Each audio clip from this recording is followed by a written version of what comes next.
Well, good morning, ladies and gentlemen. Welcome to Wilton Mill. Welcome to Wilton Mill Kart Club and round one of the Wilton Mill Kart Club Championship on a SlipStream broadcast powered by Alpha Live. My name is Henry Beaudette. Joining me in the commentary box, Keol Lynch.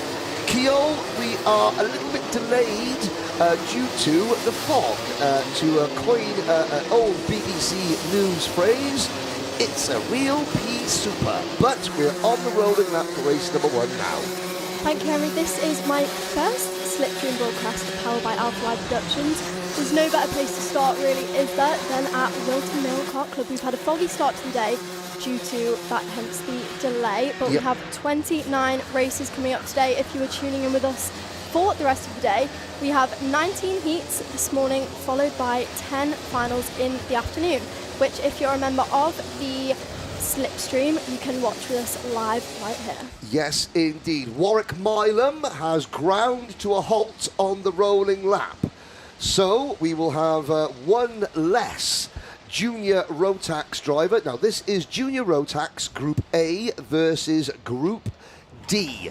We've got a huge Junior Rotax entry of over 50 drivers. In fact, I'm just going to grab the entry list. We've got 57 entries, I believe. 57 in juniors. So we've been split into 4 groups. Charlie Wolfit will start the number 6 kart from pole position. There he is for Dan Holland Racing, Gold Chain Charlie. Alongside Charlie, Leo Basterfield, Aidan Clark, Max Colbert, no Warwick Milam. So Carthy Cometa, Miles Burton, Liam Crosby, Jensen Hookie and Alex Shepard round out the top 10. The lights, which you can just about see, go out. We are off and racing. The 2026 Wilton Mill Kart Club Championship is underway up towards Christmas Corner, and everybody being quite circumspect, I have to say. Visibility is okay. The marshals can see from one marshal point to the other, and that's the main safety aspect of the day. We are allowed to go racing half an hour late, but the Motorsport UK stewards and the marshals are all happy that between post to post you can see what's going on. A good start. Wolfit has translated pole position into an early lead.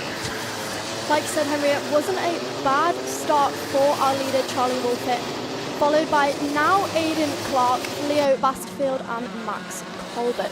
Leo Basterfield just dropped one position there on the initial lap to Aidan Clark. Yeah, indeed. Outside of the front row is not the best place to be, and now Basterfield at Christmas Corner getting pushed back by Max Colbert. So it's Dan Holland Racing 1-2 at the moment. Then it's Colbert, Basterfield.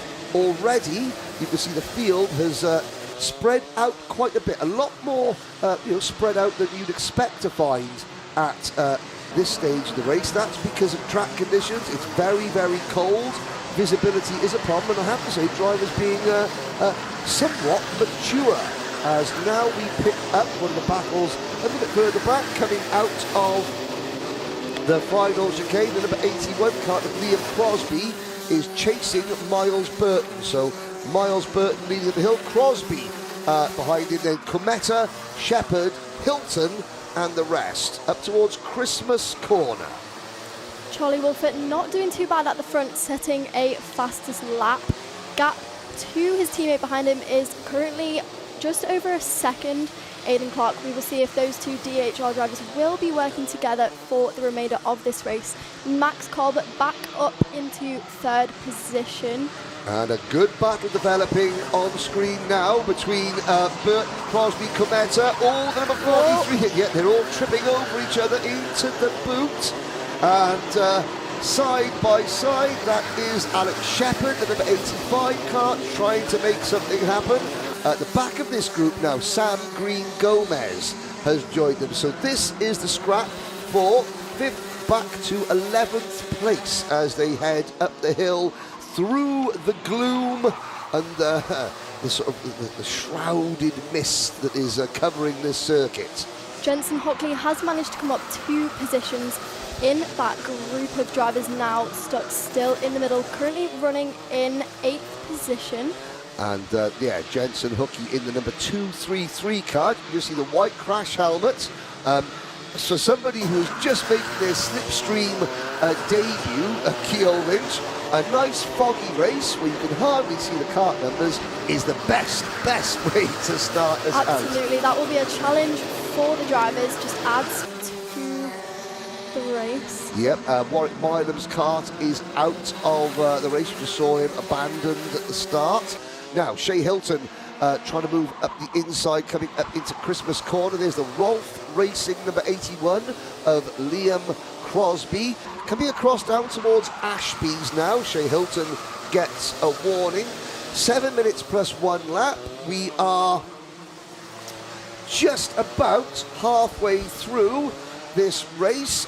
Charlie Wolfett leads still by 1.5 seconds, but what's happening down the order?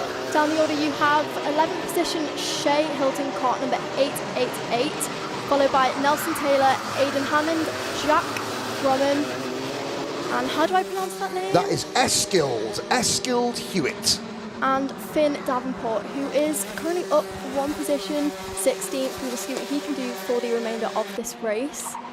Yes, Ralph Rakaitis, Finley Strang, Christian Kiahov, Oliver Peters round out the top 20. Now we had, 20, let's have a little look. We lost a couple of drivers. I think that we maybe have lost a couple at the back of the field. 2. We seem to have lost Harrison McNeely and Sebastian Geldenhuis, our South African, a South African driver, novice driver. Several South Africans are here. Looking forward to seeing Emma Dowling later on. But up at the front, we have still got Wolfett leading now, extending his advantage to 1.9 seconds over Caden Clark. There, in fact, is the battle for second position. We have a new fast lap set by your man in 3rd position, kart number 262, Max Colbert, who is now, I believe, battling for second. Yep, and he's just got through in the 262 kart. He's just passed Aidan Clark, and visibility is still extremely limited. Limited is a good word. Obviously, the drivers can at least see where they're going, and the marshals can see from one marshal post to the next, so the safety element of things is not affected. It's just not great spectator sport at the moment, but that's why you're with the Alpha Live cameras on Slipstream, powered by Alpha Live. Now, the next driver, so there's Wolfett, followed by Colbert and Clark. There is Leo Basterfield in 4th, and look at this huge 7 seconds back to the next group. And the next group is that battle between Crosby, Shepherd, Hookie, Green, Gomez, Hilton, and Aidan Hammond.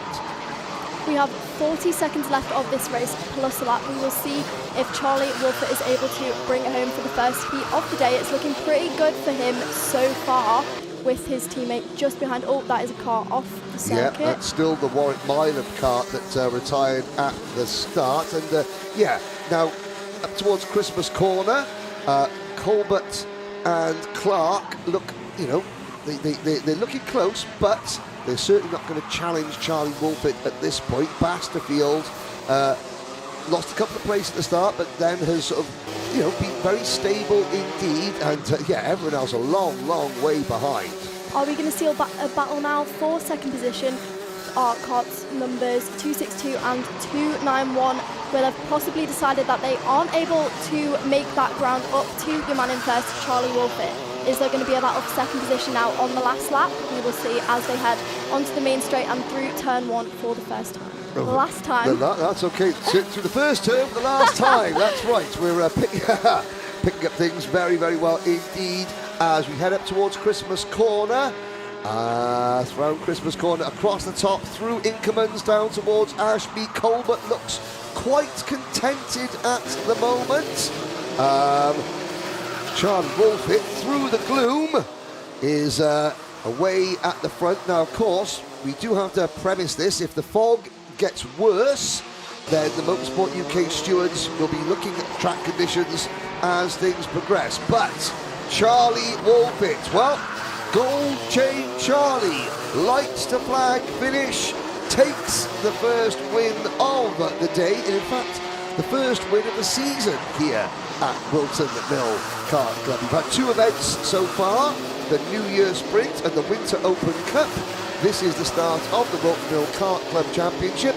Drivers flooding across the line after a very, very spread out race. It's some of the gaps. It's remarkable. I mean, in a, let's have a look, 10-lap race, there was 50 seconds between first and last over the course of a race distance, and we had 25 finishers. Absolutely, you can definitely see certain packs of drivers struggling with visibility more than others whilst battling. I can imagine it is harder. Yeah, now of course, as an ex-driver yourself, Keo, you drove in the Junior Saloon Car Championship. Fog, you know, have you ever raced in fog? Yes, do you know, I haven't. Any sort of visibility challenges always adds to the race. It can make it a lot harder. Charlie Wolfit possibly found it a bit easier with a clear track in front. However, those drivers that are really in the mix of it, in the mid-pack, battling, it just adds to the challenge, doesn't it? Yes, now of course there is Dave Hillary, and Dave Hillary has the, let's have a look, it looks like, oh, it's a notepad of doom. The notepad of doom comes out, and unfortunately the number 95 Karthik Kometa and the number 251 of Aidan Hammond, they get a note from the notepad of doom, and that means nose cone bracket is has been pushed back, 5-second penalty. So that is the first of today's Dave Hillary watch. It's like Spring Watch with like Bill Oddie or Michaela Strachan, only with Dave Hillary and karts and a notepad instead. Absolutely, Henry. Now there's a shake of the head there by the number 33. Going through that was Joseph Baxter. He's already had a bad day because he finished 20th, and now his day gets even worse. So 1 race down, 28 races to go. Hello to everybody on the Slipstream live chat. David Whitehouse, Motorsport Magpie, is quite literally in the house. He's in the Alpha House with us today. He is doing a fantastic job of moderating said live chat. Please keep everything nice and respectful and positive, because this world needs positivity in a time where everyone wants to blow each other up. Speaking of the live chat, Henry, we have the British Kart Championships coming up next month at Warden Law with our Rotax classes. I know you are going to be joining us for some of the rounds. Possibly. Let us know in the live chat if you're going to be there, competing as a spectator or joining us on the live stream. Yes, well, I may appear at a couple of British rounds this year. That we can't wait to do that. You yourself, Piers Pryor, Andrew Mather will be doing the bulk of the lifting this year. As, yes, there is a view looking down the hill from Christmas Corner at the, well, looking at not a lot, I have to say, because the weather yesterday was fantastic, and today, well, it was fantastic where I was yesterday, down at Clay Pigeon. It was absolutely beautiful. Today, well, when the fog burns off, we'll have a lovely spring day here at Wilton Mill. At the moment, the fog hasn't lifted just yet. We are going racing. You can hear in the background the next group of drivers coming out. Race number 2 will be the second half of our Junior Rotax drivers. This is Junior Rotax, heat number 2 or heat 1 for Group B, Group C.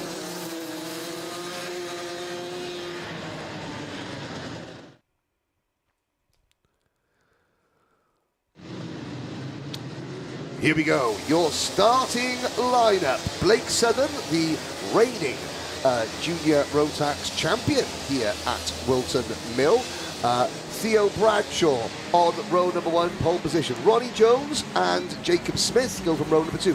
Logan Hartshorn and Archie Ray Watson on row number 3. Then Miles Cleworth, Jensen Powers, Daniel Adomaitis, Harley King, Max Wheatley and Tyler Mason Gray. Joshua Jestin, Adam Giuditis, Lachi Yordanov, William Kidd Glass, Ben Morgan, Jack Corser, your top 18. Now Aston Tab and Yuma Komatsu round out your top 20. Peter Lee, Jay Singh, Jensen Evans, Alexander Stepanov, the top 24, with Harley King, Tigran Grigorian, and Nathan Rond rounding out the field. It is looking like the track conditions are going to be the same for this second Junior Rotax heat. This is where, nervous driver or not, this is where the tensions are going to be building, especially due to the visibility.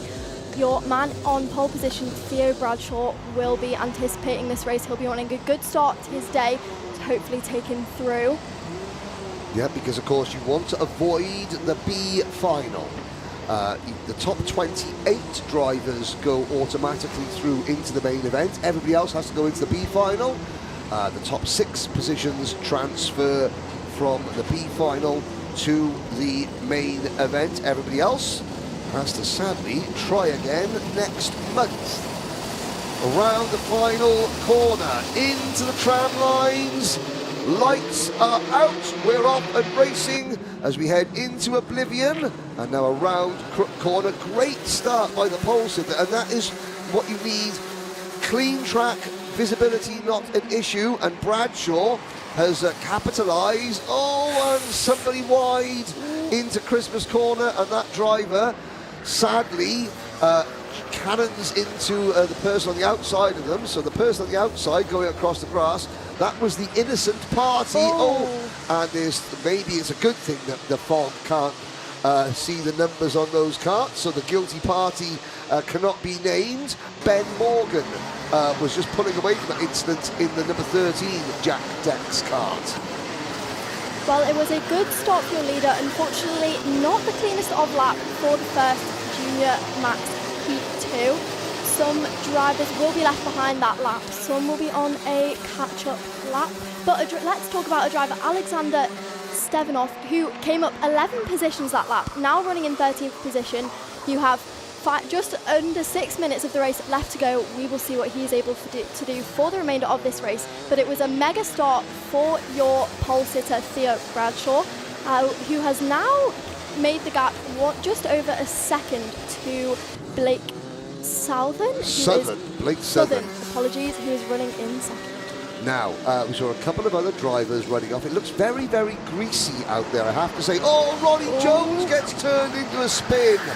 The global karting driver who'd had such a great qualifying session. There's another one in the barriers. Now, of course, the fog is just, it's sort of moist. The drivers are on, slick tyres. Theo Bradshaw, he's almost the entire length of the straight up towards Christmas Corner clear of the rest of the runners, of the rest of the field. Logan Hartshorn has moved into second position. Miles Cloworth is up to third. Daniel Adomaitis, Jensen Powers, Tyler Mason-Gray has gained a bunch of places.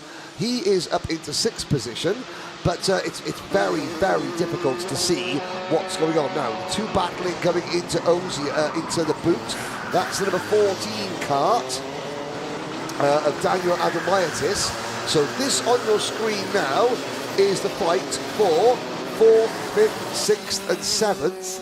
The number 121 cart of Logan Hartshorn is running in second place. But already, Theo Bradshaw 4 seconds up the road, which is remarkable, but you can see the drivers really wrestling to find any sort of grip out on the circuit. You can. The start of this heat has definitely made it clear how difficult the track conditions are. We now have a new fastest lap set by your man in third position, Miles Cleworth, who is running 0.3 seconds behind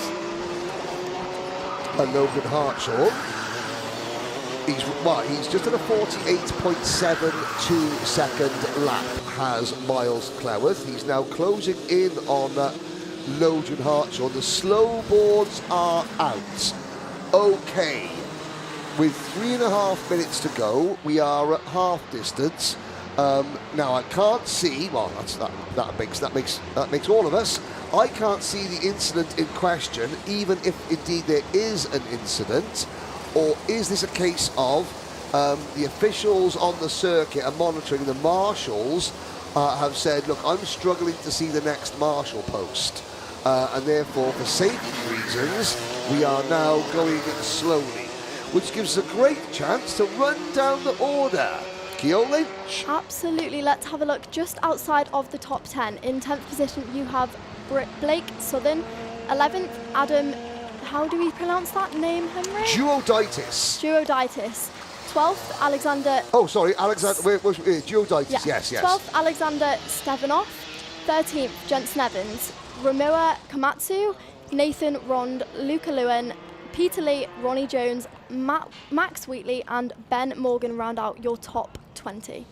Indeed. Now, Ronnie Jones, after that spin, is down in 18th position. We seem to have lost William Kidglass, Jack Corser, and Aston Tab from proceedings. Whilst we're under this delay, let's have a little look. Oh, Alexander Reed saying, come on, Nathan Rond, last to first. A pod needs to be used. No. No poddage, please, Nathan. He's up to 15th, however. 2 minutes to go. Now, Theo Bradshaw very, very slowly bringing them round. He's looking to see, will we get given the signal to start again? The answer is no, we aren't. The big yellow slow board continues to be displayed. Let's have a little look. Hello, Henry, says Dan Walker. Hello, Dan Walker. We should be bringing a load of 177s for you in May. What, for me to drive or for me to talk about? Hopefully for me to talk about, because unless it's a Rotax, well, I'm trying to lose a bit of timber. At the moment, I'm a Rotax 187 for sure, faux show. Maybe by May I'll be in the realms of 177 weights. We'll see. If we take a look, Henry, just before those slow boards came out, Daniel Adomatis came out, kart number 14, did set the fastest lap of the race so far, currently a 48.1, which hopefully he will be hoping to make up some more groundwork now that the drivers are all bunched back together. If he gets another good few laps of this race, what do you think, Henry? Well, he's got to get a restart first. Are we going to go back racing, or is this just to get to the end of the race? I'm having a look. Compared to the lap record of 46.15. So the track is 2 seconds per lap slower than the lap record. The lap record held by Harry Freeman, who could have, would have, should have been the Rotax Grand Finals champion last year. Didn't, through no fault of his own, but he is the lap record holder here at Wilton Mill. If we look at Theo Bradshaw, his result from the New Year's sprint at the beginning of this year, he came P11 after clearly not the best run in the heats. He gained 16 places to get to P11 in that final, so it is going to be a more successful start to the weekend already for him. And we've seemed to have gone racing again. At the start, the clock has struck 0, so next time around when we get the last lap board, we'll have to wait and see. So green flags waving. I've got to say, I think a lot of the field got caught napping there.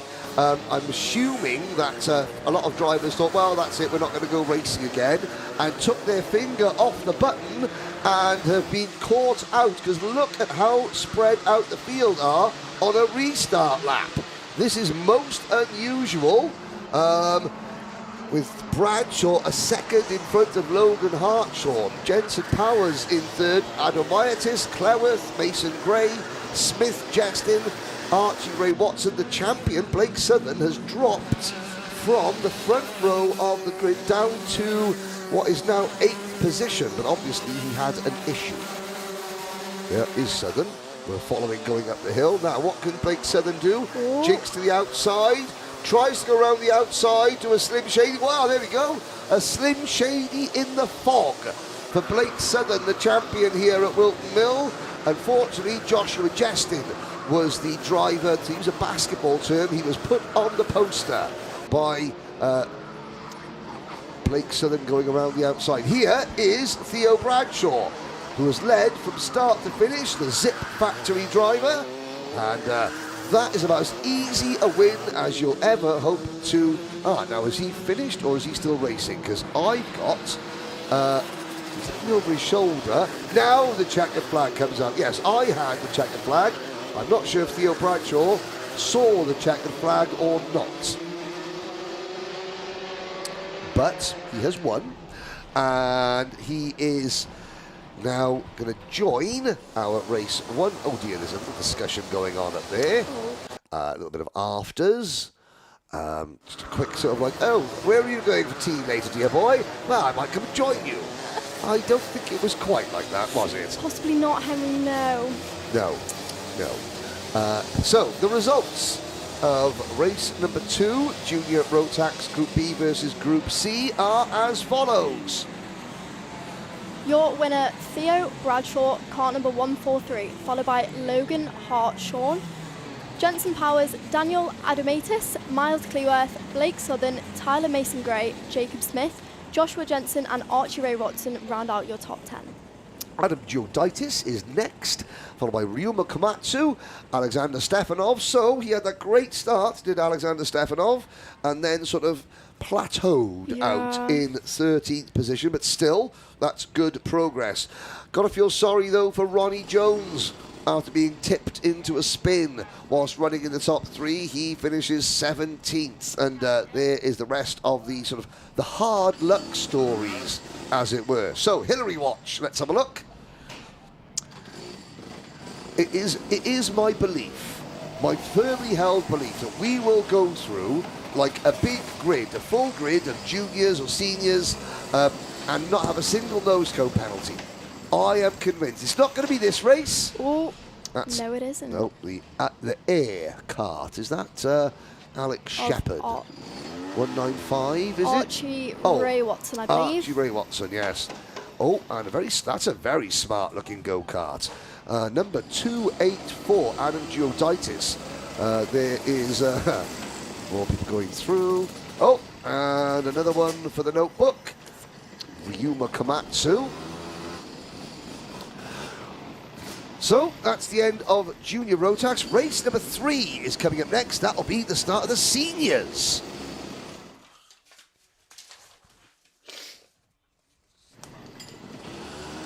Well, another huge entry in Senior Rotax, it has to be said. Let's have a quick glance. Another plus 50 entries. They've had to be split. 50 entries exactly, Henry. Ah, well, there we go. I was almost correct. Plus 50s, well, exactly. Half a century's worth of Senior Rotax drivers. And, of course, everybody had their qualifying session yesterday. Thank you to Ramez Caden for your subscription to SlipStream. It is helping lots and lots of things. We've got some great new content from Alpha Live coming out. For those of you that enjoyed Bump Draft, there'll be another episode. We're filming it tomorrow to be coming out later this week. And of course, that will be like the finals. If you are a Slipstream member, then you will be able to watch those live straight away, and you get to watch them again and again and again and again and again for 7 days before non-subscribers get to watch it. Here's your starting lineup. Ethan Martin and Oliver Smith, row number 1. South Africa's Emma Dowling and Noosh Sapper Leathers on row number 2. Alfie Thompson. Watch for Alfie Thompson on row number 3, alongside Lewis Merica, then Josh Gora, Ollie Orteo, Jukas Pravilonis, Louis Merica, Kieran Ives, Jake Fisher. Will Former, Michael Dalton, Jonas Janosowskis, Alfie Davis, Ryan Welsh and Josh Parry, your top 18. And then the drivers down towards the back. Molly Griffiths, Kieran Edson, Ryan Hedge, Marcus King, Dalton and Dylan Norris sharing row number 12. And the last 4 drivers, Kyle Dunford, Dexter Collins, Ellis Beattie and Kyle Dickens, whose family don't own a cider company. Taking a look at the grid, Henry, we do have Emma Dowling joining us today, starting off of P3 this race, the Discover Your Drive programme driver supported by Formula One Academy, South Africa's Emma Dowling. We will see what she's able to do today. I have heard that she has been at 3 different kart tracks in the last 3 days as of yesterday, so she will be doing a good job today, wanting to make up those positions in the heats. She starts in a good place for Heat 1. Yeah, I think it was Emma. It might be, is it Emma's younger brother, Brodie Cooper Dowling, who represented South Africa at last year's Rotax Grand Finals. Alfie Thompson. Watch for Alfie Thompson in kart number 187. And lights are not out, so it's a false start. But yeah, Alfie Thompson. What have we got on Alfie Thompson? Kyo, number 187. Alfie Thompson won the Winter Open Cup, followed by actually Ethan Martin, who starts off P2. He came second in the Winter Cup, racing for, I believe, his own team, EM Improvements. But back to Alfie Thompson, he also competed in the Dubai O-Plate in January with Evolve Racing. Now back to the UK, back to some foggy racing here at Wilton Mill. Yes, Alfie Thompson looking at to try and start the season. Last year, Alfie finished second in the Wilton Mill Kart Club Championship in Senior Rotax. He won the October club meeting here. And we'll be looking to go one better this year. Now they're all warming their tyres. Another driver, Molly Griffiths, who was with us at the Wilton Mill Open Cup last month.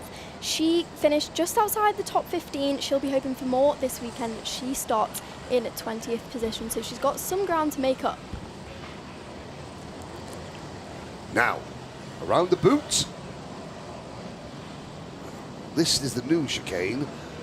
Used to be the final corner. We tried to think, was it the boot or the heel? Maybe this last corner that comes after the you know, you put your boot over the heel, or is just, I tell you what, let's call it the last corner. Into the tram line, 7 minutes plus 1 lap. We are off and racing. I have to say now the fog is lifting ever so slightly.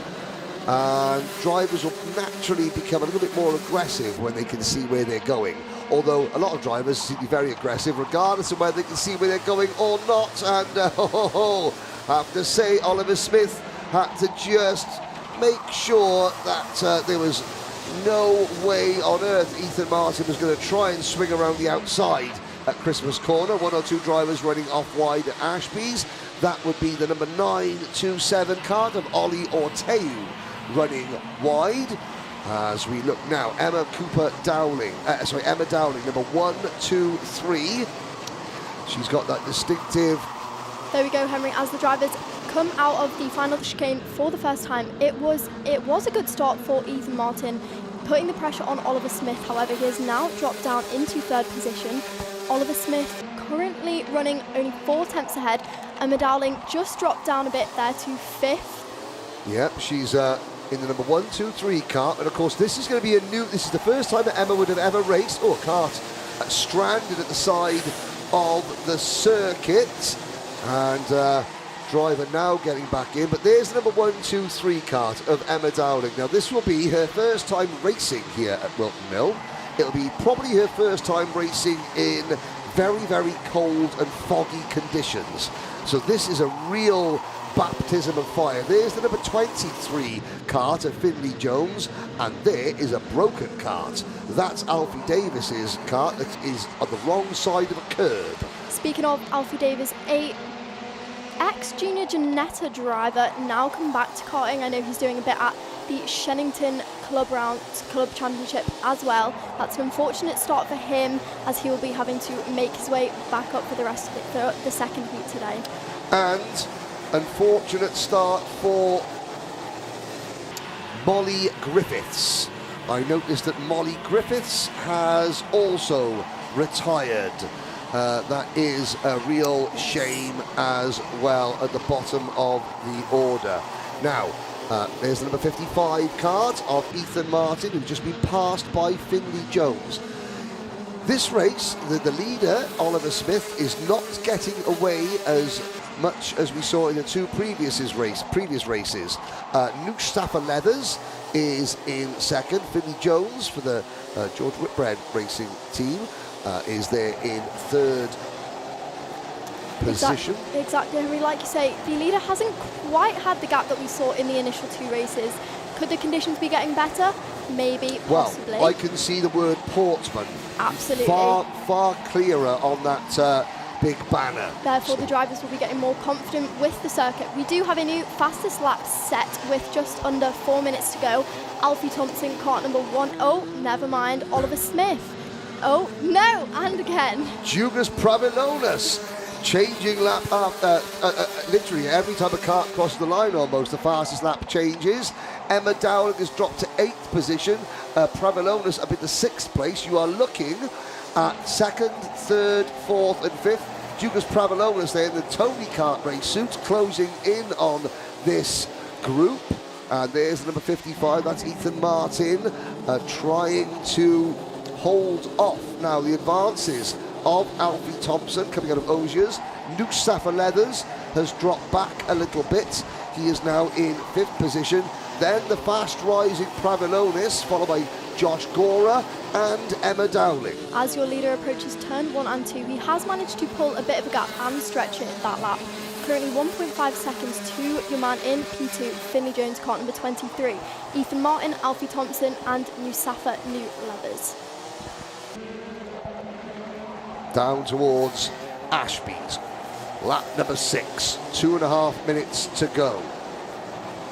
Oliver Smith, 1.5 seconds up the road from Finley Jones. Yellow flags waving at that marshal post. Why did I see that yellow flag waving? Kyo, you might have an answer. We have lost another driver, unfortunately, to the back of the grid. That will be Marcus King, kart number 326. And look at that. There he is. As if by magic, the stranded kart appears. He was the result. He was the reason behind the waved yellow flag. He looked like he will get back in. Now, of course, the grass is it's very dewy, is the grass. Obviously, so getting onto the grass is very slippery. Absolutely. The grass in these conditions is definitely not where you want to end up, especially bringing mud back onto the circuit. Tyres are then slippery. Yep, exactly. And we're looking at the battle between Martin, Thompson, as Finley Jones. I think, yes, that's Ethan Martin has caught and repassed Finley Jones. 90 seconds to go. Here they come out of the final corner. Oliver Smith, 2.1 seconds up the road. There's Jones in 2nd, 3rd, 4th, 5th, 6th. And right at the back of the camera, Josh Gora in 7th, just appearing as Finley Jones retakes that position. And Alfie Thompson, that's into Ashby's. All this means that Oliver Smith is getting further and further away at the front. Alfie Thompson tries to dive to the inside. Jones defends hard. And this is now 3rd place. So Ethan Martin is up the road. So this is now 3rd place on back. Were there more yellow flags there? Yes, there were. And that's the reason why. Here we go, this pack exiting out of the final chicane now and onto the main straight. Ahead you have your driver in 2nd position, Ethan Martin, going through turn 1.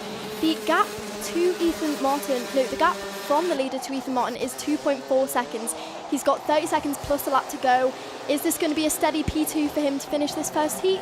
Well, he's not going to catch Oliver Smith in the time remaining, so it's down to Oliver to keep it on the tarmac. The only person that can beat Oliver Smith now is Oliver Smith. Ethan Martin, Alfie Thompson, Finley Jones. This is a great, but now Emma Dowling. Oh, she says sorry, but she went for the move, and there was just too many carts, not enough tarmac to keep everybody happy. Out of the final corner, Noosh Safa Leathers trying to hold off Jugas Pravilonis. They are battling for 5th position. Emma Dowling drops back. It was Josh Gora, the driver that she sort of got into a little bit. There is a move from Kieran Ives, passing the number 15 kart of Will Forber, but the clock has struck 0. Another driver who has dropped down that lap, Josh Gora, kart number 110, down 13 positions that lap, unfortunately. Yes, he was the other kart that was involved with Emma Dowling in that incident. Oliver Smith, meanwhile, comes across the line, begins the final lap. through Oblivion. Crook now past Fine Lady, up the hill towards Christmas Corner, which is still shrouded in mist. Through No Name Corner, now Inkermans, down towards Ashby. Ethan Martin a long way behind. Here's the third and fourth place drivers, Thompson and Jones, side by side between Lou Safa-Leathers and Jugas Pravilonis, before we get to Kieran Ives, Will Forber, Lewis Merica and Michael Dalton. But another lights to flag victory for Oliver Smith. Not by quite as much, although he has pulled out a decent gap by the end of the race, and Oliver Smith takes the victory. Followed by your second place finisher, Ethan Martin. It's not a bad start to the day for him. Came P2 here at the Winter Open Cup. We will see what he can do for the rest of the day. Alfie Thompson, Finley Jones, Judas Pravanonis, Lou Safa-Leathers, the rest of the top six, as we wait for some of the stragglers to make it across the line. And we'll now at the back of the field, Kyle Dickens, who started last, he made it up to 22nd. But here is a quick look at the first page of results. Oliver Smith, Ethan Martin, Alfie Thompson, Finley Jones, Jugas Pravilonis, Noose Safa-Leathers, Kieran Ives, Will Forber, Louis Merica, then Michael Dalton, Kyle Dunford, Jake Fisher, Kieran Edson and Dalton Norris. Pair of Norrises, Dalton beating who was the other Norris? Let's have a look. Dalton beating Dylan, and they both beat Chuck Norris because Chuck Norris died yesterday. Bit further down that grid, again, Emma Dowling unfortunately started P3, dropped a bit down the grid, so unfortunately that it will not be the best start to the day for her. Yeah, we saw Emma get involved in that incident with Josh Gora. As we wait now, we've missed the start of Hillary Watch. I wonder. So far, so good. Nope, that's not well. At least that saves us wasting a load of time to get to the 25th place kart, who is the first person to get a nose cone. Not this race for you, Henry. There is always the next. There is always next. That was Kyle Dunford, was the first victim of the notepad of doom. Everyone else going through. Now, that was the first half of our senior drivers. The next, well, no, that was the first 2/3 of them. Our next race will be X30 Senior as well as Rotax 177. Combined grid. What I do like about Milton Mill is that you'll see all the drivers, they'll try and lean over to see if any of their favourites to get like a high five or something like that. Do you know what? That's the sky. You can see that's going to be, is that going to be, that's the moon. The moon. Is it the moon? I think it might be the moon. No, it might be the sun. Surely it might be the sun. Doesn't look like the sun. It looked like, it possibly is the sun. Other than that, someone in space has got a blinking big torch, if it's not the moon or the sun. It's one of the two. Hopefully we'll see plenty of the latter sun and not the former moon before the day is over. Next race up will be Senior X30 and Rotax 177.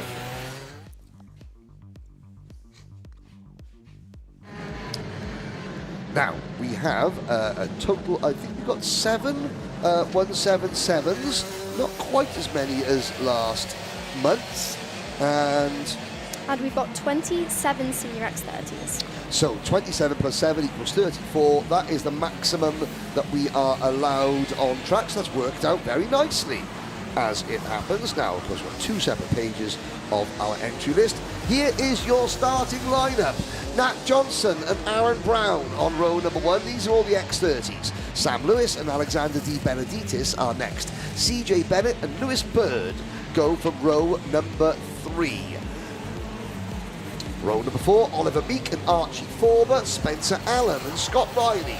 Archie Heron and Jensen Buckingham are next. Then we have Bailey Brooker, Theo Lestrange, Oliver Pakula, Dylan Patel, Noah Sales and Jack Stewart. Max Anderson, Sebastian Dew, these are all still X30s. George Quartermain, Charlie Phillip, Ella Rowe and Isabel Banks.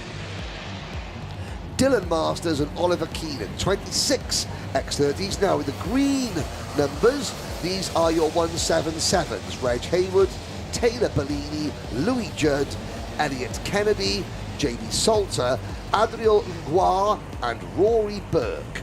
So we have lost someone who entered in Senior X30, is not out there, but that's for a thing to worry about for another time. Here we go, lights are out, we're off and racing, and certainly the visibility is looking like it is improving slowly but surely as Nat Johnson takes the early lead. Round the outside going to Sam Lewis, not quite, as Johnson leads them across the top. Oh dear, that would be the number 14 car of Ella Rowe, who was spun going through Fine Lady, and looks like they are out of the race. Here go the Rotax 177s. Reg Haywood leads the field around into the 37 Coles Racing kart. Well then, Henry, it was not a bad start for your pole sitter, Nat Johnston, who won here last month at the Winter Open Cup and last year came second overall in Junior X30 in the Club Championship. Your driver nicknamed Nat Stappen with Mick Barrett. Yes, indeed. Nat Stappen making a good progress from the start. Aaron Brown has moved into second place now, ahead of Sam Lewis. Here are all the X30s flying up the hill towards Christmas Corner, and all the number 15 of Archie Forber, yes, down 8 positions so far. And he was almost down a lot more there by going through Christmas Corner. Certainly Archie Forber not having a great start. Lewis Bird, and oh dear, that's Ella Rowe off. She's back on now. So Ella Rowe really struggling with these conditions. Now, what happened to Lewis Bird for premium karting? Obviously something I missed. His teammate Sam Lewis was trying to go for the lead on the opening lap. Lewis Bird has dropped all the way back to 23rd position. 23rd is not the word for the bird. Now, middle straight, couple of, oh, Ella Rowe looks like she's retired after a rough opening lap out of the race. Archie Heron has also retired his kart. That will be an unfortunate start for them too. We did have a fastest lap set, however now it is set by your Rotax 177 race leader Reg Haywood at a 46.7. This is clear that the track conditions are clearly getting a lot better. Well, that's more significant as well as the fact that the 177s, the Rotax 177s, were briefly quicker than the Senior X30s. But it is taken by Nat Johnston, car number 23, out in front, who just completed a 45.5. Now, looking at the number 43 kart here, that would be the Jack Dex Racing machine, and of course the number 43 doesn't appear on my eyesight is not what it used to be. Is that the 43 or the 48? Interesting. Haven't got the number 43 down. As I was looking at that MS kart, thinking, has that got a puncture? I wonder. Let's have a look. It was certainly. Anyway, we'll find out we'll find out who that was very shortly. He says, putting his teeth back in. It was Louis Judd. Louis Judd in the Rotax 177 number 43 for Jack Dex Racing. Almost looked like he had a puncture, but maybe it was just the way the kart was positioned on the track. Johnson leads Brown halfway through the race, and a couple of karts off the side of the circuit. There is Johnson, Brown, then Lewis in third position. If we look slightly further down the pack, Max Anderson, car number 69, currently running in 15th position, just lost a place to Archie Forber, who is on a charge up the pack. Yeah, they're ahead of Scott Riley and the rest. The number 33 kart going across the line there. That is Theo Lestrange for the BMR Restart team.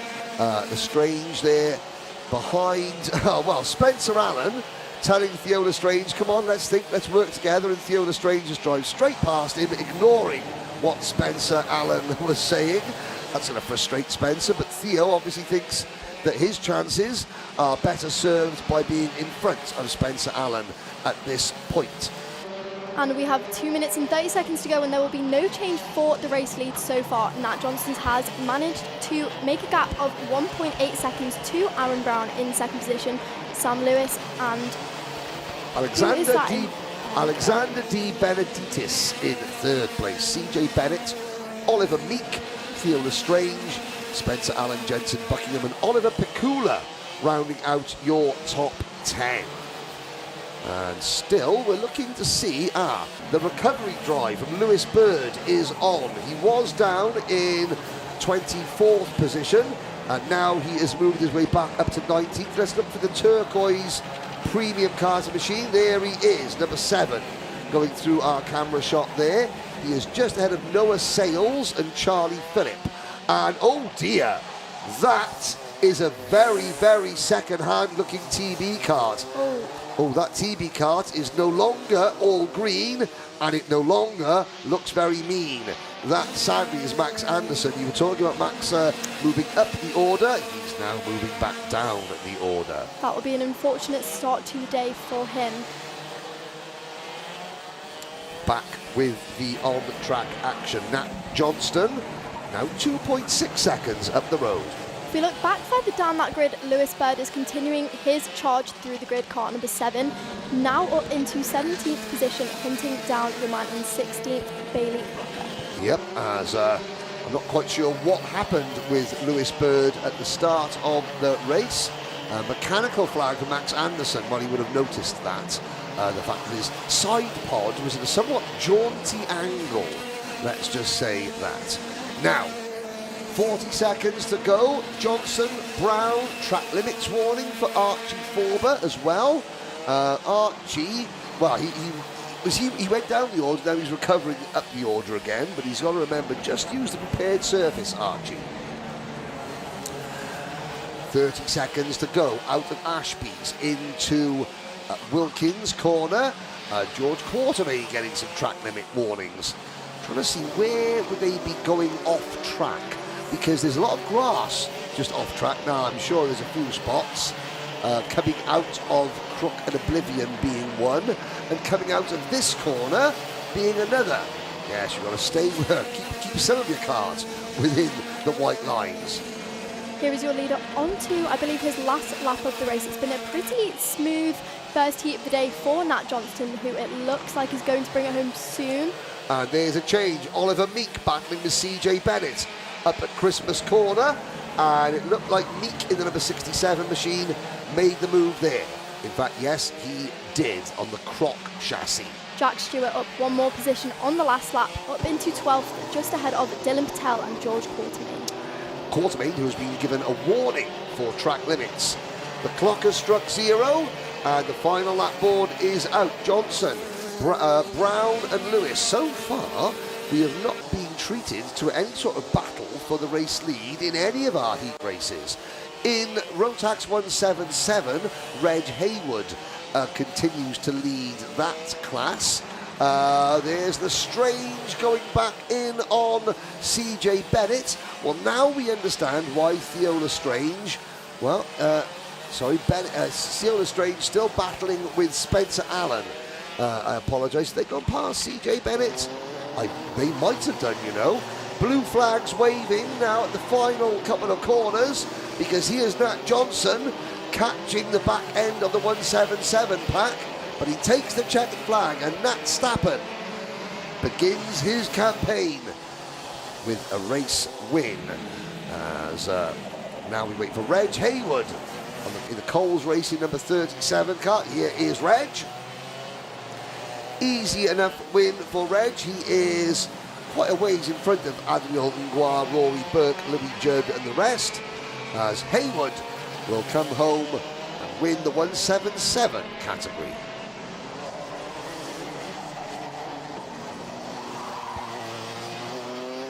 There he goes across the line, Reg Haywood, and he actually gains a couple more places on the final lap. I think George Quartermain and Bailey Brooker may have had some form of dispute, and they're both finishing not finishing at all. As we wait and watch. There is your winner, Nat Stappen, first heat of the day. And the official there not letting anyone go through. That was now here comes the notepad of doom. Let's have a look. What? I mean, we're going to start off. I think the top 10 are going to be okay. That's my opening bid. Top 10. Okay, there's 3. Here we go. Is it going to be 4? 4. I noticed that Keel Lynch is not giving her opinion. She just waiting to see if I look like a fool. Smart. Okay, move. I will. No, I'm going to say move. top 12. Top 12. Yeah, okay. I'm going to be even more confident. Yeah. Well, there's 6th, Leo Lestrange, and CJ Bennett. He finished 9th. What number are we on? I've lost count. Spencer Allen 7. Well, this is definitely 9. We wait now. Okay. Oh no, I don't believe. Hang on. Where did that driver finish?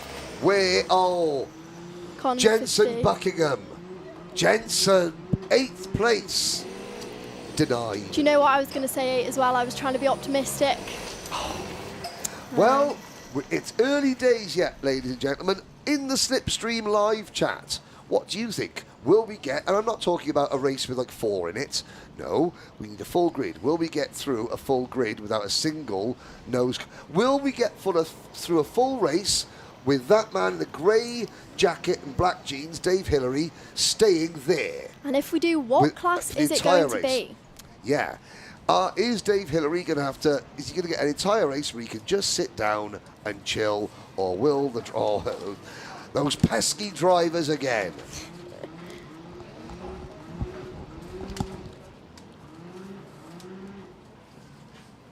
Well, as we watch the remaining runners come through the pit entrance at the end of race number 4, race number 5 coming up very shortly. That'll be Junior X30.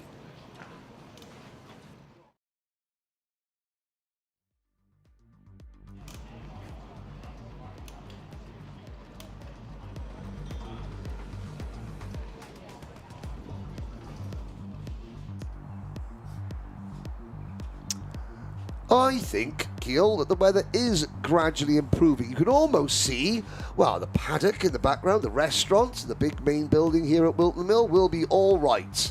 Yes, do you know what? I think by the time we get to lunchtime, I think it's going to be all clear for the finals. Yes, and busy. Wilton Mill Kart Club busy thinking, right, we got delayed at the start. Do we still have enough time for a lunch break? Or are we just going to take a quick, the recovery vehicle round and throw a pack of sandwiches at each of the marshals on the way round? Here's your starting lineup for Junior X30, and a surprise, Max Mason at the front of the field, in front of George Edgar, Adam Bourne and Enzo Butterazzi on row number 2, George Clark and Jacob Marples on row number 3. Charlie Blenkinsop is he's 7th on row 4. I'll start again. Jacob Bash, I didn't drink last night, I promise, ladies and gentlemen. I am stone cold sober, I just cannot speak. I can't speak! That's Andrew Mathers, that is, sorry. Jacob Bashner, Freddie Wood, Luca Narroway, Night Measures, Mini Measures in 11th place. Harley Musk is next. Then we have Max Tatsud, Say Lum Chak, Nathaniel Hodges, Finley Hines, Aaron Buhofer, Zach Sidney, Joseph Davis. That's your top 18, followed by Barney Copley, Archie Lamb, Jacob Nairn, Orion Meta, Brandon Edwards, and Alfie Brightmore. Exton Cook, Archie Rogers, Tyler. Now, Rocco Shenton and George House. Not quite sure why Rocco has qualified back there. Watch out for Mr. Excitement. Do you have any news, Keel? Well, here we go, Henry. Back to Max Mason, a familiar face on this grid, who I believe has joined Crop Promotion this weekend on pole position. He will be happy with that, as you see the green flags out. Another driver, George House, recently stepped into junior at the end of last year, I believe, with XL Motorsport, who is going into this weekend completely blind. It will be a hack from the back for George House. No qualifying for him. I like a hack from the back. No pun intended, Henry. No, that's outstanding. I mean, you get your top gear from the rear in the live chat. What do we prefer? Top gear from the rear or hack from the back? Please keep your comments coming in. We'll be doing this 5 minutes. She's coming up with puns already. That's outstanding work. So, Rocco Shenton will see at the back. Rocco will be on a mission, shall we say, on that Birrell ART. Another driver a bit further down the grid just before we start, Harley Musk, who came up a bit in the Winter Open Cup. He finished P10 in the end, but started a bit further back. The Fusion driver, he will have higher hopes for this weekend, and we are nearly underway. Yes, indeed. There is the croc of Max Mason. The Mick Barrett Racing Machine of George Edgar. They're into the tram lines. Lights are out. We're off and racing. Good start from Mason. Oh, that looked like Adam Bourne getting shuffled wide, understeering into oblivion. And that is, yeah, understeer into oblivion. That sounds like the name of a rock band. And that is, and look at the cart control of some of the drivers. Well, Finley Hines, number 57, great reactions there to not get caught up in that accident. He lost a lot of ground, but it looked like it was an Evolution Racing kart that may have been turned around at the start there of a Christmas corner. We'll get a name check next time by. No need to get a name check. That was Poddington Peas by George Edgar. Sadly, the driver on the receiving end was Enzo Butterazzi. Well, there you go, Henry. It wasn't the cleanest of laps for our Junior X30. However, all drivers managed to avoid that at the back. We have a good start for Max Mason. The gap currently 4 tenths. We will see if George Clark is able to close that. Yes, because it's Clark second, Adam Bourne third, then Charlie Blenkinsop up in the 4th place. Good start from Charlie. George Edgar, after that little incident, has dropped down to 5th position. Rocco Shenton up 12 places already. Watch for the number 6, the red and white Birrell ART. Rocco is on a mission. Rocco Shenton is on a charge, that kart number 6. Another driver who is up, Rocco Shenton up another 2 positions just as we cross the pit straight for the first time. Another driver, Finley Hinds, kart number 157 up into 6th. That's a good start from Finley Hines. Now at the back of the field, who's got Enzo Butterazzi has come around 26th after a poor start. Luca Narroway has dropped to 20th. So not great for those two. Here are your top 3, Mason, Clark and Bourne. See the Croc Promotions machine, followed by the BMR Restart machine of George Clark, and then Adam Bourne. Adam Bourne just set the fastest lap of 48.4. He will be now on the back bumper of George Clark, and he is... Yep, coming up the hill. Bourne doesn't look to the inside when he does, but that is because we've got a new leader. George Clark takes the lead. Max Mason gets shuffled wide. Big time there as Clark and Bourne take over the lead, and now Max Mason is in real trouble because he's getting shuffled back further. There goes George Edgar. There's the 157, Finley Hines, and that's what you happen. You get pushed offline, and then you lose your rhythm and you drop down the order. So luckily, it looks like Edgar has stemmed the bleeding, as it were. There's Rocco Shenton on the back of the lead group after 4 laps. That is insanity. But that is also Rocco Shenton.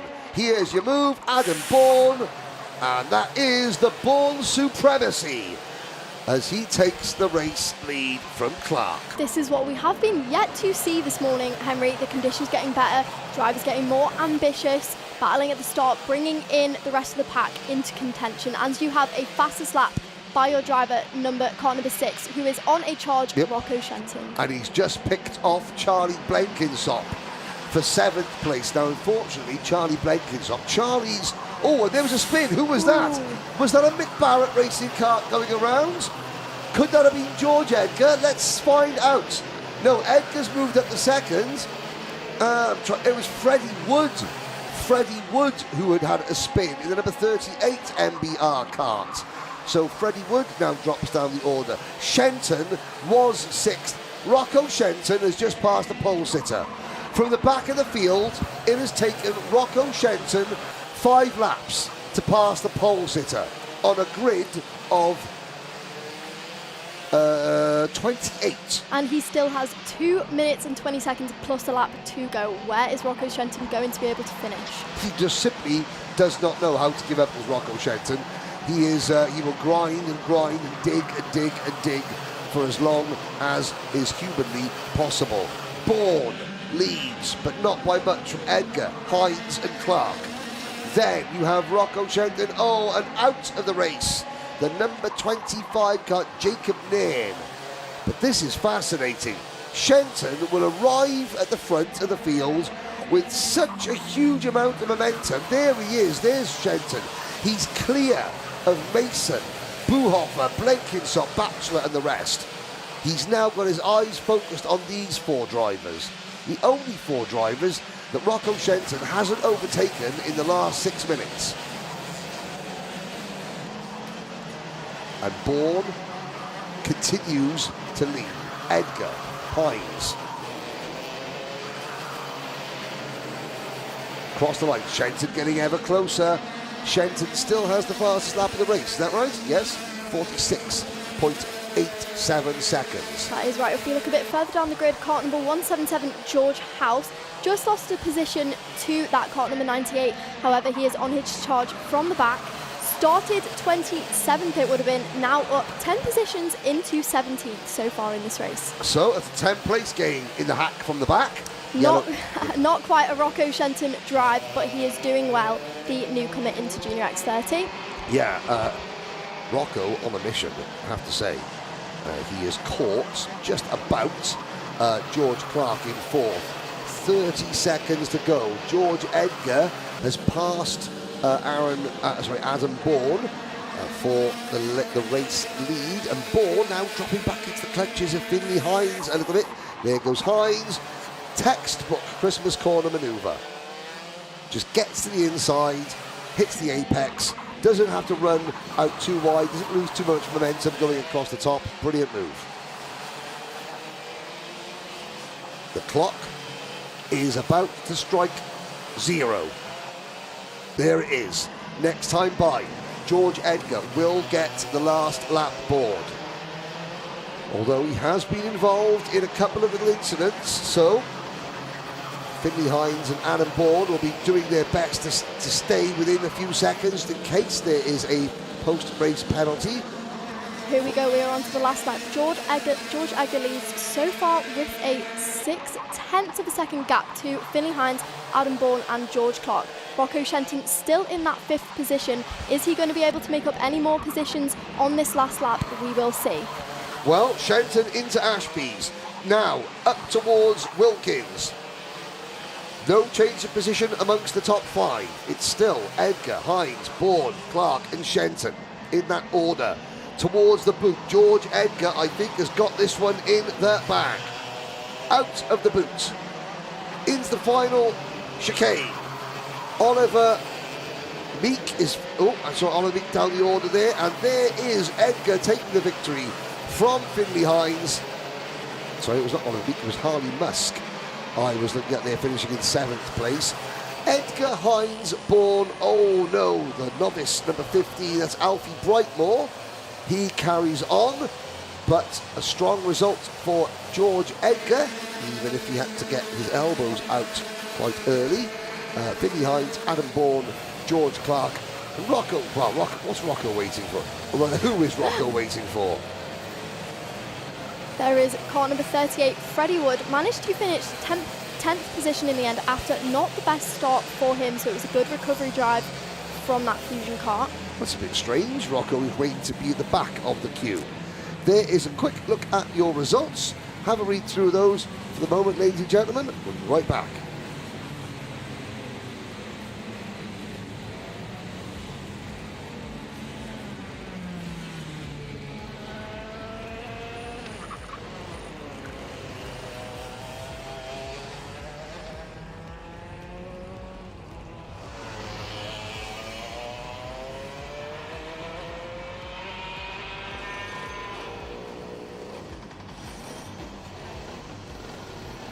Well, here we go. I'm having my first pit stop. This is a 3-stop strategy. I'm having my first pit stop. Kiel, it's up to you. I can't take my eyes away from it. What do we think? What do you guess this time? It could happen. It could happen. It could. I don't think it is. I live in hope. Happen.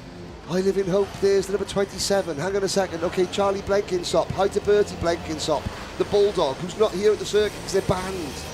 Dogs are banned. So Bertie's watching this at home. Hi, Bertie. I hope you got your Slipstream subscription. Roof. Yes, he has. There we go. We are down to 13th so far. That's the best we've done. Hang on. Archie Rogers Tyler. Well done. There goes the 71. Oh, that's the 19. Night Measures. The 98. Luca Narroway. The 57. That was Orion Meta. Orion Meta had to do some amazing avoiding action in the early stages. Is that XL car of George House? Yep, the hack from the back. It wasn't a naughty hack, it was a nice hack because he didn't get a nose cone. It was. Right, hang on, this is the litmus test. Right there. Are we about to do it, Henry? Oh, no! Right at the last second. Right, who's that? Number Enzo Butterazzi. I'm having a word with you later on. Ruined it for us. Ruined it for us. Next race coming right up. That'll be Miami Inter.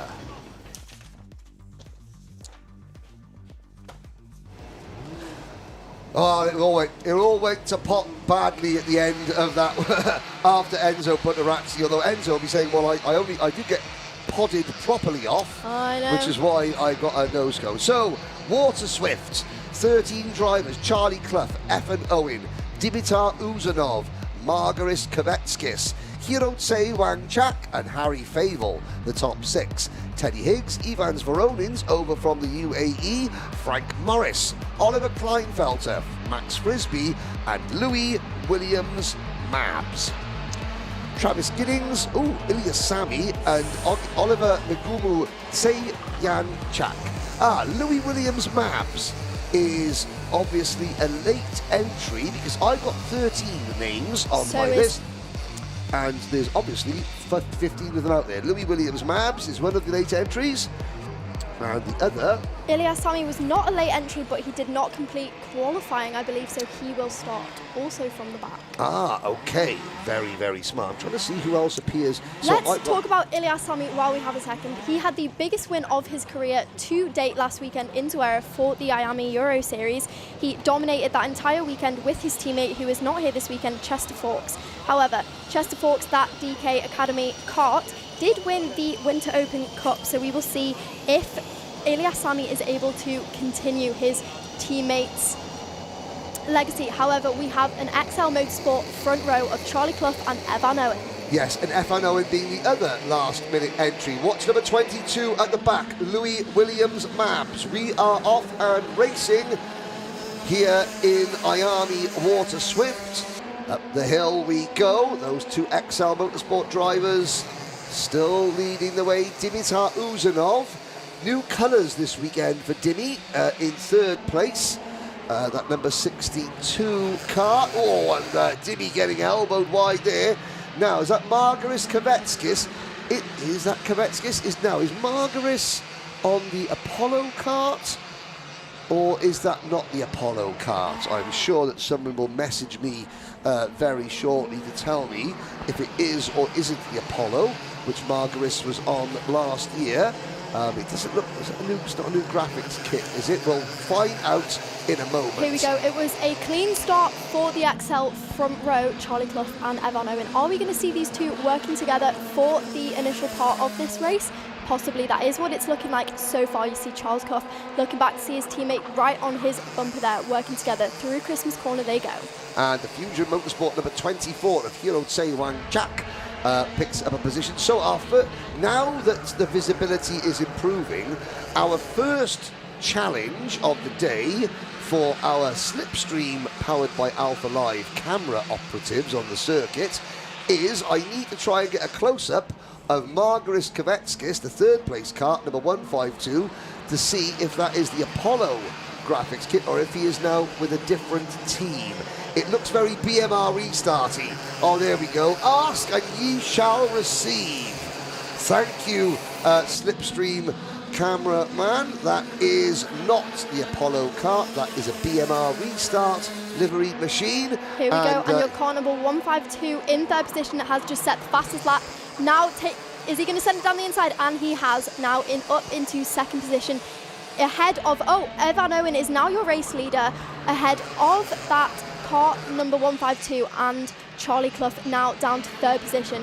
Like you were saying earlier, Henry, it's hard once you start dropping down that order from pole position. Is Charlie Clough going to get stuck in that pack? Yes, now Dimitar Uzanov has had new colours for Dimitar Uzanov. That has got one side pod with the DK Academy on it. In fact, that might be the graphics kit. Oh, very smart. That is the Danny Curl Academy. Now, does that mean that Dimitar Uzanov, now he runs with Jason Dredge, JPD UK, in Rotax classes. I wonder if he's going to be running, if Jason has gone underneath the Danny Curl Academy tent for IARMY or not. But Uzanov still is going to be a factor no matter what team he is with, because he is very, very talented. There is your leading pack. However, if we take a look down to kart number 12, a newcomer, Ivans Veronins, a driver from over in the UAE, competed in his first European weekend with XL Motorsport at Zuera in the IAMA Euro Series. Now here for his first time competing on UK soil.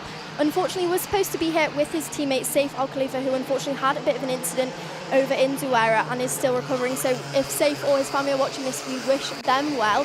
There is your leader into turn 1, Evan Owen. He has now spread the gap to just under half a second of Charlie Clough, who is now back up into second position. Yes, get well soon to Saif Al Khalifa. Saif Al Khalifa, who a driver I know very well from the UAE and racing out in Bahrain.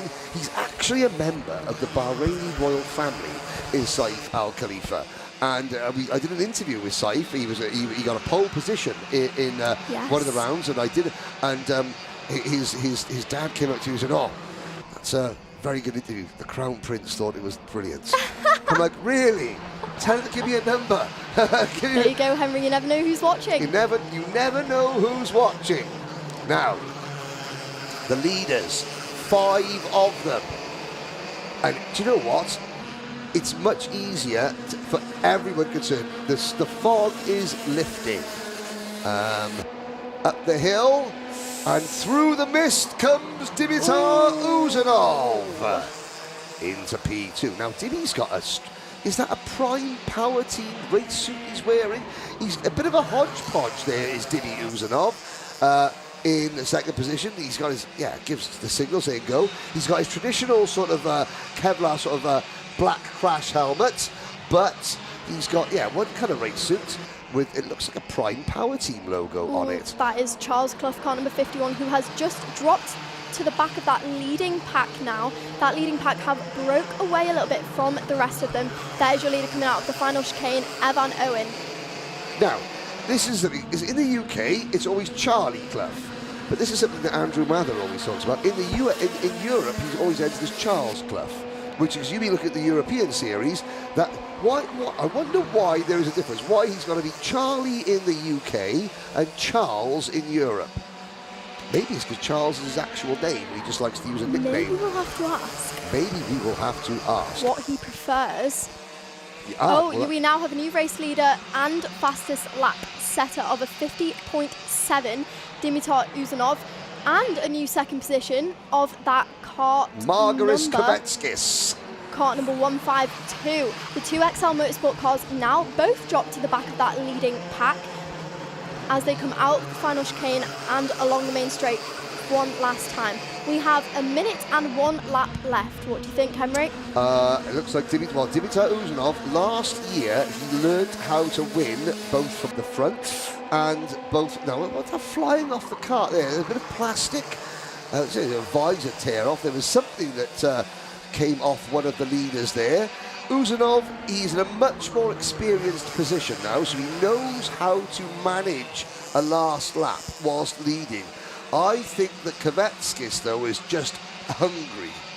I think at the start, Uzanov, he's been racing a lot. I think Kovetskis, he's definitely going to have a look. I know that much. Well, we will see as our drivers approach the final few corners of the lap, almost the last lap. Let's see what is going to play out. Are they going to cross the line before the clock strikes 0? Not quite. So 2 laps to go. 2 laps for Uzanov to hold off Kvetskis, Owen, Clough, Favel, Wang Chak, and even Teddy Higgs. Teddy! Possibly more time for your XL Motorsport drivers to make up that ground. Yeah, Oliver Kleinfelter, Frank Morris, Max Frisbee, Evans Veronins, Travis Giddings, and Louis Williams-Mab, starting at the back, is still running at the back. And we've got 13 drivers out there, so who have we lost? A couple of drivers didn't take the start. And we have a new race leader, Margaris Kovakis, now in the race lead, just picked Dimitar Uzanov right at the last second. But there is still a lap to go out the last chicane. Your leader goes, and this will now be the last lap. Ilya Sami has had to retire, and I think Oliver Megumu Che-Yak Chan is also not out there. So this is the final lap. Kvetskis, he went for the move, he's made the move. Uzanov now has to fight back with the number 27 of Efan Owen and Charlie Clough next in line. Well, Uzanov had the lead, looks over his shoulder just to see how many drivers are right behind him. Now he decides, does he have enough time, enough room to make the move he wants to? Here he goes. Oh, and Kvetskis squeezed him, but Uzanov forces his way to the inside. Great move there from Dimitar Uzanov, and Dimmy will win in Waterswift. Great move. What a race. It was definitely a 5-car battle for the lead there for most of that race. Yes, indeed. And again, so look at Margaris Kvetskis. Kvetskis tried to move over, tried to defend. Dimmy was already halfway there. Now, this is what I really liked about that. And I mean, Kvetskis, he could have just kept squeezing and squeezing and squeezing. But then that would have forced Dimitar Uzanov off, and you might have got a penalty for forcing another driver off track. So Uzanov realised, instead of keeping squeezing, I'm going to try and move out to take the racing line, accept defeat at this corner, and then try the undercut coming out of the boot. Didn't quite work for him, but that was good, clean racing, and there is your results. There is your results. Your winner, Dimitar Uzanov, Margaris Kvetskis, Evan Owen, Charlie Clough, Harry Fabel, Hero Tis Wang Shak, Teddy Higgs, Oliver, how do we say that surname, Emery? Kleinfelter, Frank Morris, Frax Busy, round out your top 10. Yes, there's Teddy Higgs. Teddy in 7th place. Louis Williams-Mabs finishing. Now, there's several Teddys. There's a dad whose son is called Teddy. And all you can hear whenever he's like, go on, Teddy! Okay. So that's what it is. That's how we differentiate. It might be Teddy Higgs' dad. If it's not, I'm just using that because it's nice to say every once in a while just go, Teddy! Right, Hillary watch. I'll be right back.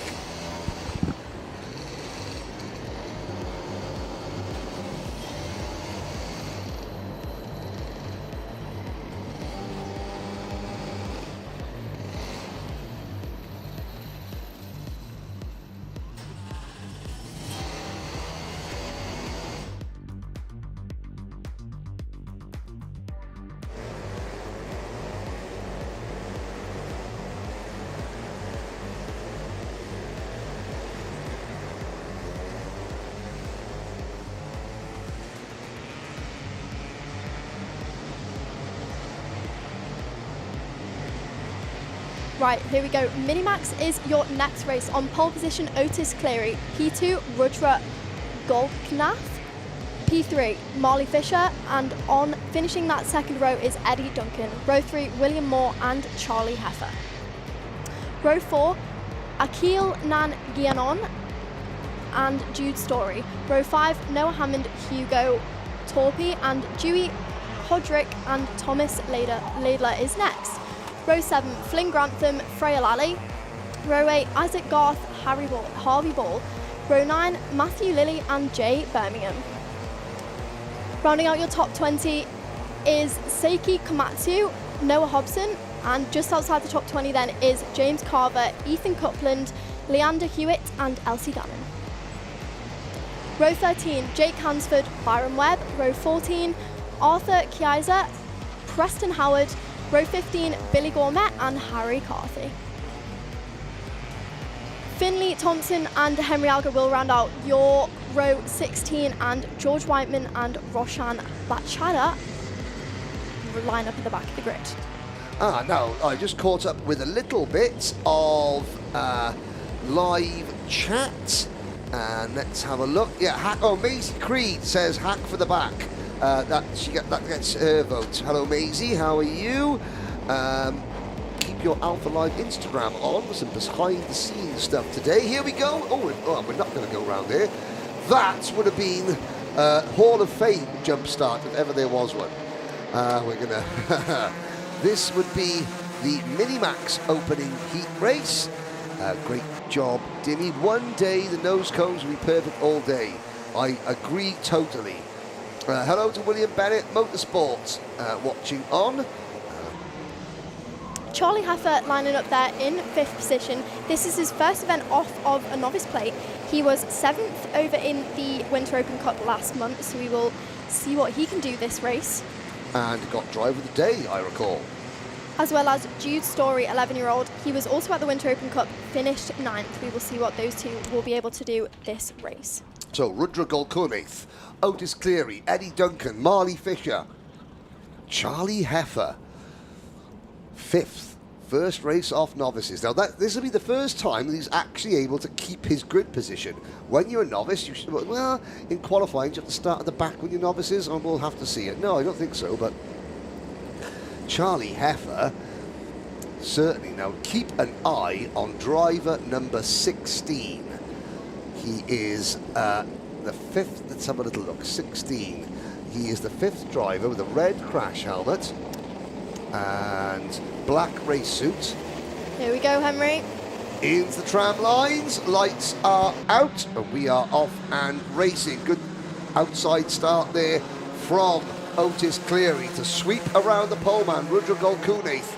Everybody else safely through the first couple of corners, up towards, and there, that's the number, is that the number, oh, that's Achille Giannone in the number 128 cart. That's Schnitzer BMW liveried machine. Oh, a spin for the number 97, Thomas Laidler, and there's a big traffic jam at the back of the field.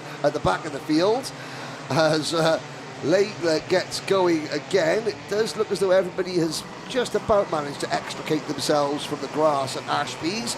But up at the front, Otis Cleary with a huge advantage over everybody else. There goes Achille Giannone through your picture. William Moore, Marley Fisher now runs 2nd and 3rd. End of lap number 1. Good start for Cleary. There you go. Unfortunately, car number 25, Rudra Golkunath, did drop a few positions down that race. No, at the start of that race, however, she has got just under 6 minutes to make that back up.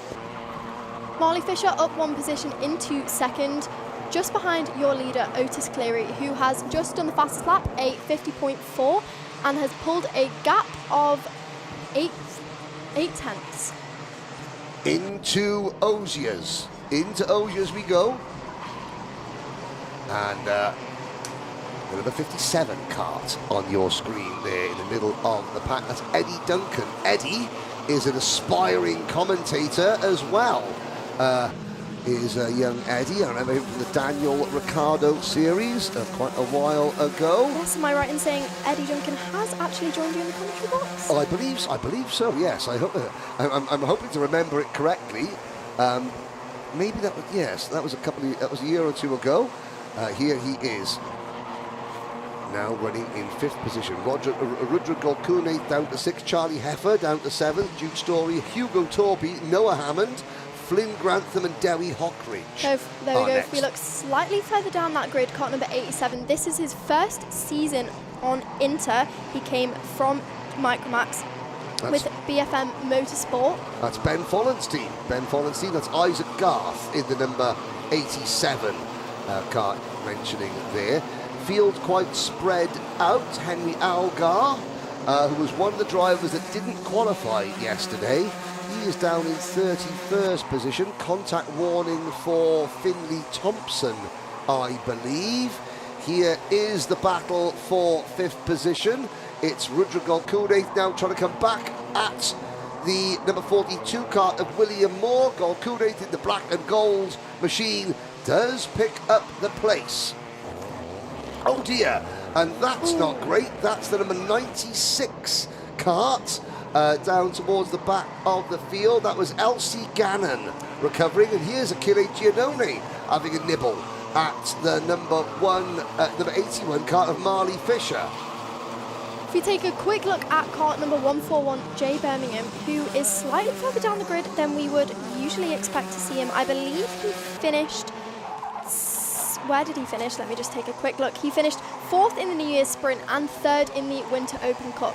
We will see if he's able to make his way through the field for the remainder of this race.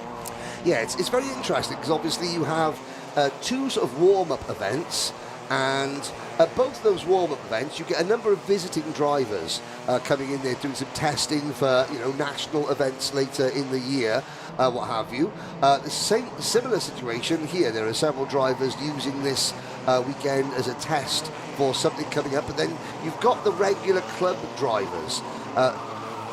What I like to see is how those club drivers cope when the big guns turn up, the national runners turn up, just not trophy hunting, but using a club meeting as a test session for an event, a national level event later in the year. Absolutely. There you see your leader going... Sorry, that was a set. Charlie Heffer. Now you can tell he's new, as nobody told him that you can't do that. Well, you can do that. He's just done that. He just did. That was come out of absolutely nowhere. And I'm not surprised that William Moore has dropped back another position out of pure shock, if nothing else. What a move from Charlie Heffer. There was car number 26, Flynn Grantham in 8th position, currently running up one from where he started. Jude Story down into 9th. Oh dear, that's the end of play for driver number 32, Byron Webb. Sorry, Byron, out of the race. Well, we have just under 2 minutes to go, and Otis O'Cleary, car number 122, your leader, has currently got a gap of 2.5 seconds.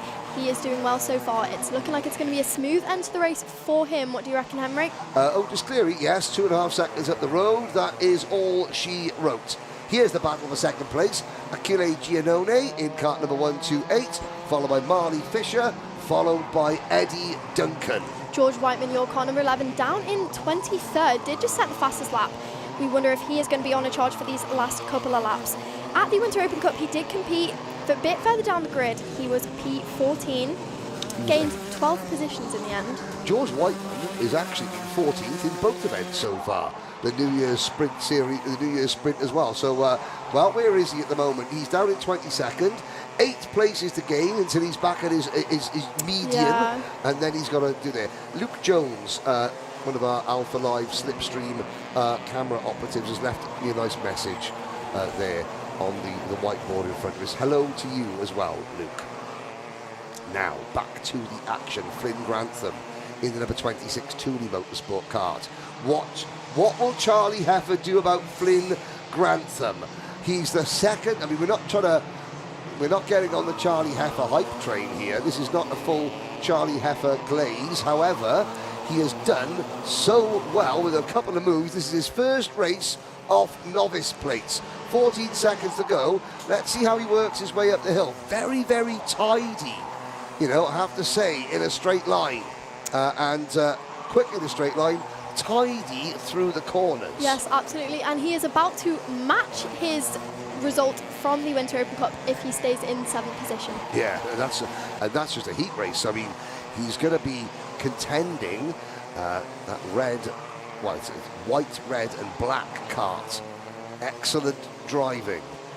Now, can he hold off William Moore, Hugo Torpy and Jay Birmingham, who are all closing in? And this is the problem that Heffer will have to learn how to deal with as he gets more experienced. He's trying to get past the driver in front. Driver in front's not making it easy. They're all slowing down, and now potentially he can get passed by the chasing pack behind him. How do we navigate and negotiate our way through that situation. Across the top, through Inkermans, down towards Ashby. William Moore has a little look at Charlie Heffer. Heffer holds him off. Still, Flynn Grantham is holding Heffer off in 6th position. Meanwhile, oh, there's a battle behind them. The 1-4-1 of Jay Birmingham and Hugo Torpy going side by side. But your race winner, Otis Cleary, takes the win from Eddie Duncan. Marley Fisher, Akile Giannone there in 3rd, Fisher 4th, Golkune to Grantham. Heffer does hold on. As we look further down the order. Just outside that top 10 then is Jude Story in 11th, Noah Hammond, Isaac Garth, Dewey Hodrick, Freya Lally, Matthew Lilly, Thomas Laidler, Harvey Ball, Ethan Coupland and George Whiteman inside the top 20.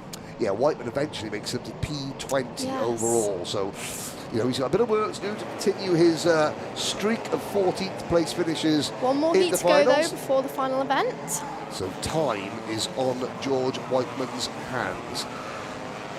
Oh, well, that was we're not going to be doing Dave Hillary Watchman classes with just 15. We've got to wait for a full grid before we can see about nose cones. Yes. Hello to you on the live chat, the Slipstream powered by Alpha live chat. Now, whilst we watch Dave Hillary, a reminder, if you are watching, now, everyone's heard of the cheese tax, haven't they? Yeah. The cheese tax, the cheese tax. Yes, you've seen the reels? Yeah, yeah. Absolutely. Did you know there is a fruit tax as well? I did not know that, Henry. There is. How did you come to this piece of information? Specifically an apple tax. Really? Yes, and it's very, very pertinent to mention the apple tax now, because if you are watching this broadcast and you want to become a Slipstream member, then that's great. Don't, if you're watching it on your Apple-powered device, either be it an iPhone or an iPad, and you're watching it on the YouTube app, don't go and subscribe. Don't go and become a Slipstream member whilst using the Apple app. Simply find your nearest home computer or other brand of mobile phone or an iPad or any sort of technological device, and sign up for Slipstream using that device. Don't use your Apple device to do it, because Apple make you pay the Apple tax. And after you do that, come and join us later this afternoon for the main events. Yes, so Apple will charge you more, and Alpha will not get any of the money. So it's the Apple tax. Don't subscribe, become a member whilst using your iPhone or iPad. Simply go to another device and sign up that way to avoid the Apple tax. There you go. Next race up will be Cadet Honda with the 200 engines. That's next.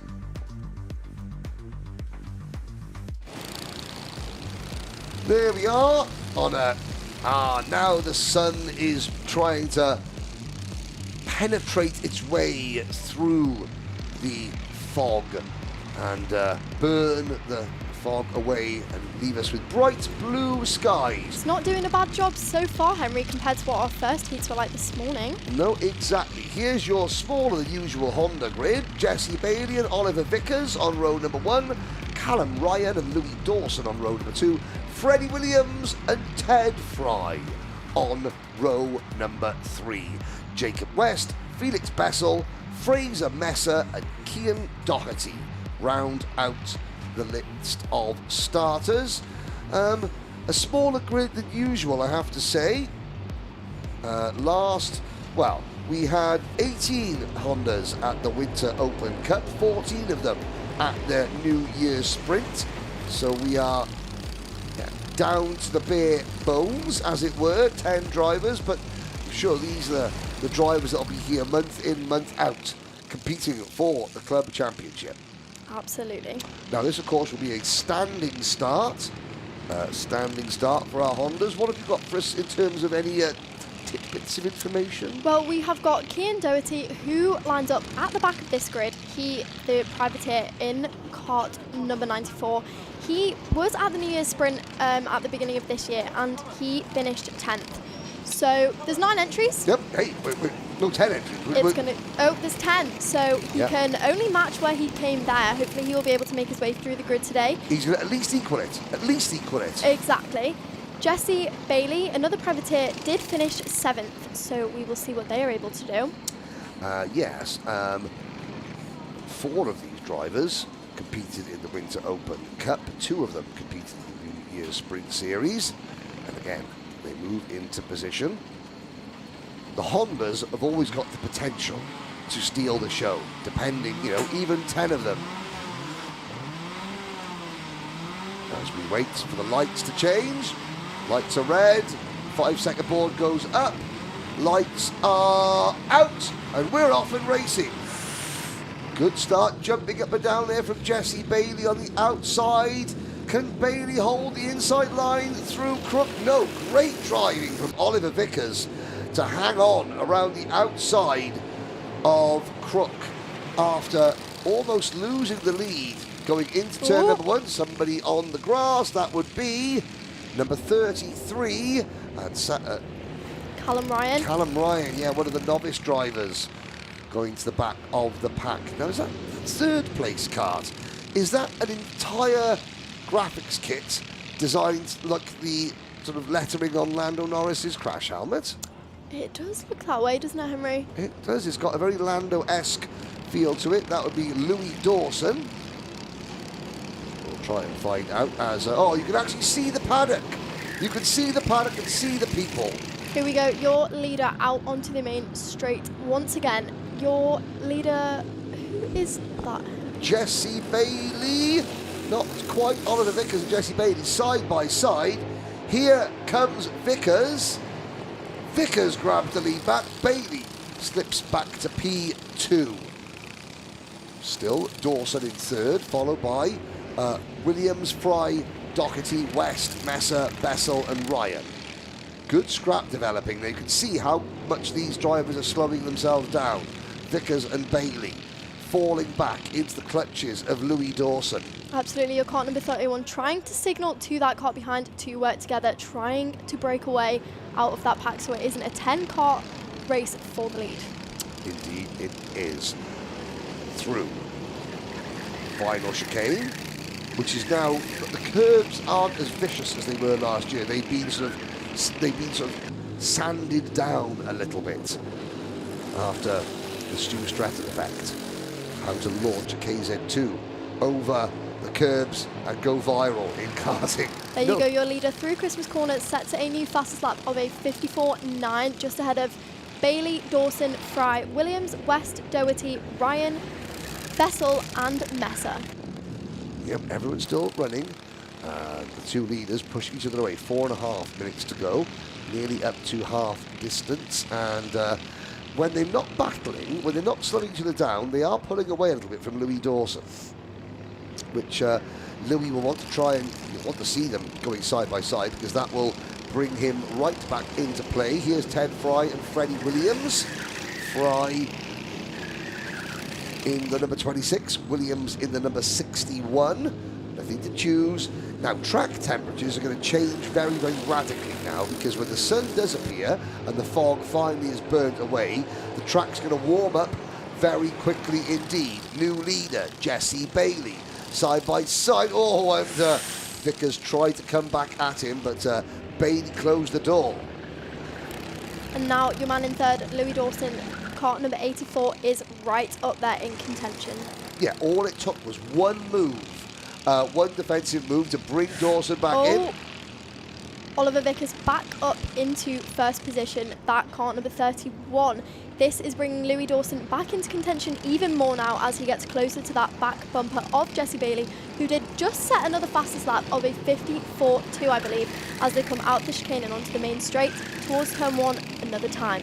3 minutes, just over 3 minutes left, plus a lap of this race. What do you think we're going to see, Henry? Well, we're going to see 3 karts now work together for as long as possible, and eventually they're going to battle, but they're going to try and create enough of a gap between themselves and everybody else so that, yeah, they can spend a lap, you know, going in and on each other and Absolutely, defending. but that cart number 94 of Cammie Doherty says no thank you, sets the fastest lap, trying to make that positions up towards that lead pack.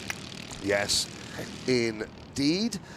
Now, of course, as we're watching this, you work in, as well as being a former driver in the Junior Saloon Car Championship, you do work in karting, doing a lot of media work, don't you? I do. I run a media company for drivers and teams. Oh, excellent. And anybody on track at the moment that we're following in particular? Not in this class, but we have many out today. A lot of the Miami Waterswift Inters out there.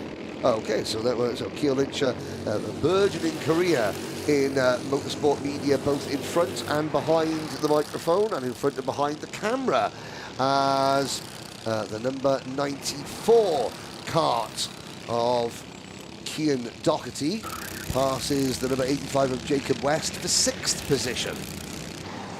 How come you missed karting and went straight to cars, Keel? Do you know what? I was a fan of motorsport for a long time before I started. I did actually have a Rotax, but my karting career was short-lived. Right. And then I, at the time, I was advised to buy a Citroen Saxo. So when I was 12 years old, I bought that and I tested that for years instead. Although if I could go back, I would definitely do more karting. I think when you're on track, you definitely feel the difference of those drivers who have that karting background is the foundations. It can teach you aggression. Also the respect, I definitely think it makes a difference, and I would have more in my career if I could.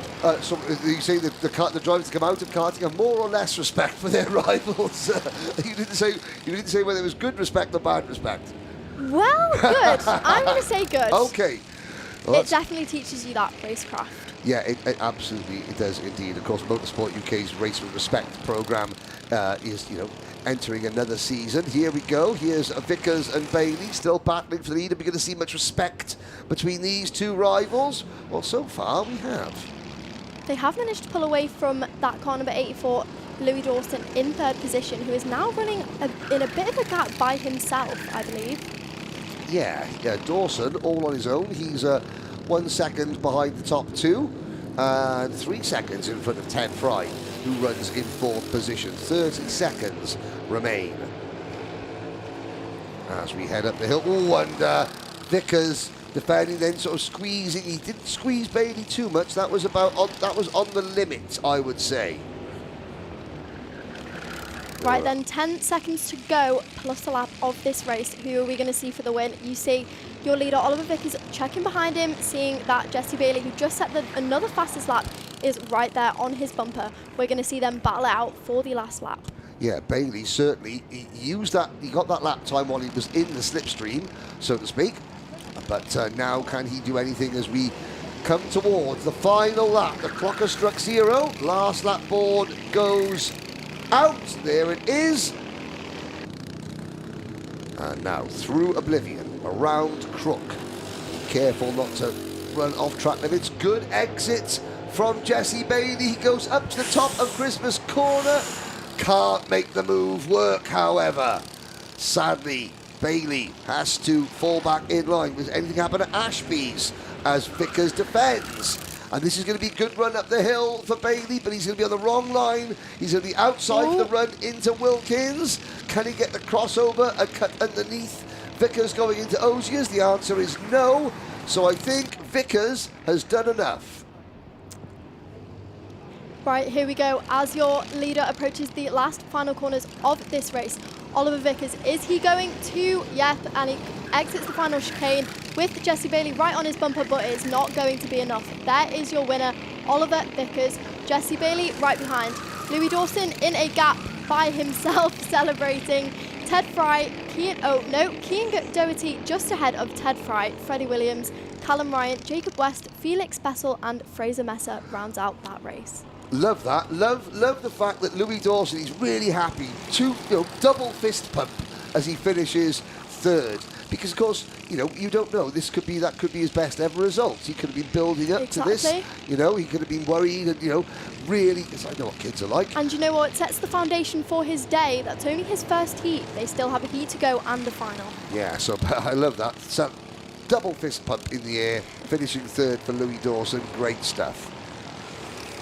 Well, the action is coming thick and fast here at Wilton Mill Kart Club on this Slipstream broadcast powered by Alpha Live.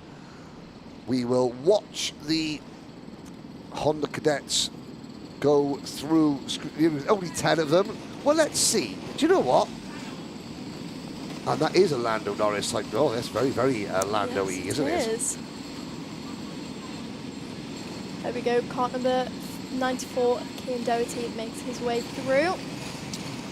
Oh, not even a 10 kart field. Well, we live in hope. We live in hope. That is, believe it or not, 2, 4, 6, 8 races down. The next race up will be Micromax and Waterswift Restricted.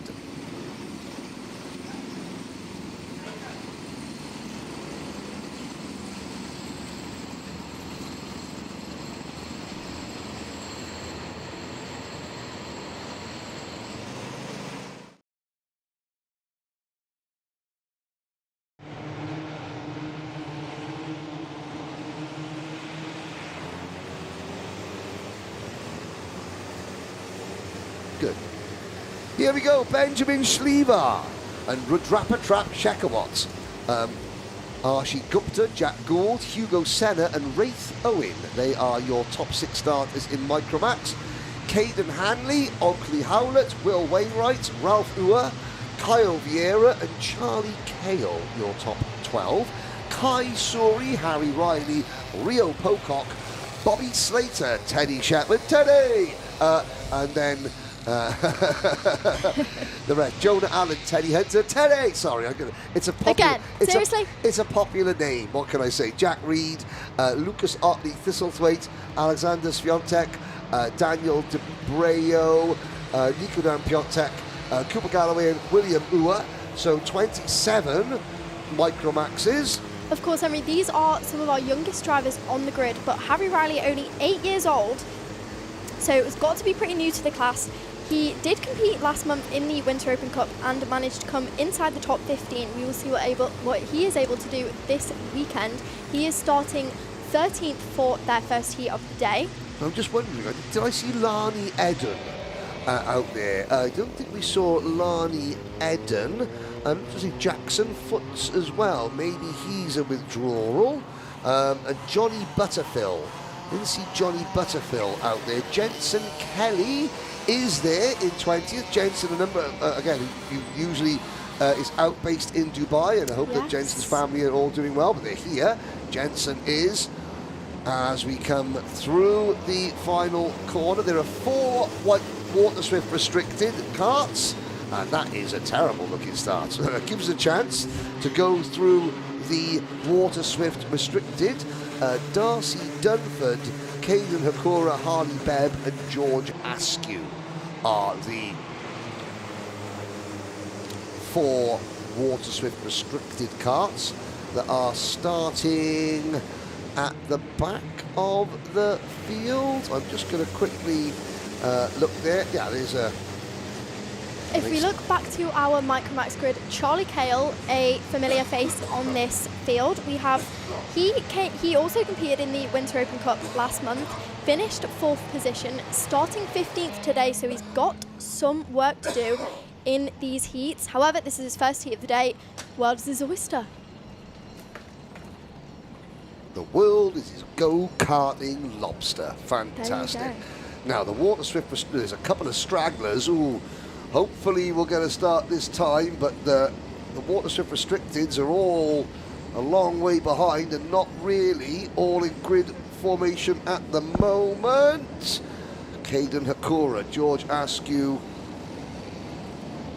There's Benjamin Schliever in the number 178 kart. Brings them to the line. Oh, that's a terrible formation, but they're going. There's going to be penalties after that one. Here we go. it is Schliever who has the race lead. There you go, your race leader heading up towards Christmas corner. All in pretty good formation, I've got to say. Well done. Down towards Ashby we go. There are your 4 Waterswift restricteds. Now the black plates, they're the novice drivers. Let's try and pick out some of the novices. You've got the number 65. That would be Caden Hakura, then Harley Bebb. Now, are they novices, or are they just given all the Waterswift restricted carts, black plates? And no, they're surely novices. No, they are all. That's great to see. There are 2, 4, 6, 8, 10, 12, 13 novices in this race, and that is really good for the future of the sport. Change for second place, or is that change for third place? The 26 and the 45. That is second. That's Rudrapatrap Shekhawat passing Arshi Gupta for P2.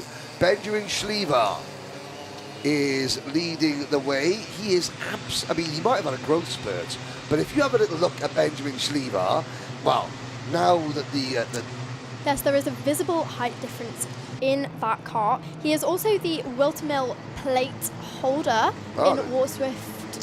WMR, the WM plate, which was held last November here at Wilton Mill.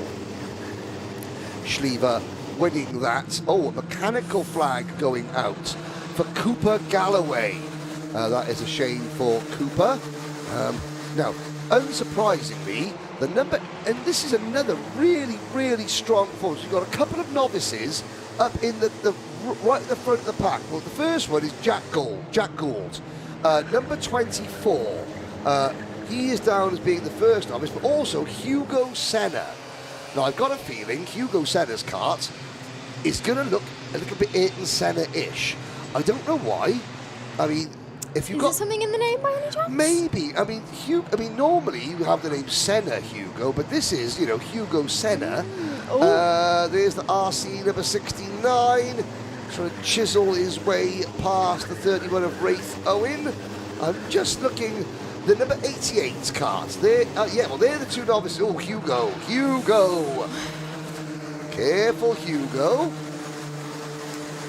He's chasing his fellow novice, Jack Gould, up towards the top of the hill. And Hugo Senna's cart, right, Slipstream, powered by Alpha Live, Cameraman Challenge number 2, incoming as soon as we have just mentioned that Cooper Galloway, who's already had a mechanical flag, is now in a spin as well. As I was saying, Slipstream, powered by Alpha Live, Camera Operative Challenge number 2. Please get a close-up of number 88, Hugo Senna, so Commentator can extol the virtues of how nice the kart looks and how much of a retro Senna-style kit it is. Thank you.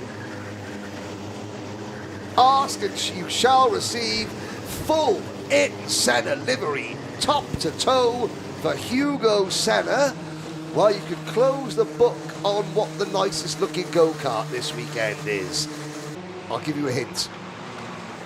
It's that one. That one there. Lovely, lovely looking, a homage to Ayrton Senna, who, and this is the scary thing, next month will be the 32nd anniversary of Ayrton Senna's passing. Really? 32 years since Ayrton Senna was killed, and yet at every single kart meeting you go to, there will be, oh, there's Cooper Galloway with a puncture getting out of the way. Oh no! Cooper Galloway just dawdling his way back. He was, But here is your leading pack. Through turn 1, you have the fastest lap so far being set by Wraith Owen, currently running in 4th position, that kart number 41. Is he going to be able to cling on to that front pack? We will see. But your leader, Benjamin Savard, through Christmas corner. Now, now here we go. Look at his feet. Look at Benjamin Schliever's feet. Look how far away from the nose cone they are. Literally, his pedal extension kit is the biggest you can. He's barely his feet are barely past the fuel You are tank. correct there, Henry. There is quite the considerable difference. I mean, he is short in stature, long on talent, is Benjamin There you Schliever. go. Hugo Senna, meanwhile, got delayed badly. Cooper Galloway was just pondering his way into the pit lane and didn't realise that Hugo was on his outside, and Hugo got delayed badly. In fact, that has pushed Hugo back to 12th position in the the spirit of Ayrton Senna entry, shall we say. There was another driver some time ago that would his entire graphics kit, the Spirit of Senna Racing.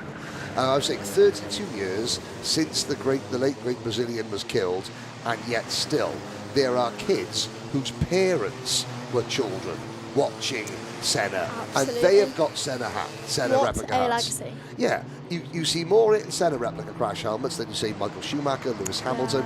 Okay, you get a lot of Lando crash helmets now. That seems to be coming back. That seems to be coming into fortune, but still, Senna as the 69 kart of Caden Hanley and Will Wainwright getting acquainted. Ooh. Now that kart of Will Wainwright's, that won my award for, well, it's not an award, you'll get anything for it, it's just my opinion at the end of the day. But Will Wainwright, in that number 21, I said that was the smartest looking go-kart from last month's Slipstream event at Wilton Mill. Wainwright, we might get one or two little tyre scuffs on that really nice white, luminous yellow and blue livery machine if he keeps battling the way he is with Caden Hanley. This is 5th and 6th. The best novice, Jack Gould, still there in 7th position. Kai Suri, Harry Riley, Charlie Cale, Oakley Howlett are next. Then it's Hugo Senna. Then Kyle Vieira, Ralph Uwer, Jensen Kelly, Bobby Slater, Rio Pocock, Jonah Allen, and the rest. Jackson Foots is out there. So maybe I was just missing a couple of names. Johnny Butterfill is also out there. I'm assuming maybe Lani Eden is as well, although I missed her on the grid. This is the final lap, and Benjamin Schliever has done an excellent job of holding on to the lead so far. However, this is the biggest lead group we've had all day. 6 of them for the win. Can the pint-sized Benjamin Schliever hold them off? I reckon he can. He has extended his lead ever so slightly on this last lap. You saw him check behind him originally at the start of it. However, he's approaching the last few corners. It was sorry. There was a little bit of could have seen that happening. That started about 3 corners ago. That was the initial interruption, because I could see, as you get used to this job, and we've got Benjamin Schliever, you were right, Keo, he did hold on, well done. Archie Gupta 2nd, Wraith Owen 3rd, Rudrapatrap Shekhawat in 4th. However, you'll get to learn that you can almost see an accident about to happen. You could see an accident happening about 3 corners before it happens. Well, you did call that one, didn't you, Henry? And that is something that you just, Caden Hanley, and I'm trying to think who it was. Was it Caden Hanley and the other driver? They were just getting a little bit tetchy. It's like the play date had run its course, and now they were just annoying each other and arguing over which channel to watch. So it was time to phone one of them's mums to come and collect them. Bit further down that pack, Charlie Cale car number 12, was able to make up some positions, now up to 10th. Yeah, good drive. Jensen Kelly, 15th for the Project One racing team. Now, I'm busy. Slipstream audience, indulge me for a moment. Hang on a second, because while we wait for Hillary Watch, I am, very, very, quite chuffed myself. I went to watch Dave in concert the other week, and I was going to say, people ask me, what's your favourite music? And I would say, well, at the moment, what's the number 1 music artist out there at the moment? Who are you listening to out there, audience? Who is? I personally, Dave. If you say any of the following 4 bands or artists, then you're all right by me. Dave, Ren's outstanding. Yeah. Dave is the best wordsmith in music. Also public service broadcasting and the Rumjacks. Are you going to tell the live chat how long you waited to see Dave? 5 hours. I was 30th in the queue. Me and my son, we were on the barriers at the front. At the very front. That's what 5 hours of waiting gets you? Yep, 5 hours of it gets you some cool dad points with your teenage son and a slight case of hypothermia because it were cold. But there we go. Let us know in the live chat. Fun fact, says David Whitehouse, Motorsport Magpie. Benjamin Schliever has over 30,000 followers on TikTok. Oh, well, there's another good band, Joe Public. But they did a song called 40,000. 40,000 followers and we would agree. Finger on the filter, you look legendary. Have we had any action from Dave Hillary yet? I don't know, I've been too busy watching you dance in the commentary box. Well, hey, there's a treat for you, everybody. Now, hang on, just a minute. Stop the bus. Wait a minute. Could this be? Have we done it? Have we missed something? Have we missed someone? This is incredible. Wait. Oh, we've done it. We've done it. Scenes, utter scenes. Punches the air. In the commentary box. No no-scope penalties in an entire race on a full grid. Boom!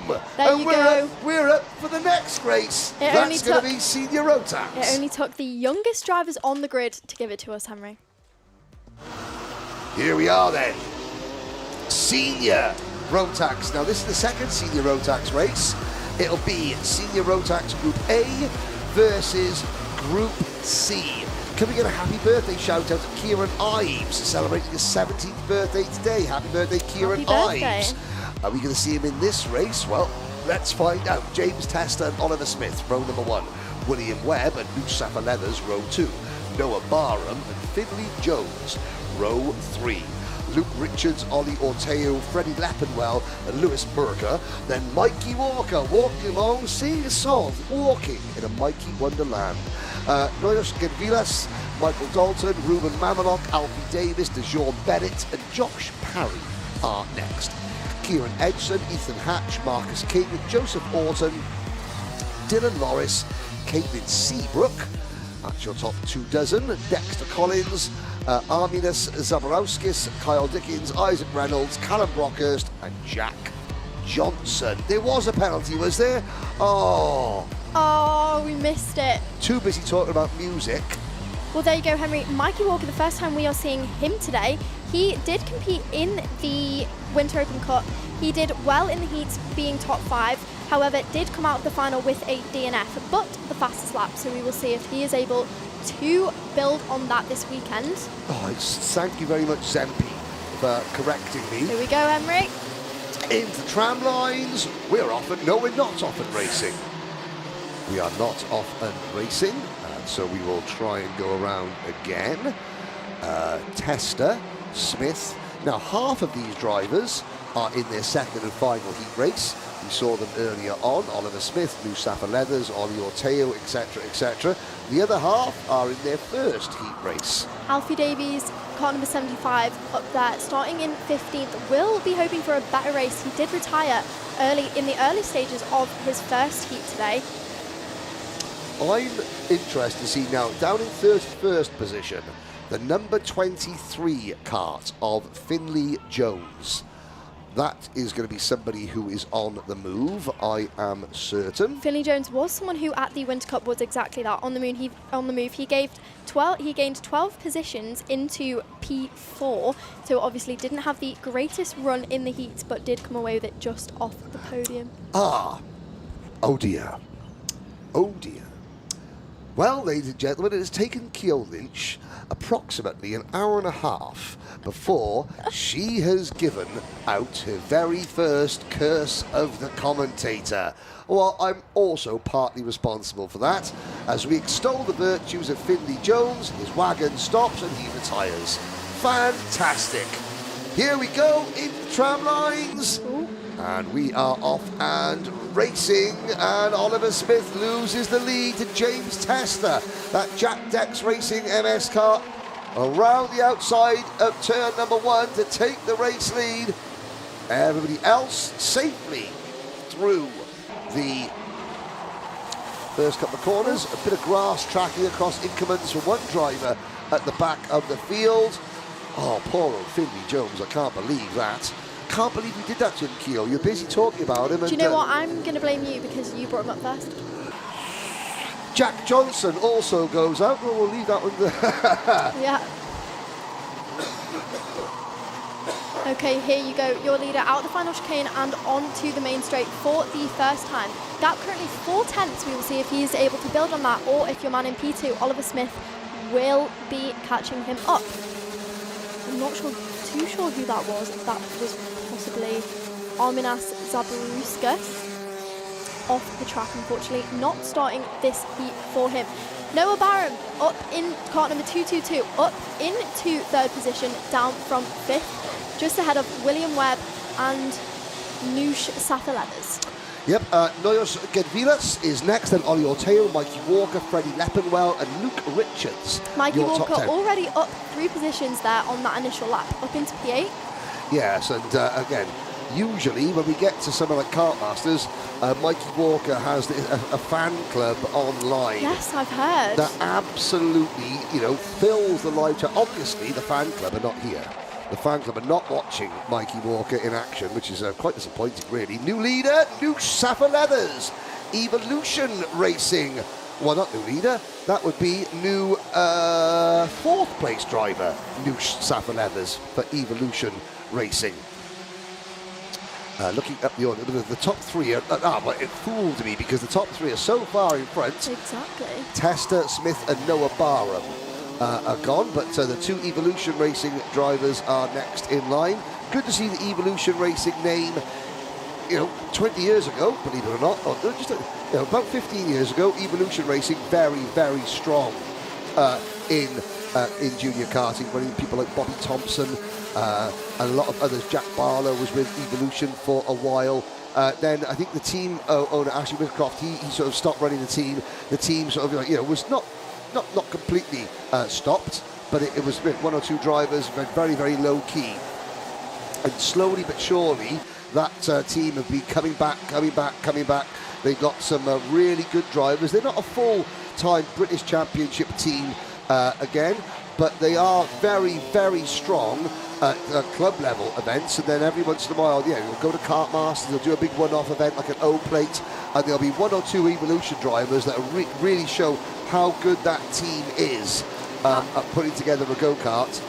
It's just they're not a full-time British Championship team at the moment. Maybe they will be this year, who knows? We will see. Well, it was Alfie Davies, a better start for him this race after his retirement in Heat 1. Car number 75 up into 14th position, the Motorsport UK driver is, just behind Michael Dalton and Luke Richards. Jake Fisher down 1 position.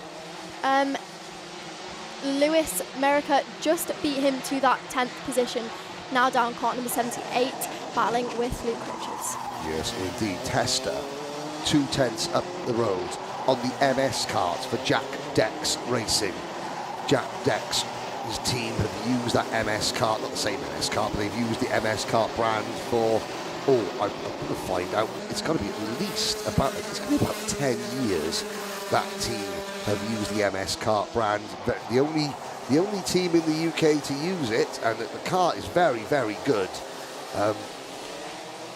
It's very good indeed, but they don't seem to sell many sort of privateer MS karts. It's just the official team that use the chassis. I can't understand why, because why more people don't go and buy the MS kart and use it in 2-stroke racing, because it is very good, the Czech Republic built chassis. We don't see our leaders right now, but Oliver Smith, car number 38, did manage to get the fastest lap on that last lap. We will see if he has managed to rein in that driver leading James Tester. Yeah, down to 800ths of a second is the deficit as they head up towards Christmas Corner. Visually, it's nothing. Let's have a look And they're coming, here are your leaders, and they're coming up on some slower traffic. So there's a driver who's obviously been off and is now back on and is about to get swallowed up by these three. Barham tries to set up Smith for a run through the boot. Great move. And he makes the move. Fantastic move. You've got to time that so right. There you go. Right, just under 2 minutes to go. Noah Barham makes the move on Oliver Smith, who has just then completed the fastest lap. James Tester leads. Yeah, Smith 45.44. Last time around, however, Barham was 0.2 quicker than him, and that is why Smith is now running in third place. Here's the backward bar. Briefly, we saw New Safa Leathers leading the next train of karts in fourth position. Mikey Walker now up into P6. James Tester has done enough at the moment. With a minute to go. With these two battling for second, we might see our leader James Tester be able to pull a bit more of a gap now, which is what he will be wanting in the last 50 seconds of this race, plus a lap. Another lapped kart, Arminas Zabarauskas, who had an off-track excursion earlier, and he's the next person in line to get pounced upon. There's Oliver Smith back at Noah Barham. Barham, the up and under. Great move there from Barham. That's the sign of a very, very mature driver. Even though he's in his first year as a senior, Noah Barham, he is a very experienced driver, driving with a great deal of maturity, I have to say. Now the leader has caught Zabarauskas. Let's see, there's Zabarauskas, who's still in front of Tester, and this is a one line only. Zabarauskas gets out of the way. Smart, good driving for Arminas Zabarauskas. Well done. And we are going to get another lap in before the final lap. Your leader goes through turn 1 right now, up towards Christmas corner. Your man in third position, Con 38, Oliver Smith, has just set a new fastest lap. Are we going to see him take second position before the last lap? Oh, I don't think so. I think that, that's the number 49 out of the race, sadly, Michael Dalton. Oh dear. Dalton out of the race. Where was Michael running? Well, he was down towards the back of the field anyway, now out of the race. 26 drivers remain. Isaac Reynolds in 26th position. Last lap board. James Tester has got this race in the bag. Who's going to be second? That's the question. Is it going to be Barham in the number 222 Dan Holland racing kart, or is it going to be Smith in the number 38 Tony kart? Let's have a look as we head down towards Ashby's. Barham has to defend. Smith trying to go around the outside. No, Barham will just close the door there. And he's going to defend and move across into Osiers. This is textbook defending from Noah Barham at the moment. He keeps Smith at bay. Now here's Smith. Yellow flag waving. Yellow flag waving. And that could possibly have saved Noah Barham's bacon. And Smith runs very, very wide there as they take the checker flag. James Tester for Jack Dex Racing. Lights to flag victory. Mikey Walker managed to make his way up into 5th position that race. Walking along, singing his song. Walking in a Mikey Wonderland. Further down the other, Ollie Orteu in 927. He needed that result because he didn't finish his first race. So he is, he's given himself a fighting chance of a decent starting place in the B final. I can't see him automatically making the A final with a DNF to his name. Yeah. But it gives him half a fighting chance. What else down the order did we notice? You were talking about Alfie Davis. Did manage to have a more successful race than last. He ended up in 13th position, so another driver that we will possibly see in the B final. Looking down the order, Joseph Orton, Dexter Collins, Callum Brockhurst, Marcus King. Yes, sadly, Finley Jones. He's cursed by you. Cursed by us. You. Us. Here we are. Now, here we go. Not even going to attempt to get excited because the minute we cut to Hillary Watch, number 361 Noyos Gedvilas has a penalty. So there we are. Now, look at some of the nervous faces. Because I did hit somebody. I didn't mean to, but the anxiety. Yes. I enjoy watching this. Just to look at a bunch of young drivers go through crushing teenage panic and anxiety. Here we go. Look. But we've all had a penalty. Goes to Jean Bennett.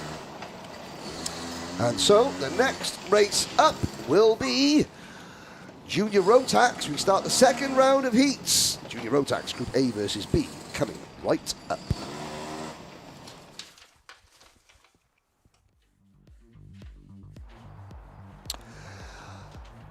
I think it was Barry that sung the immortal line, "Sunshine on a rainy day, and the sun has shining." Here we are. Junior Rotax Group A versus Group B. Gold Chain Charlie. Charlie Wolfett will lead Theo Bradshaw, the two race 1 winners. So those two drivers, they both won their first heat race. They won it comfortably as well, if you recall, in the fog. Aidan Clark third. Ronnie Jones, what can he do? This is the best I've seen Ronnie. Last year, so 12 months ago at this circuit, Ronnie Jones was winning the Honda Cadet O-Plate. He's now here in Junior Max. That's a jump.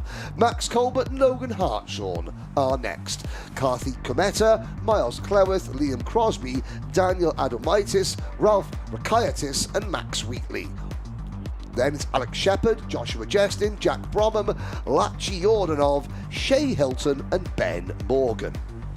The rest on the field, Finn Davenport, Aston Tabb, Harrison McNeely, Peter Lee, Sebastian Geldenhuis. Hopefully Sebastian will have a better day in this race.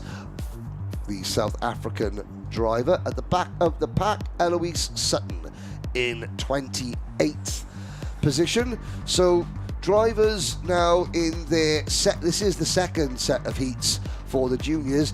If you've had one good heat, you want to solidify that result. If you've had one bad heat, then you really have to be a bit more aggressive to push to make sure that you are in the main event automatically. Absolutely. We are possibly also going to see some more aggressive driving from these drivers. Obviously, their first heats at the beginning of the day were in quite tricky conditions. Yes. So they will be excited to get on some better conditions. Indeed. It was very, very difficult to see. And yes, we will be racing again very, very soon. Don't forget, this is a Slipstream broadcast powered by Alpha Live, round 1 of the 2026 Wilton Mill Kart Club. If you are not a Slipstream subscriber, please do so. Don't use your Apple product, but go to the Alpha Live YouTube channel and follow the instructions and pay your monies. There is a look at the dummy grid. Karts leave the dummy grid. We are about to go racing. Here we go. Gold Chain Charlie leads the field.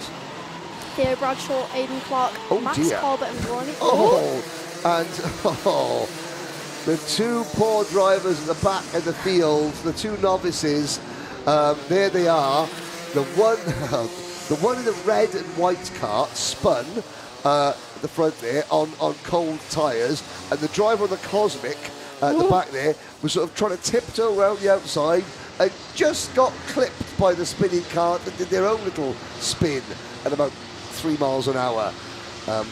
It's very tricky to get off the grid and get heated your tyres, you know, at the same time when you're just starting out in karting, as are those two novices. I think that was Luca Luen and Eloise Sutton possibly getting all caught up. But they will take the start. They're at the back anyway. Absolutely, it's going to be a slow start for the Junior Max Heat 3. Heat 2 for some of these drivers, and your winners of the last 2 heats are going head to head. Yes, indeed. Into the final corner.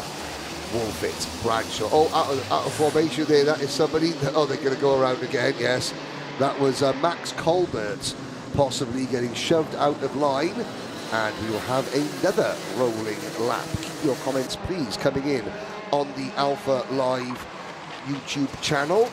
course, this would be a slipstream broadcast powered by Alpha Live. Alex Reed, well, can we get a shout out for Eric Smith, who is, well, I mean, I don't know how much pondering Eric has done today. We did see a couple of drivers pondering their way around the circuit, getting in the way of the race leaders earlier on, but haven't got much time for pondering at the moment. It must be said, it's go time.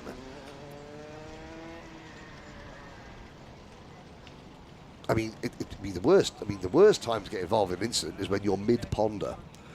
Absolutely. You know? Yeah, I mean, you either want to get involved in an incident before you start pondering, or once you've pondered for as long as you need to. Mid-ponder is a bad time to have an incident. I think you'd agree, Eric. Is that correct? Is that Alexander Reed will definitely agree. I wonder if the nose cone watchman will be out of a job soon if they stop nose pen. There's no chance of them stop. This is not SCUSA, Alex. This is they're going to be drop-down nose cones are here to stay in the UK for the time being. He is too iconic within this Wilton kart track. Exactly. So pipe down. Getting defensive there, Henry. Well, I mean, what if we haven't got Dave Hillary? There's no point coming here anymore, is there? Here we go then, lights are out, we're off and racing. Into turn number 1 we go. Theo Bradshaw takes the lead from Charlie Wolfett, the pole sitter, so Bradshaw leads. Wolfett to the outside, Wolfett's going to try the undercut. That is an exhaust, no longer attached to a go-kart, and that's a big pile-up. That's a big pile-up going across the top of Inkerman's there. That you can't park there. And absolutely not. Yes, and some of that will not buff out either. Anyway, back in the front. Are we going to see a bit of cricket or baseball, or are we waiting for the driver that crashed into me to throw an exhaust at him? I hope not. The good news is, let's have a look. That would be the number 35 kart. Is that Ralph Kaiatis who's watching in the number 35? Full course caution as we look. Let's just keep an eye on that junior driver. Let's try and get a name check on them. The number 35, Ralph Kaiatis was number 135. Yes, it is a Kaiatis, I believe. And he's holding his junior exhaust. Hopefully he's still holding it, and he hasn't decided to throw it anyway. That would be like, oh dear, that MS kart is not looking good. Very, very banana-ish. I have to say that is, who have we lost? We've lost Liam Crosby, Ralph Kaiatis, Finn Davenport, Aston Tab we have lost as well. Looking at the, it was, oh dear. Well, that's the first sort of multi-kart pileup that we have had. We've lost 4 drivers, at least 4 drivers. There is an unhappy, very unhappy driver. Can't even look at the track. I can't even look at it. I'm so upset and angry. 4. Well, we have 23 drivers remaining now and just under 5 minutes left. Yep, the clock is still running. It's Charlie Wolfett, Theo Bradshaw, Ronnie Jones, Max Colbert, Logan Hartshorn, Daniel Adamaitis, Miles Cleworth, Max Wheatley, Karthik Kometa, and Jack Bromham, your top 10. And are we going to go? Are we going to go? No is the answer. We'll do one more lap. Now, the tactic is that it's not great for viewers, but it's great for the driver. Charlie Wolfett is doing exactly the right thing. What's that, you ask? He is slowing it down.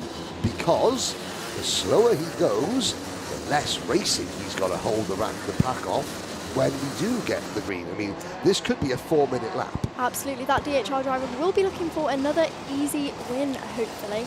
But he is doing what he's told. It's a full course caution. It's a safety car period, in effect. Exactly. And Charlie Wolfett is the safety car.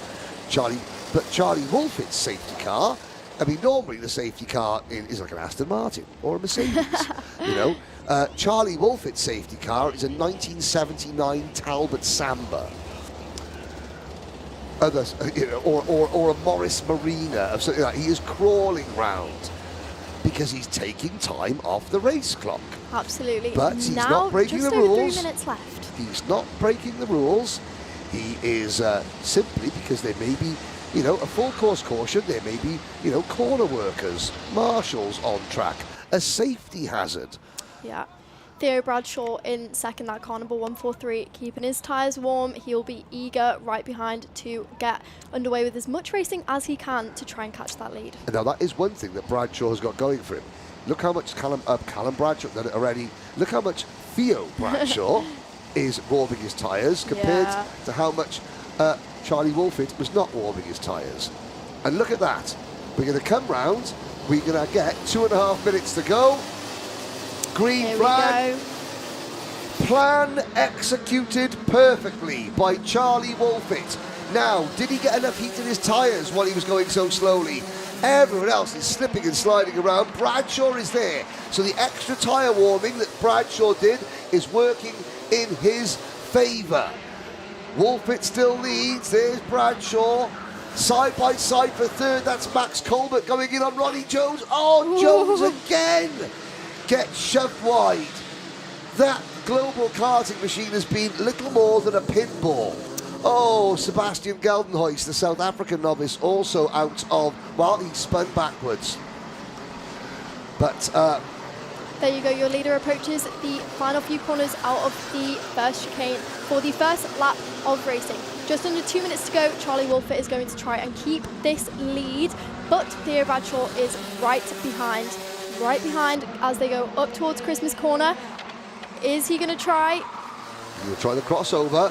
Well, Bradshaw trying to tell Charlie Wolfett, saying, go on, let's work together. Charlie Wolfett there going, no, just no. Not right now. Thank you for the offer. I appreciate it. He's saying I warmed my tyres for too long for this. I will put your offer under consideration, but then I will ignore it because I'm not going to let you pass.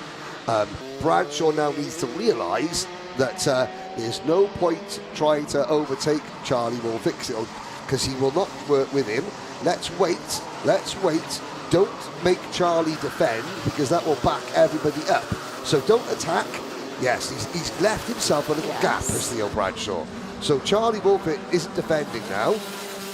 However, your driver, kart number 262, has just set the fastest lap of the race, Max Colbert, eager to make his way to that front pack with Logan Hartshaw, who is in third position. Yes, indeed.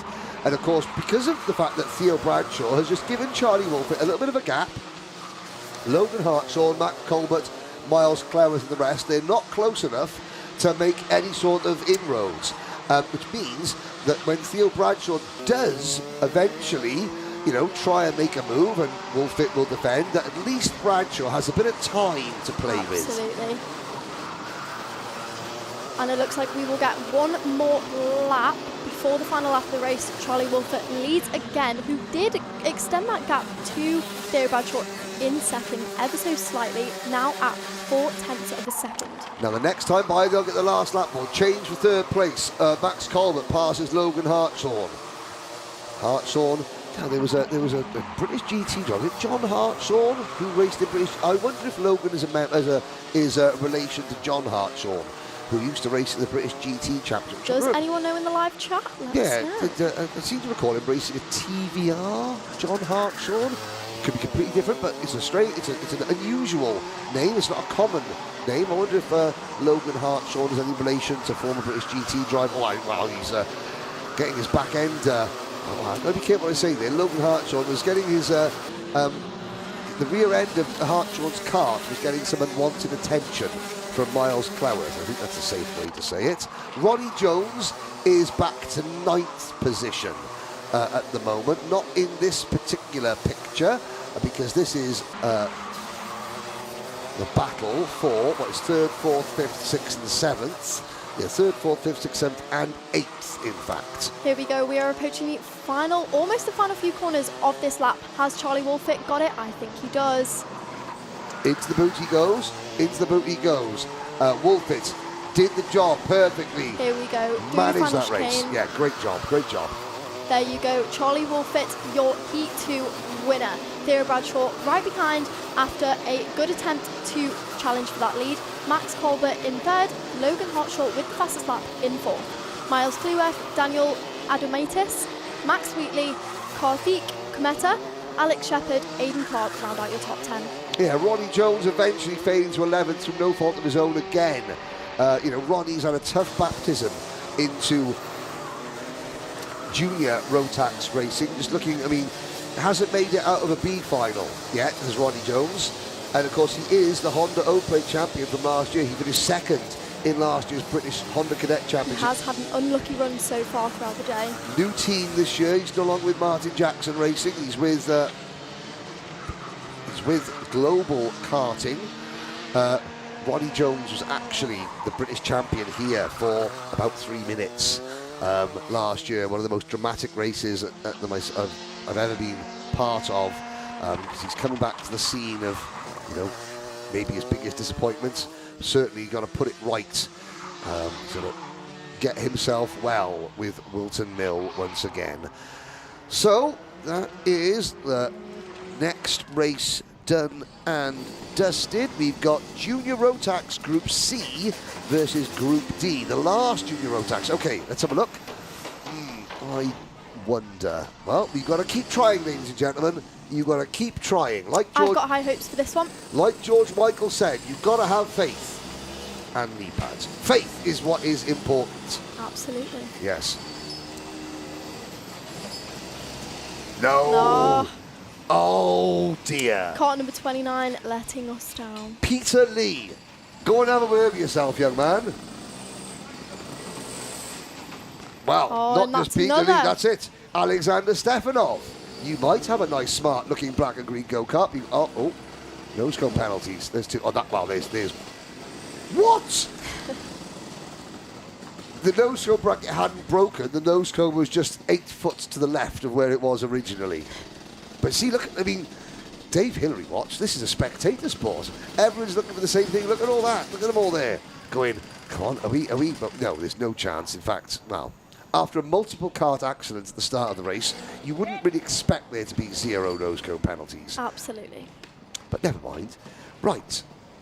We're going to have our last Junior Rotax heat up very shortly. That'll be Group C versus Group D. That's the next race.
Austin, can you hear me?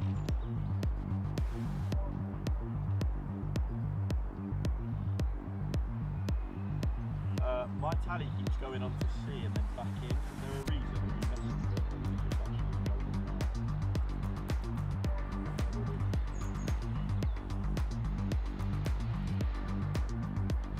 Yeah, I do.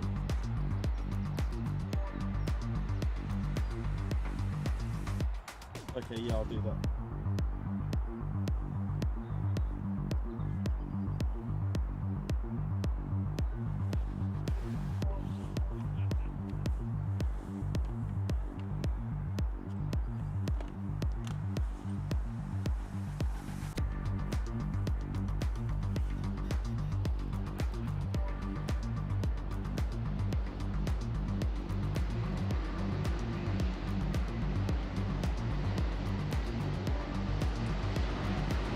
Junior Rotax Heat 4, Group C versus Group D. Blake Southern, the club champion, will start alongside Leo Basterfield, Jacob Smith, Warwick Milam.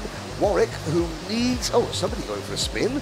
Warwick Milam didn't take the start of the opening heat race, so he needs a good result. Archie Ray Watson and Miles Burton are next.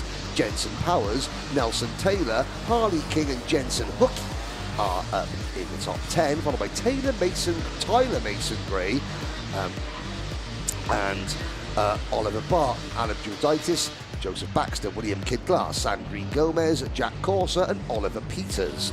Your top 18, Ryuma Komatsu, Eskil Hewitt, Jay Singh, Aidan Hammond, Omar Kayani and Finley Strang. Aidan Hammond, he won a race at the Rotax Winter Trophy in Houston, USA earlier this year. Tigran Gregorian, Nathan Rond, Christian Kiahov and Ollie Healy round out a 28 kart grid.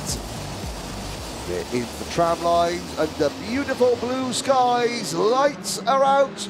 We're off and racing. Southern leads the field through turns 1 and 2. Although, was that Jacob Smith in the 177 car? No, it was Blake Southern continuing to lead.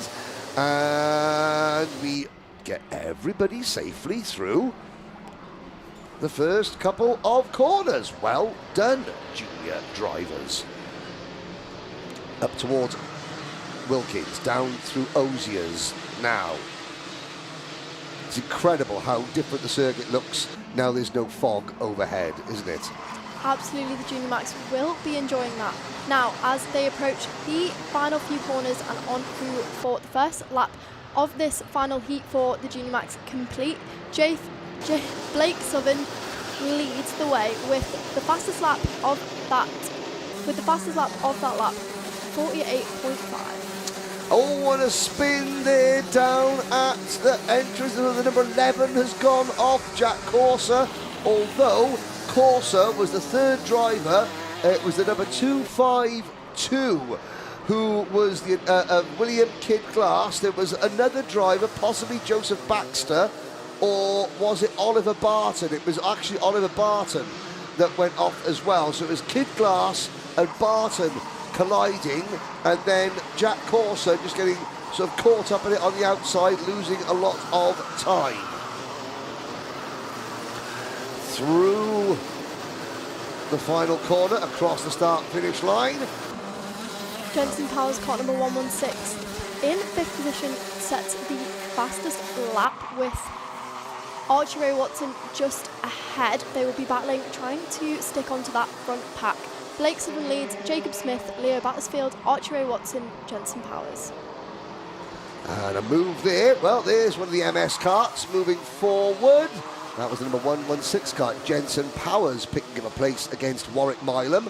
Milam just needs to see the checkered flag as high up as possible. That's what he will be hoping to achieve, just get to the end of the race.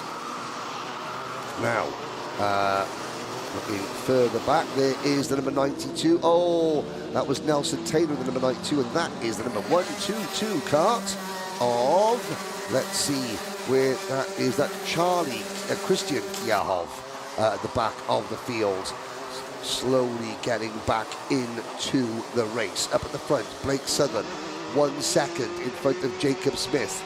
This is looking very, very good for Blake Southern. Slightly further down the field, car number 251, Aidan Hammond. It was a good start for him, currently running in 19th position, up 3 places that lap. Just behind Finley Strong and Ryuma Komatsu, who is down 1 position, lost to position 2, Nathan Rond, car number 61. Southern holding on, 47.06, fastest lap of the race. The best battle is for 3rd place on back, Leo Basterfield in the Guy Cunnington Racing livery machine. Then the Jack Dex MS kart of Jensen Powers, and then it's Warwick Milam. Warwick Milam on that, that is looks like a Velocity Racing sort of badge, but that's, yeah, that's an American team. The number 1, 2, 3 car, that yellow car. Do you know what? I think that might be a Tommy Weir Racing Pantano chassis. judging by the colour of the wagon, possibly. We'll try and find, get that confirmed. But behind Warwick Milam is Miles Burton, Archie Ray Watson, Tyler Mason-Gray, Nelson Taylor, Jensen Hookey. Jensen Hookey was, well, he was watching the event where I was at yesterday at Clay Pigeon. In between practice sessions here, Jensen Hookey, he was very vocal in his support for a young driver called Jake Cossey, who won his race yesterday at Clay Pigeon, and is certainly a very talented young man. Jensen Hookey was reminding me of this. Henry, you've got to watch Jake Cossey. He's really, really good. And the live chat, and he, after puncturing a tyre in one of the earlier races and starting the final from the back, Jake Cossey came through and won it comfortably. So, Jensen Hookey knows how to spot talent. And we are another lap complete. However, Leo Batsfield, we watched him take some grassroots that lap and lose some more positions. He lost 3 positions on the last lap, 2 on this one, now running in 8th. That is unlucky for car number 391. Blake Sutherland, pretty smooth race for him so far. Just under 2 minutes left. His gap to Jacob Smith in P2 is 1.3 seconds. What do you reckon, Henry? Well, Sutherland is the Dub champion. He's looking good. I think that it is pretty safe that he will win this race. What you're saying is that Leo Basterfield, he was sadly sent into the field to do some farming. Absolutely. But it wasn't Aura farming. So, yeah. Terrible. He's in fact just dropped positions. Where did you get these from? I'm a man of the people. Come on now. Henry, I've got my finger on the pulse of the nation. Trust me. That was very Gen Z of you, Henry. There you go. Here comes Warwick Milam. Late on the brakes. That was very good of Warwick Milam.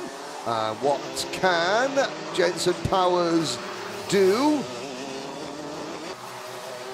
Nothing. It looks like not much, but slot back into that position.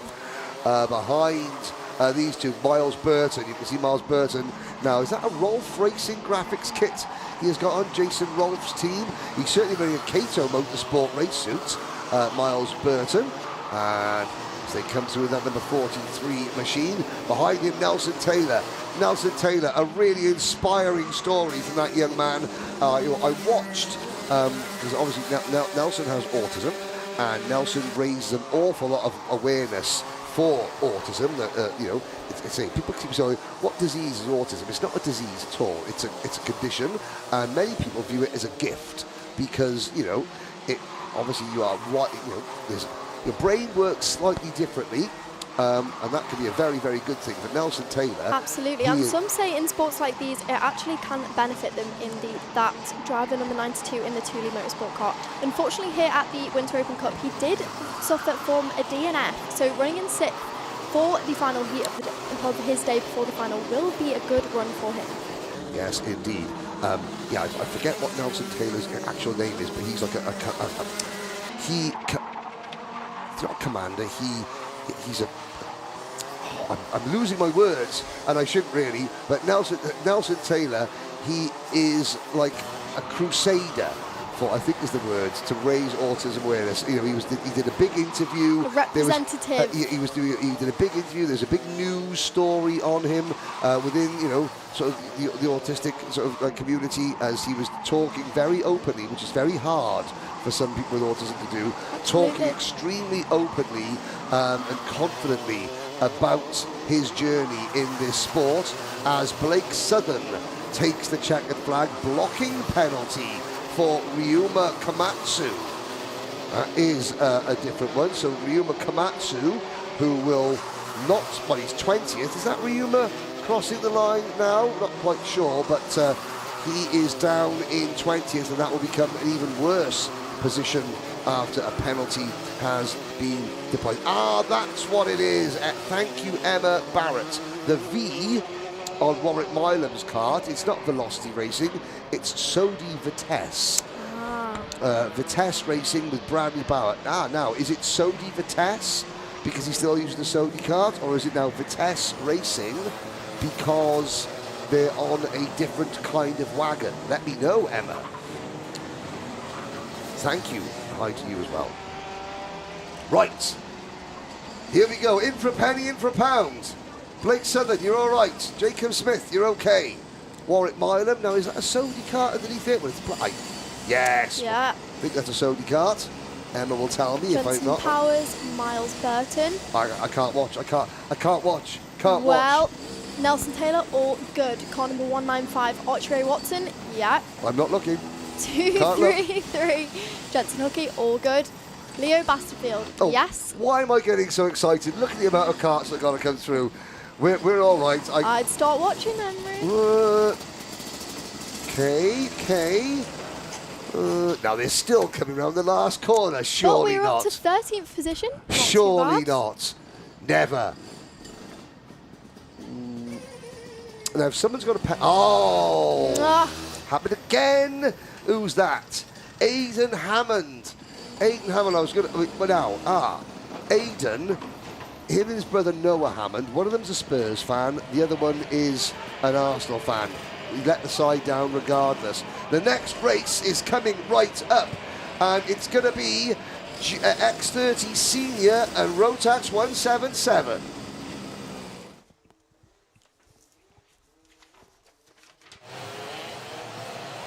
Here we go. Split grid once again. The 177s will be starting behind the X30 Seniors. And we'll find the X30 Seniors on my entry list. The grid will be coming up very shortly.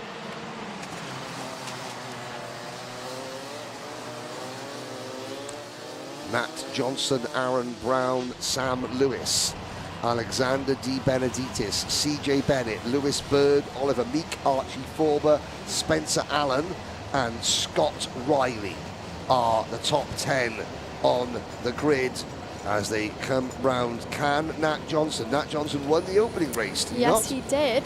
With not much challenge to his name, to be fair. He'll be hoping for another smooth race. Lewis Bird, on the other hand, didn't have the most successful first race. Starting from 6th, he'll be hoping for that again. Yeah, Lewis Bird went backwards and then had to recover from that earlier incident. Sam Lewis, now at the first race, we saw Sam Lewis try to go around the outside at turn this corner here. That didn't happen. There's Lewis Bird. Whoa! And Lewis Bird, well, I mean, I know they're trying to renew the laws on pheasant shooting, but Bird almost got absolutely plucked out of the sky then by that spinning cart. I think that must have been Oliver Meek that was heading backwards at a rate of knots. Bird does not know how close he came to literally being put in the oven and served with Sunday dinner today. Absolutely. There is your Senior Rotax 177 leader so far. Reg Haywood. Reg Haywood came second in the Winter Open Cup and won his first heat, so he is on for a good day so far. Only the final to go after this. Oh, and that is a go-kart embedded in the tyre barrier. It's a Tim Wilson Motorsport kart. It's the number 57 X30 Senior machine of Jack Stewart.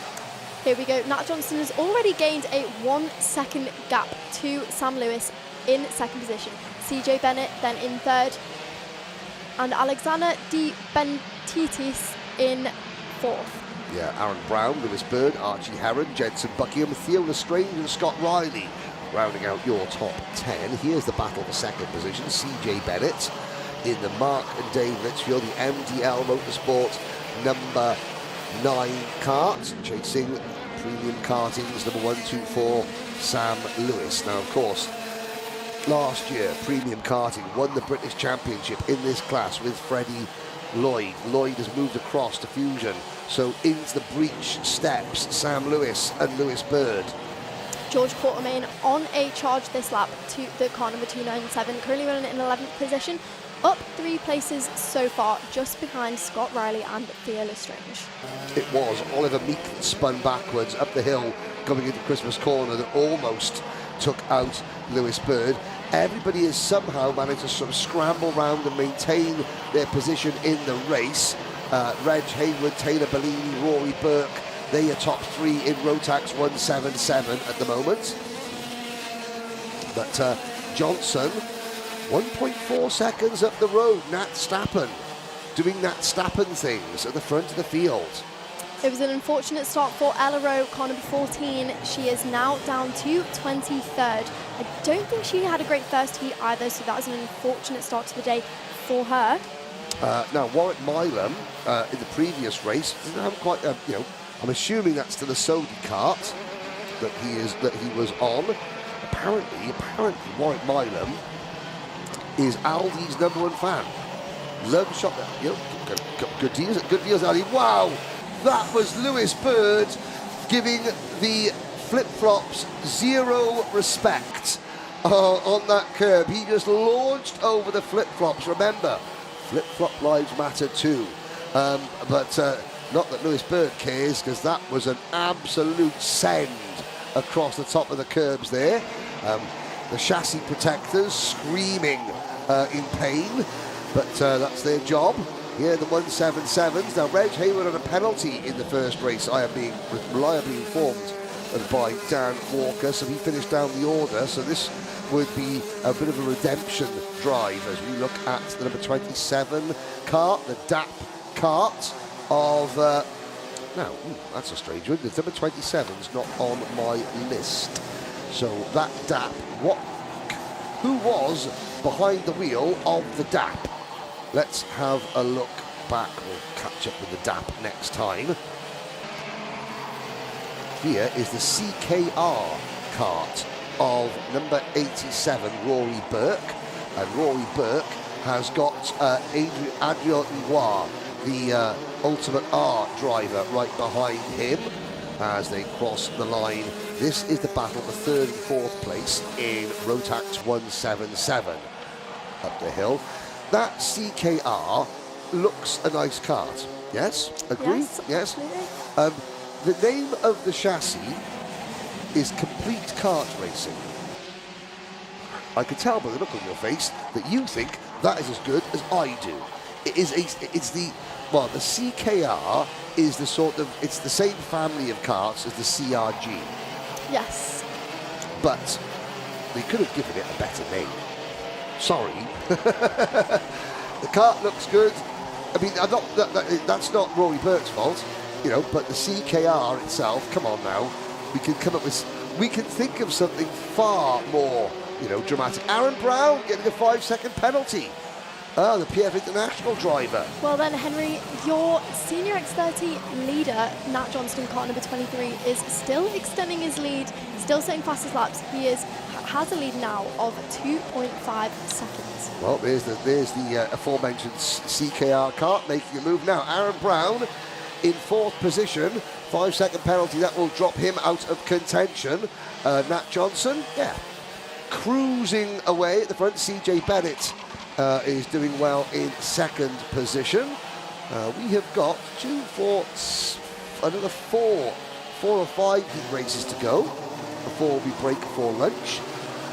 With the delay in getting things started this morning, I would imagine that the lunch break will be, it won't be a leisure lunch break, it'll be a quick pit stop.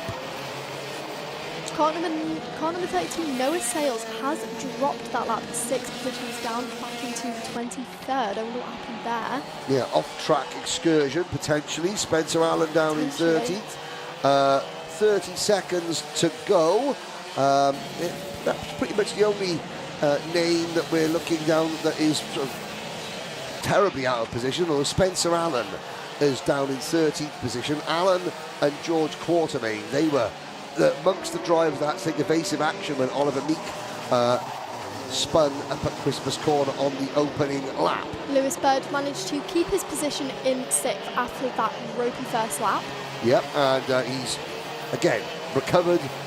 It's not a bad recovery drive from this morning's excursion for Lewis Bird. As the clock strikes 0. Obviously the last lap board. Next time around, we'll see the last lap board as Nat Johnson continues to cruise home from this driver, CJ Bennett, the Irishman in the MDL Motorsport number 9 kart. That means he finished 9th in last year's British Senior X30 Championship, for those of you who are not aware. As we watch Nat Stappen. Here we go. He's coming up on slower traffic, Kiel. This could be interesting. There's the back of the Rotax it's 5 out of the 6 Rotax 177s all battling amongst themselves. That's where I think we're okay. He now has 3.4 seconds to play with. Oh, Henry. he can almost push the cart home and be Sail absolutely fine. through. Yes. So he doesn't need to worry about catching and trying to pass the lap traffic. Let them go. Just ease off now. You've got a huge gap over Bennett, Lewis and Brown. Although car number 11 of Spencer Allen is still on a charge on this final lap, up into 12th now from 14th, just ahead of George Courtenay and Archie Forber. Olivier Puka rounding out your top 15. Yes, indeed. Final lap is now begun. Well, this is the final lap. I wonder how they work that out. The checkered flag goes out for Nat Johnson. I didn't see the last lap board, so I do apologise for that. Maybe they didn't get the last lap board out in time, considering that Johnson was closing in on some tail enders. They didn't want to give the tail enders of the 177 class a lap, you know, the last lap board too early, because they still have a race to go through. Well, at the end of the day, you race until you see the checkered flag. That's the golden rule. Golden rule. But great win for Nat Johnson ahead of CJ Bennett, Sam Lewis, Aaron Brown, Alexander Di Benedictis and Lewis Burge in top 6. Reg Hayward completes his second win, although the first one wasn't official in the end due to his penalty for the Senior Rotax 177.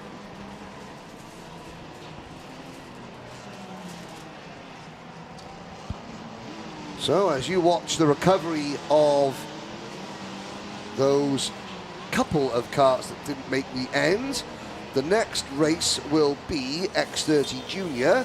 We'll take a very quick, let's have a little watch. We'll watch Dave Hillary. We won't talk over it. You watch Dave Hillary. We'll be back very shortly.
Here's your starting lineup for Junior X30 heat number 2, Max Mason. Let's see if it goes better for him this time. George Edgar, Adam Bourne, Enzo Butterazzi, George Clark, Jacob Marples, Charlie Blenkinsop, hello to Bertie watching at home. Hope you haven't chewed the sofa. Jacob Bashler, Freddie Wood, Luca Narroway, Night Measures and Harley Musk. Max Tatsutsei, Lung Chak, Nathaniel Hodges, Finley Hines, Aaron Buhofer, Zach Sidney, Joseph Davis, your top 18. Barney Copley, Jacob Nairn, Orion Mehta, Brandon Edwards, Alfie Brightmore and Exton Cook. Then it's Archie Rogers Tyler. Watch out for Rocco Shenton and the hack from the back, George House. It's 27th and last place. They come into the tram lines.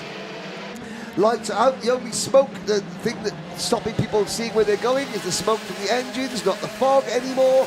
And we are off and racing. Now, Edgar trying to go around the outside. He's not. He gained 1 place. That was good. He gained 1 place. It'll be interesting to see what our pole sitter can do this race. He obviously dropped back a bit in the last one, but currently leads so far in that promotion car. George Edgar, Adam Bourne and George Clark. Yes, indeed. Oh, Edgar to the inside. Uses the tin opener, but he manages to machine a gap. And oh dear, that's the MTL car of Adam Bourne running a little bit wide. And George Edgar is off. Yes, he is in off and gone, not off the track. Off down the road, not off the track. The good kind of off. The good off, not the bad off. And yeah, up the road he goes. Now, where is Rocco Shenton? Car number 6, still in 18th position, not charged just yet. Well, he gained 9 places. He gained 12 on lap 1 of heat number 1. So 9, but not too bad, not bad. The hack from the back is at 3 places. George House. Brandon Edwards, car number 56, and with the driver coming through from the back, up 2 positions in 20th. Maybe he'll try and follow Rocco Shenton through. That would be a smart move, I have to say, because Rocco will busy opening the door. Rocco will open the doors, and everyone else will go through. As we watch the field stream across the line, Edgar, curb abuse from George Edgar. George Clark in second, side by side for third. Enzo Butterazzi passing Max Mason. So Mason really good at qualifying trim. He's got his Alpine Stars race suit on, which is good. There are other brands available, not just Alpine Stars, but they're just not as good, says the global ambassador for Alpine Stars. I was going to say, are you sponsored there, Henry? I am. Henry is dressed head to toe right now in Alpine Star. Because I am a global ambassador. They looked at me, they went, right, we got Valentino Rossi, we got Lando Norris. Now they want you. Henry Beaudette, they want me. Yeah, it's official. It's on Instagram and everything. There you go. George Edgar leads. Gap now 1.1 seconds. George Clark up into second, car 42, with Enzo Butterazzi right behind and Max Mason now dropping down to 4th position. We have indeed across the top. Now, Edgar, that he was uber aggressive on the opening couple of laps. It worked out for him now. It absolutely did. Now, there goes Rocco. Rocco Shenton's gone purple. Yes, he has, with a time of 47.47 seconds. Quick glance at the lap records in this class. Talk amongst yourselves while I have a look at the various bits of paperwork that I accumulate. Junior X30 lap record is held by it's held by George Edgar, 45.81. Oh, there you go. George Edgar knows exactly what he is doing as he is through Christmas corner before everyone else. 1.5 second lead now. Now, Charlie Blenkinsop is playing a rear guard action here. Now look at Shenton. Shenton in the first of the red and white Birrell Arts in this group. 2-4. He's the 7th kart in line. Number 6 to the inside. Brilliant movement. This is how you make your way through the pack. This is talked on last month's bump draft about having a front, middle, back. Do away with time qualifying. Teach drivers how to race, how to make their way up the order without getting nose cone penalties. Well, Shenton didn't get one in race number 1, and he finished in the top 6. Here he goes again, up the hill, to the inside. Got to make these moves. He's got to ease his way in there. That is now past Luca Narroway. Luca Narroway for Evolve Motorsport. Shenton again. Well, in front of him. Look at that. They got fed up with Charlie Blenkinsop. Not fed up, but I mean Charlie Blenkinsop gets sent. And look at Shenton. That is magnificent from Rocco Shenton. Rocco Shenton needs to be, well, the slipstream coverage has been kind to Rocco Shenton. Absolutely. It's a social media sort of driven. We do lots of post-race social media clips, highlights of the races. And yeah, Rocco Shenton, if there's excitement to be found, it's normally around him. And that was a superb lap from Shenton, who I think picked up about 5 places in 1 lap. He did it by being aggressive, by being calm, by looking ahead of him and judging the track, the issues that other drivers are going to have, and then taking opportunities. So those are all the skills you need to gain places in 1 lap.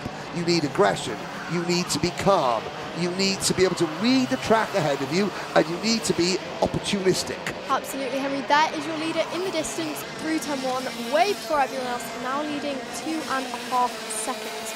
Unfortunately, our other back starter, George House, with no qualifying, car number 177, hasn't quite managed to duplicate the job that Rocco Shenton is doing. Up into 19th position, so up about 8 or 9 positions. Not terrible, but unfortunately not quite like that Rocco Shenton drive, who is currently up into 7th. Well, he's going to be 6th now because Enzo Buttaracci has just been dispatched. 50 seconds left of this race. What can he get done? That was Buttaracci coming together, I think, with Max Mason. Buttaracci's out, so that will put Shenton into P6. Out of the final corner, 30 seconds to go. Now, the next cut, there is Shenton, and still head down, still pushing. Even though, realistically, he's not going to gain another position. You can see your pole sitter there off in the distance, also now in 5th position. It looks like he is possibly going to stay there for the remainder of the race, just behind Adam Bourne and Freddie Wood, who has managed to make it up into 3rd. And yellow flag waving there very briefly, just saw us, and I can't see, that's for the Enzo Buttaracci kart, which is still off the track this side of the tyres. Oh, flip-flop gets flipped. Well, no, it wasn't flopped, it was flopped. That flip-flop was flopped. Final lap is underway. Edgar comes out of the Fine Lady Crook Oblivion complex around Christmas Corner. Look at that, a beautiful vista here in Daventry. Karts covering this 1200 plus metre Wilton Mill circuit as they head up. Now there's the BMR restart, number 42 of George Clark, ahead of the number 38 Fusion Motorsport machine of Freddie Wood. Adam Bourne is 4th. Max Mason will come next. But George Edgar will win again. Gives that little flip, a little flop. And he takes the checkered flag. Clark, Wood, Bourne. There's well, okay. Wow. All right. So, on the last lap, with clear track, Rocco Shenton does a 46.61 second lap. 2.5 tenths quicker than the best lap of the race winner, George Edgar. Rocco Shenton in the final is going to be a problem. Absolutely. Absolutely, Henry. And I mean that, not a problem for me, a problem for you. A good problem for himself. There is going to be absolute scenes. Yes, there will. As we watch the slow down lap, we'll wait for the results to come up. You're ploughing through these races thick and fast. We have got another 4. We've got, let's have a look. 2, 4. There are a total of 5 heat races to go. We may have a lunch break. In fact, let's have a little look there. there is going to be a lunch break after Rotax into Heat 2. So we have got Senior Rotax up next, Group A versus Group B. Oh, hang on. Then we have Waterswift. Oh, look at that. Sadly, Finley Hines tried to escape. He can't escape. Clocked. Done. So we will have Senior Rotax up next, then Waterswift, then Minimax. Then there will be a break before we have the final Honda Cadet, Iami Waterswift Restricted, and Micromax finals. And I promise, because do you know who's the big chair now directing the action? It's only Emma France. And I know Emma France will do her very, very best to make sure that the Iami Waterswift Restricted drivers, all 4 of them, get some love from the cameras, just to keep Darcy Dunford's mum happy. Hello, Susan. How are you? We do hope. Yes, we apologise. It is always tricky to try and film 2 races that are going on at the same time, and unfortunately, because the Waterswifts have only got 4 drivers in them, and the Micromaxes have got 30. Then the Micromaxes take the majority of the coverage. But Emma France will work her magic, I know, and she will make it happen just for you, Susan. So you can subscribe and we can get your 12 quid. No, I'm joking. I wouldn't even dream. Not off that Apple device, though. Not off an Apple device. No. No. Well, the next race is coming up thick and fast, ladies and gentlemen. It's Senior Rotax, Group A versus Group B. It's going to be Ethan Martin, James Tester, William Webb, and Emma Dowling. Let's see what she can do for the second heat. She obviously didn't have a good first run, but let's hope for her to have a bout.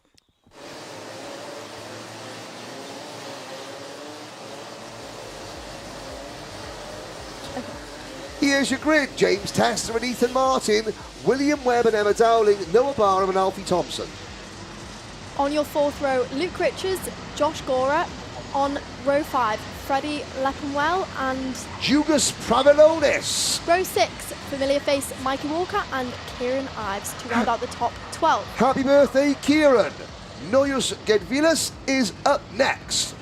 And Ruben Mamilok is on the 13th grid. Will Forber, and then Jonas Januskowskis, DeJean Bennett and Ryan Welsh.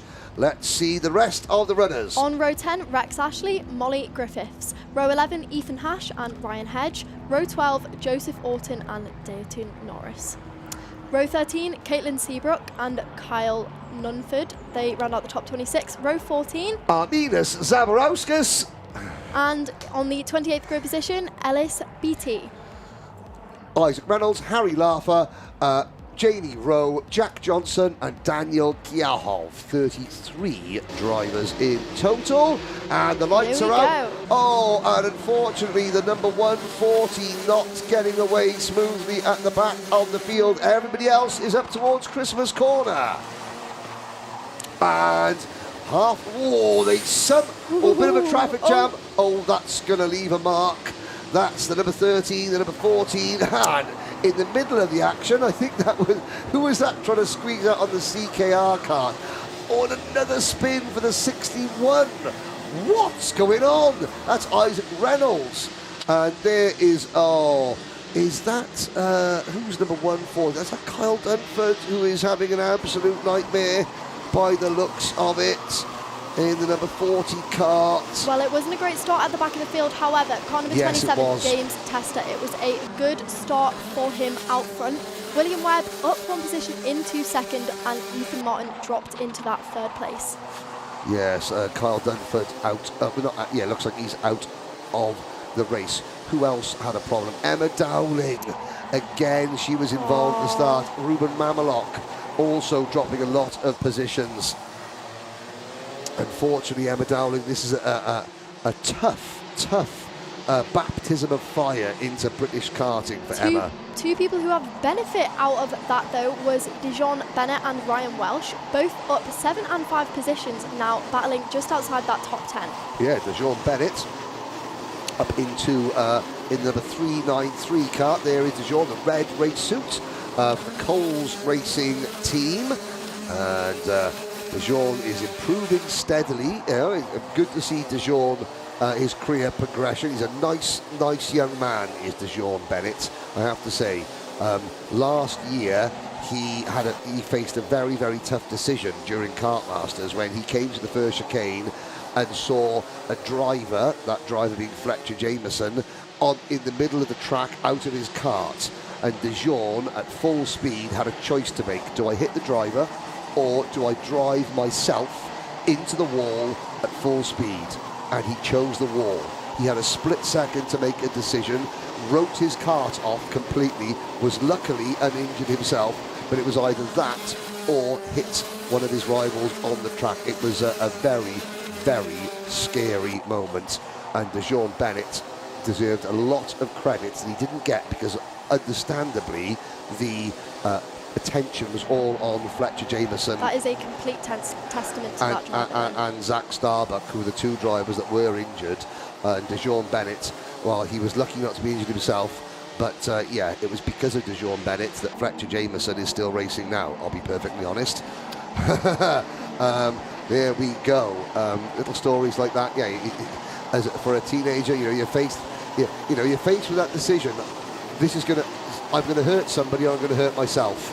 And he chose to hurt. You know, luckily he got away with it without hurting himself. But yeah, that was very scary indeed for DeJean Bennett last year. And yeah, he deserves an awful lot of credit for the way he acted and what he did when the situation was extremely tough.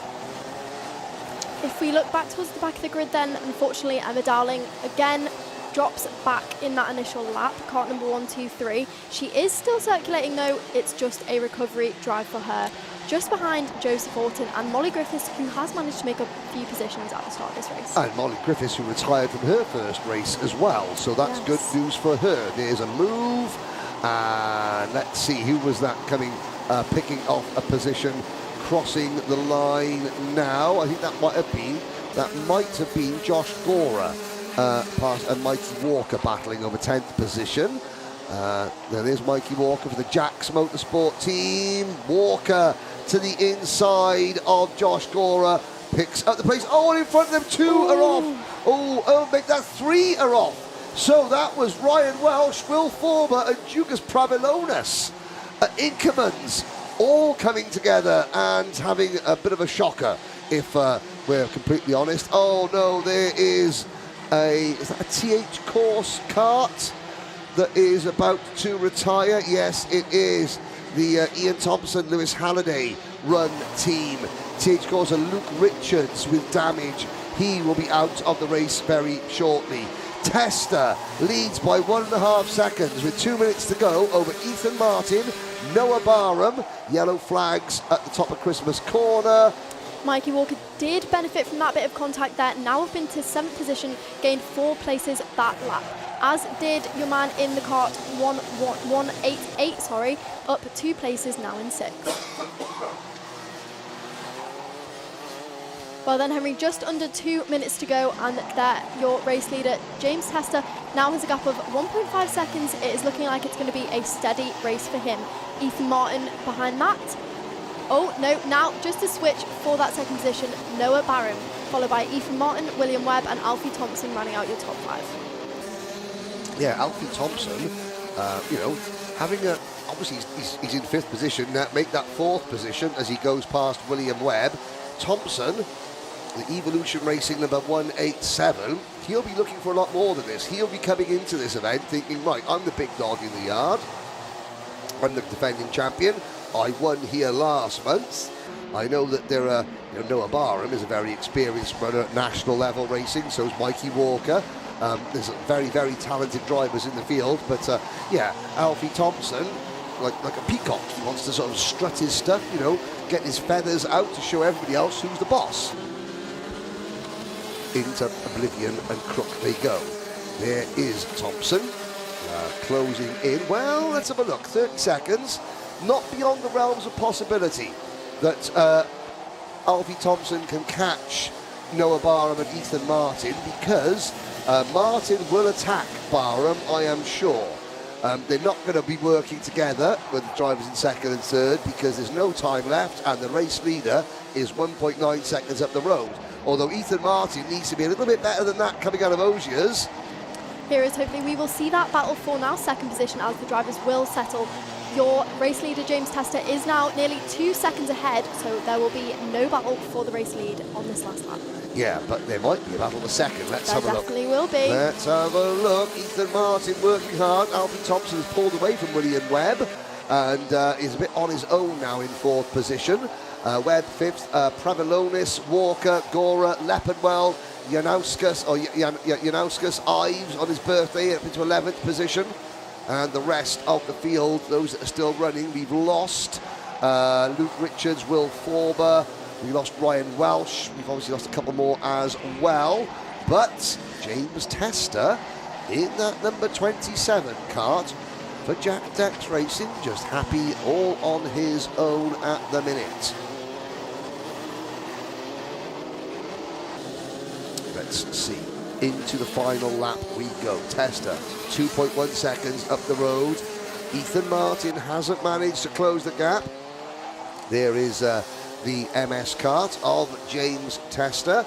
Sets the fastest lap of the race, 45.82 seconds. If you did a 42-second lap, then the scrutineers would be a bit concerned. The two girls a bit further down, Molly Griffiths and Emma Darling, working together to work their way both on a bit of a recovery drive, currently in 21st and 22nd position. However, it was a better than their first heats. Yes, and Emma Dowling, she was 30th, so she's gained 8 places. Final lap board is replaced by the checkered flag. This is more like final lap action. James Tester has won the race. Here comes Emma Dowling in the number 1, 2, 3. This is what a battle for a 20th place in a heat race in the UK looks like. Welcome to Wilton Mill, South Africa's Emma Dowling. And you know what? She crosses the line, 22nd place. Well, it's not, she qualified very well, and now she's learning how to race. So she's I'd say, do you sink or swim? At the moment, I would say Emma Dowling is doggy paddling. She's learning to swim. She is keeping her head above water. The water wings are still on at the moment, but the final, I got a feeling they're going to rip those water wings off and say, swim. Absolutely. We have to bear in mind she has had a busy few days. This is her first time racing over here in the UK, and she has been at 3 different kart tracks, so it is going to be a lot for her. I am assuming that one of those kart tracks should have been Silverstone. It was. Yes, probably because that means she's going to do Champions of the Future Academy this year. Keel nods. Do you know the other tracks that Emma has been to this week? I am not too sure on those. Obviously, one of them being Wilton Mill. I'm not sure what the third is. Anyone want to place a guess? What was the third track that? Well, she wouldn't have gone to Lark Hall. That's where the other round, possibly PF International. Who knows? Do they have a test session early this week? Answers in the live chat. What other circuit? I think that Emma Dowling, get this, I think she spent her day on, well, what would it have been, Thursday or Friday?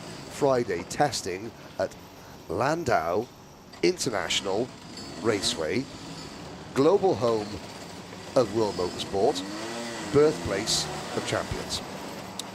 That's what I think. Can someone in the live chat confirm or deny that, do we think? Keel Lynch doesn't understand my relationship with Landau.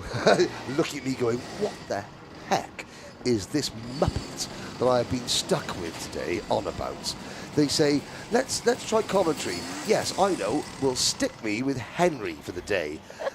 At the end of the day, you'll either never want to see a microphone ever again, never want to see me ever again, or you'll be thinking, great, I can do this job. If I can survive a day with that muppet, then I am good to go.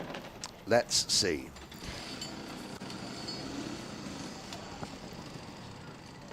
Oh, that's, again, number 14. Yes, you are Joseph Orr, smart looking go-kart. Well done.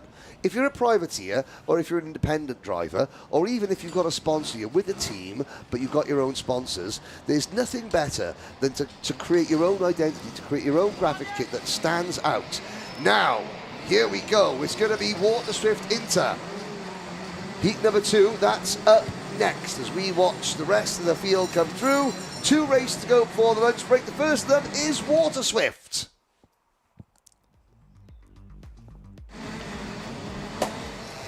Here we are. Let's have a look at our starting lineup. In Miami Waterswift, it is going to be Charlie Clough and Evan Owen on row number 1, Dimitar Uzanov and Margaris Kovetskis on row number 2, Hiro Tse Wang Chak and Harry Fable on row 3, Teddy Higgs and Evans Veronins on row 4, Frank Morris, Oliver Kleinfelter, Max Frisbee and Louis Williams Mabs. Travis Giddings is our 13th and final entry. So all 30, I thought we had more Waterswift this morning for some reason. But let's talk about our pole sitter, Charlie Clough, kart number 51. He has been at the sharp end of the grid over in Champions of the Future and recently for the IAME Euro Series over in Zuera as we nearly get underway with this race. There we go, the 2 XL Motorsport drivers into turn 1 together. Charlie Clough will come out first, followed by Evan Owen, and that is Dimitar Uzanov right behind. Yes, indeed. Good job. Up towards the start of Christmas Corner. Uzanov runs a little bit wide. The 2 XL Motorsport teammates trying to work together as they head down towards Ashby's. There is Kovetskis is in 4th position, and behind Margaris Kovetskis, we're trying to see the 5th place driver. Haven't quite got the number check on that one yet, but everyone's safely out of Osiers and up towards the end of the lap. Charlie Clough is the driver that we are seeing frequently at the sharp end of this in Miami Waterswift grid throughout the UK and the Euro Series as well. However, not a driver who has had much luck in the finals recently, so he's back on home soil. We'll be hoping to make it a more successful weekend on his way to the final, which is looking like it's on track for him so far as he tracks behind, has his teammate Evan Owen right behind him while they go through Christmas Corner, and they will be trying to work together again. Yep, that was Margaris Kovetskis picking up 3rd position over Dimitar Uzanov, and it's behind Kovetskis, the red. Well, let's have a little look. Sorry, behind Uzanov now in 5th position is the Hiro Tse Wang Chak kart. That's a Fusion Motorsport kart in 5th position. Harry Fable is in 6th position. Teddy Higgs is in 7th.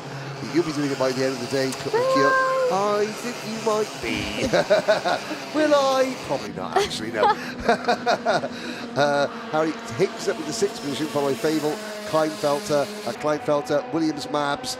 Louis Williams Mabs having a move this time, making a better effort this time from the back of the field. We've got a 2nd place change. That is Margaris Kovetskis now up at the P2. Ivan Zvorin's, the UAE newcomer, is currently up on position. He dropped back in the initial start of the lap, running in 12th, but your leader, Charles Clough, oh no, your leader does not lead anymore because that is Margaris Kovetskis, who has now taken the lead. He got the fastest last lap and will now lead this race. Mid-race burst of pace from Margaris Kovetskis across the line.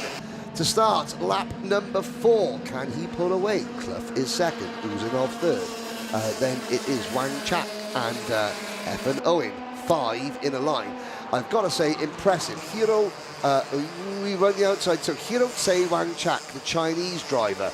Obviously, Fusion Motorsport International team have helped a number of overseas drivers, and well done, round the outside, holding on there, Hiro Tse Wang Chak. This is impressive.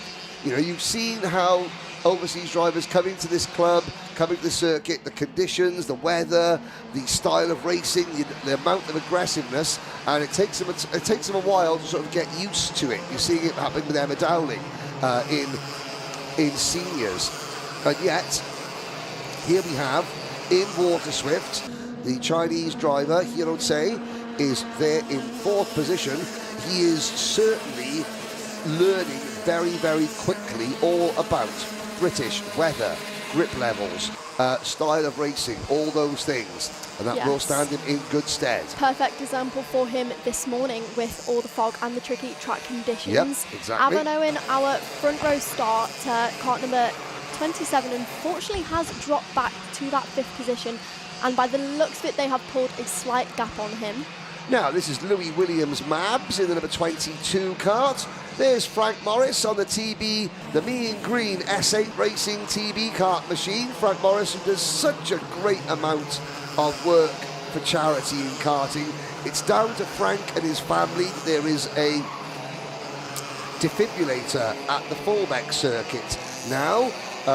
Last year here at Wilton Mill, in fact, Frank Morris arrived with cans of individual water, which is raising for teenage bullying. There was somebody in his class in school who was suffering from a bad bit of online cyberbullying, so they decided to make an entire campaign, to raise awareness, and we all had our own cans of personalised water with our photos on them, nonetheless. So, Frank and his family, they are just one of those families that karting is better because they are in it. Simple as that. Did we have a new race lead? We did have a new race lead. However, Charles Clough has dropped back again to that car number 62, Dimitar Uzanov, who now leads into the first corner. We've got just under 2 minutes left. Dimitar Uzanov sets the fastest lap of this race. Charles Clough, and who is that car who is... Oh, he's going to go down the inside of Charles Clough and up another position. That is car number 152, Margaris Kovikis. Hero Tse Wangchuk is next in 4th position, and Hero Tse is holding off Evan Owen. Well, the Danny Curl Academy run now. Dimitar Uzanov. I wonder if Danny Curl... is Jason Dredge still part of the setup? I think he must be, because... I hope he is anyway, because it's so important for a young driver to get a really good key relationship with their mechanic, their engineer. Last year, Jason, they were the giant killers. Dimitar Uzanov, the JPD UK team, only one driver for Jason Dredge's team. They were the real giant killers, taking it to the big teams at every given opportunity. Well, here is your leading 3, Charles Clough down another position, and your car number 152, Margaris Kovikis, sets the fastest lap and now leads.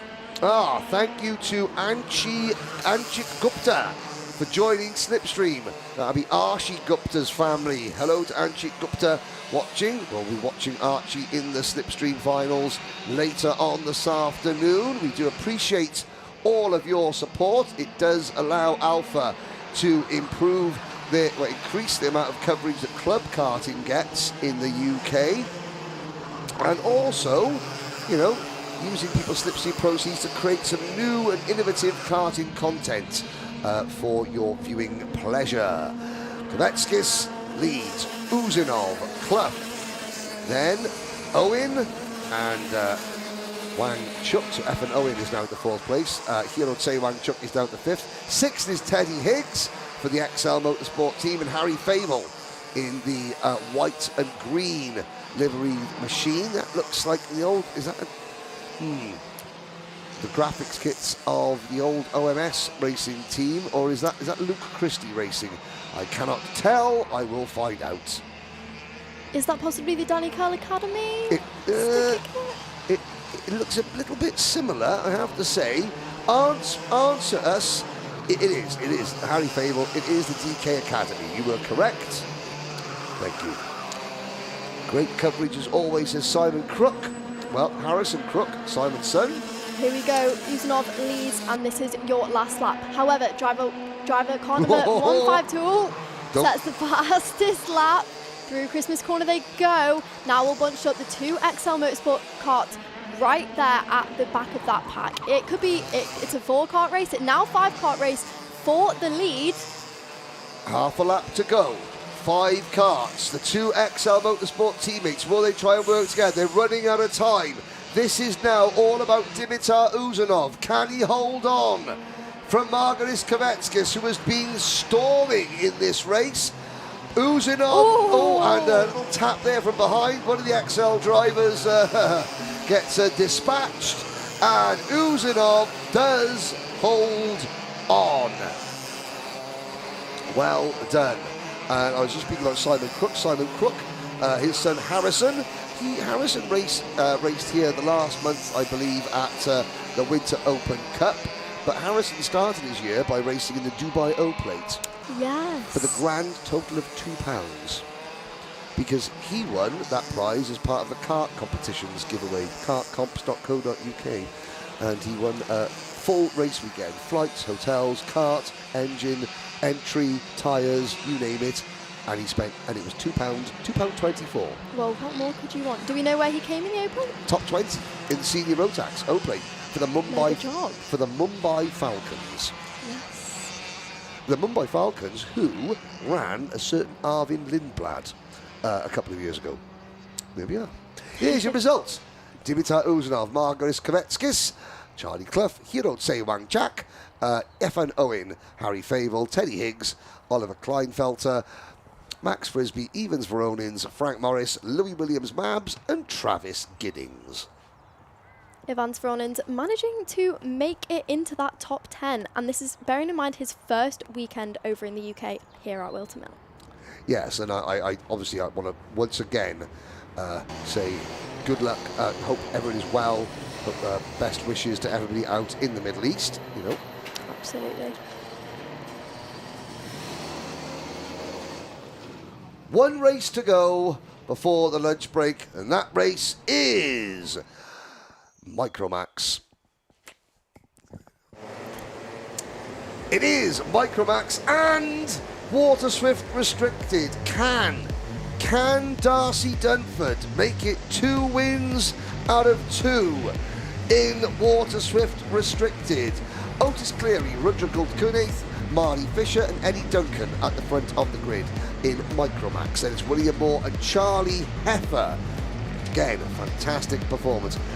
This is Minimax, sorry. Akil Nane Giannone.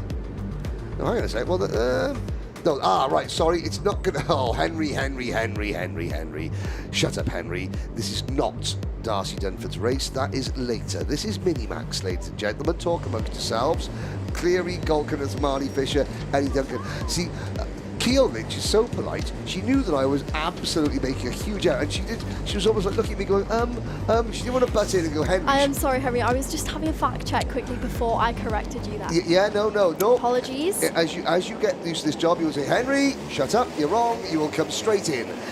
And lights are out. Here we go. We're off and racing in Minimax. There's a Akil Giannone in the number 128 kart. Warning flag for contact. Eddie Duncan. Oh, that was ooh. And they locked together, the 42 and the 25. Now they're not locked together. That is not the ideal for those two. Will it be a recovery drive or a retirement, do we think? That was William. Well, they should be okay. Rudra Goldkunath and William Moore out of 2nd and 5th place respectively. They'll stay and they'll come back up through the order, I am sure. Yellow flags waving at the back of the pack. Akile Giannone there in 3rd position. That is the BMW Schnitzer sort of liveried kart. Yeah, that was a bit of a messy run up towards Christmas Corner. There was 4 drivers, and then somebody in the middle got a little bit nervous and sort of barreled off one, and then it was a bit of a pinball machine. As Eddie Duncan makes the move. That is Duncan in the number 57 kart. The more I think of it, the more I think it's not Eddie Duncan who's a wannabe commentator, it's another driver, possibly called Eddie or Duncan, because I met him in about 2021 at the Daniel Ricciardo series, and that was 5 years ago. Well, and he's still, we have given out some serious false information there. If Eddie Duncan is still in Minimax, 5 years... Henry is stuck in 5 years ago, so in fact Eddie Duncan is possibly not a wannabe commentator and hasn't joined Henry in the commentary box. Maybe I'm just making it up. Maybe I'm... yes. But if he is, Eddie Duncan's still a really good driver, nonetheless. And if he wants to be a commentator, he's welcome. He is absolutely welcome. There we go. Hello to Emerson McAndrew-Uren watching on. Emerson McAndrew-Uren, last year's Minimax champion of the United Kingdom, and many other championships as well. Emerson has now moved into junior, And here we go, Otis Cleary, car number 122, has made his gap just over 1 second here to that driver in second place, car number 128. However, they just have set the fastest lap of a 49.9. Are we going to see them catch up Otis Cleary? They've got time. They've got about 4.5 minutes plus a lap. They do indeed. Charlie Heffer runs fifth, just behind Eddie Duncan.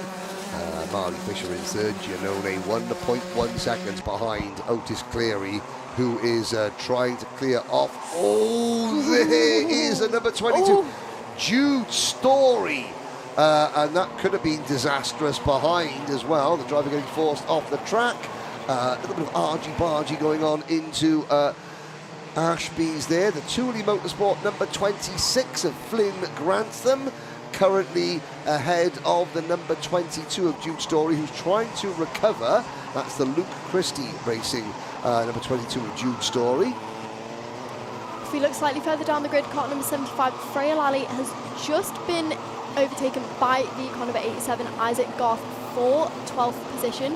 She runs slightly further down the order that lap, now in 15th. Just ahead of her is Thomas Laidler and Jay Birmingham, who is up into 13th now. Yeah, but Freya Lally is the best novice by a long way.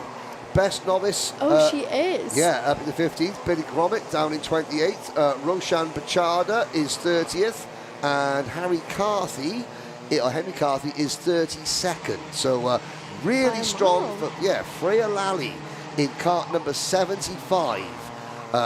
Best novice by a long way at the moment. Now, 2.5, just under 3 minutes plus 1 lap to go. And no change.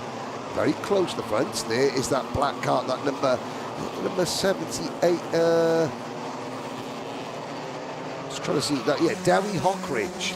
Dewi Hockridge in that black and gold cart with a little bit of a dent in the nose cone, it has to be said. But it's a smart looking cart.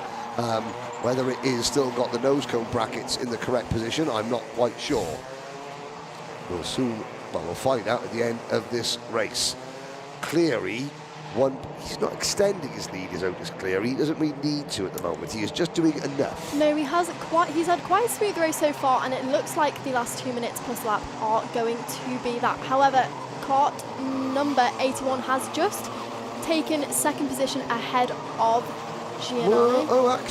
Do you know what? That was my bad completely. There's a lapped cart in the way, and that lapped cart is number 138 Finley Thompson, who had a problem, and I was thinking there was a change of second place, and I was wrong, so I do apologise. It's still Achille Giannone in second place. It's still Marley Fisher in third. It's still Eddie Duncan fourth, and still Charlie Heffer in fifth. Flynn Grantham is next. There is a look at the number 81 cart. The number 81 is, let's have a quick gander. That's of course Marley Fisher. That kart number 25 on a recovery drive, Rudra Golkunath. Where is Rudra Golkunath? I think Rudra is out of the race. He is not. No, he's down in 26th position. I do apologise. There's Eddie Duncan. Now up into 23rd, actually, Henry. Yeah, now he's making moves, just passing Elsie Gannon and William Moore. Byron Webb is still in this race. He retired from the earlier one. He's down in 26th position. 42 seconds remaining. And that Carlos Sainz chassis for the number 57, Eddie Duncan, goes into the boot under pressure from the number 81 of Marley Fisher. So Duncan has got ahead of Marley Fisher. I know that was, riding those curbs, says the number 128. Yeah, and he sort of landed, the cart sort of landed in a bit of the wrong position. He had to snap it round. So good kart control to avoid, being pitched into a spin, has to be said. But what you say about Otis Cleary, dominant so far here at Wilton Mill Kart Club. They're chasing Achille Giannone for second position. So Eddie Duncan third, Fisher down to fourth. As the clock strikes 0, next time around, Otis Cleary will get the last lap board.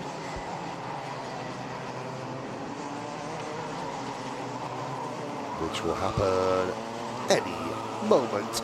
Now, blue flags waving, still for the number 1. Well, it's for the back marker. Is it number 130 or the number 138? It was Finley Thompson, the back marker, getting out of the way. And here is here's Jude Story ahead of Flynn Grantham. Ahead of Noah Hammond and Jay Birmingham. And up at the front, there's a move. Ooh. And that was, and again, using that number 138 kart is a lap down. That 138 is a lap down. I've got to say, now, not being a nuisance, Finley Thompson, but, you know, he's obviously quick, but he does want to make sure that he doesn't hold anybody up as Otis Cleary completes a faultless drive to win in Minimax heat number 2 from Achille Giannone, Eddie Duncan, Marley Fisher, Charlie Heffer, Flynn Grantham, Jude Story, Jay Birmingham, Noah Hammond and Hugo Torpy. As we watch the rest of the field come across the line. There, ooh, still a couple. There we go. All done now, and that concludes this morning's part of the Slipstream powered by Alpha Live broadcast. We'll watch the drivers come in, go through the results very quickly, and then have a break for lunch before we come back with 2 heat races and then the main events. You can use this time to make sure you are a part of the Slipstream group, so you can watch the finals live with us right here. Indeed, and bit of support for Otis Online. Well done, Otis Cleary. Well, after a delayed start to proceedings here at Wilton Mill, now it is a nice, cool, crisp, but bright, sunny day. I have to say, a lovely weather for karting in the spring in the United Kingdom. And the circuit falls quiet again, just for a bit, because at the end of the next break we'll be going back live, 2 more heats and then the exclusive for Slipstream subscribers only live finals here at the opening round of Wilton Mill Kart Club 2026 on Slipstream, powered by Alpha Live with me, Henry Beaudette, and Keol Lynch. We will see you after the next break in proceedings. Bye.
by Alpha Live with myself, Kyo Lynch and Henry Beaudette in the commentary box.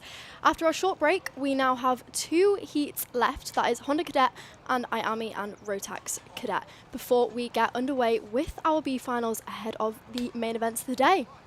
And don't forget, ladies and gentlemen, that if you are a SlipStream member, then you'll be able to watch the finals live with us. If you're not a SlipStream member, then you have to wait for 7 whole, long, agonising, painful days before you can catch up with the finals. So, you do need to go become a SlipStream member, but you've got to avoid the Apple tax. If you're watching this on an iPhone or any other Apple product, don't go to the YouTube channel, Alpha Live's YouTube channel, and subscribe through that, because Apple will take a tax on top of your fee. They will keep it for themselves. So simply go to another type of device and subscribe through the Alpha Live channel there and avoid the Apple tax. Bit of last-minute scramble to get the Honda Cadets out on to the grid for their second heat race, but I think we have got all 10 of them just about ready, lining up and good to go. Now, Honda Cadet, I'm just looking at the lap records here at Wilton Mill, and since the, let's have a look. Do you know something? Well, I don't know what the lap records are. I mean, the lap records for Wilton Mill Kart Club is going to be established for Honda Cadet today, because they did not run as part of the club, I don't think, last year or the year before. And the year before that, obviously, we didn't have the last chicane, so it was a completely different circuit. Well, you know, a slightly different circuit. Here we go then, out onto the circuit for the penultimate heat of the day here at Wilton Mill Kart Club. It is Jesse Bailey and Oliver Vickers, row number 1, Callum Ryan and Louis Dawson, row 2, Freddie Williams and Ted Fry on row 3. It's never going to get old for you, is it, Henry? No, row never. number 4, Jacob West and Felix Bessel. Row 5, Fraser Messer and Cian Doherty. Yes, it'll never get old. It Not in really my mind. won't. No. Not today. Coming as there's one driver at the back of the field just joining the fun late on. Hopefully they will catch up on what is now it's slightly overcast. It is bright but overcast. You can see there, you know, high cloud surrounding the circuit. But we'll take that, Henry, much better than the foggy conditions we had this morning. Yes, but I did allow me to use the term, it's a real pea super, in my old Pathé BBC accent. You know, here we are, the go-karts are on circuit. You can't see them because the fog has rolled in, and yes. And it will be another standing start for the Honda Cadets. That's not bad. That's not a bad impression, that is. I could have done a 1940s BBC announcer. You're all about the memes today, aren't you, Henry? All about the memes. Here we are then with go-karting, Wilton Mill. 7 minutes plus a lap. These young tearaways, racing at 45 to 50 miles an hour, are about to start their race. 5-second board is out.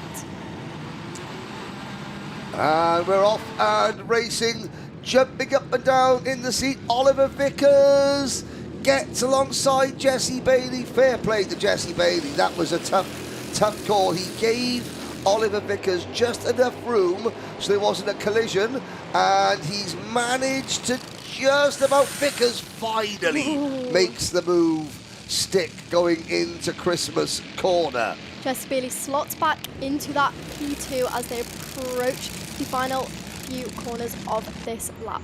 Vickers up into P1 and that Lando Norris looking kart number 84 in third. Yeah, Louis Dawson, who was very, very happy with third place, let's not forget. Oh, yes, the two hands in the air. Oh, dear. And that is Felix Bessel, who is beached. Now, yeah, that's right. You sit there, Felix. And here comes the Marshal. Marshal getting you back in the race. Well done, Marshal. The Orange Army here at Wilton Mill, the most important people in all of motorsport. keeping all the drivers safe on track. Without the marshals giving up their time, none of you would be able to go racing. Here is the battle for third place. Callum Ryan in fourth position, the novice driver chasing Louis Dawson.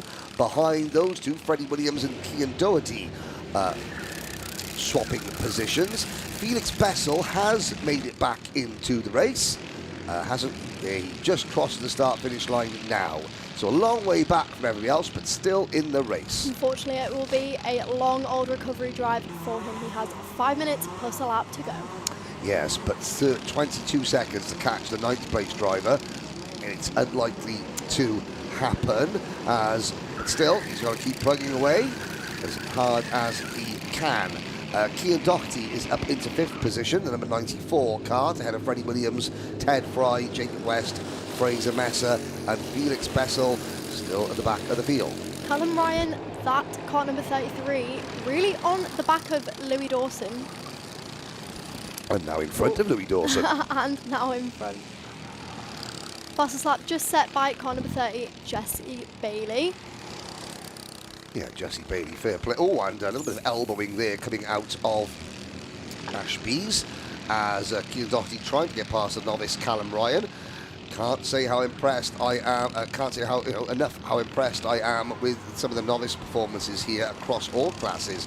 Really good to see that not only are there a lot of novices. Okay, there are only 2 in this class, but and that is that's experience. And the number 94, Cian Doherty, there he was certainly not shy there in closing the door on Callum Ryan, and Callum Ryan is thinking, okay, not a problem. I know how you play the game now. So let's see if Callum Ryan returns the favour. Oh, Louis Dawson is now fighting a battle, and he gets squeezed a little bit by Freddie Williams. And yeah, Freddie Williams now moves into 5th position, Dawson back to 6th, and Ted Fry runs 7th. Almost a bit of a wheel hop there from the number 61 of Freddie Williams. Dawson back to the inside to retain his position.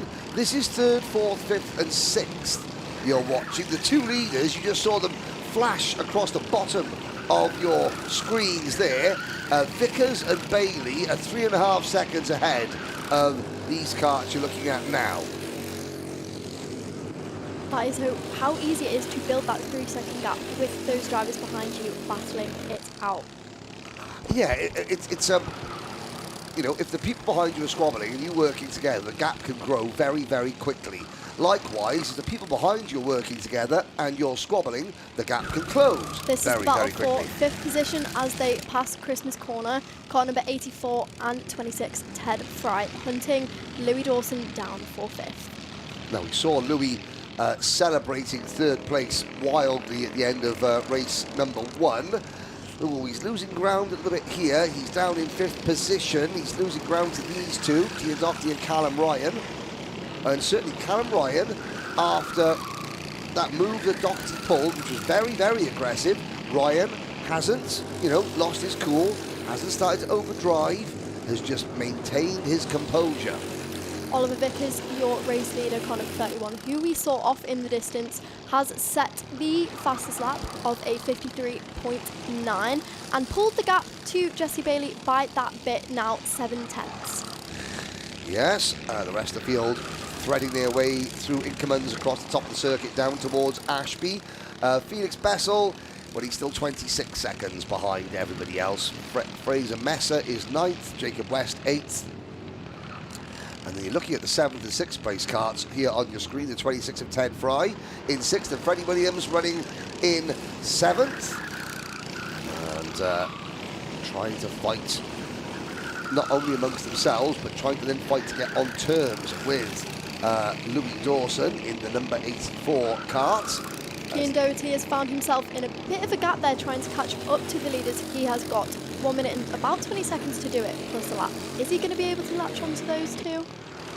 Well, I was going to say, so far, we haven't called Cian Doherty Cian Garrity once, which we did in the first race.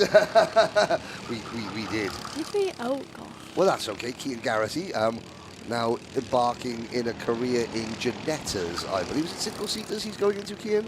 Garrity, I think it's the British Formula 4 Championship.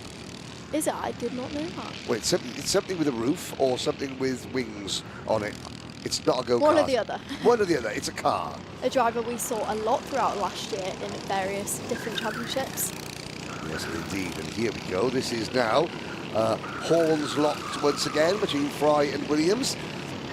Work together a little bit to get closer to Callum Ryan. There's a chance that they could both. Sorry, to get closer.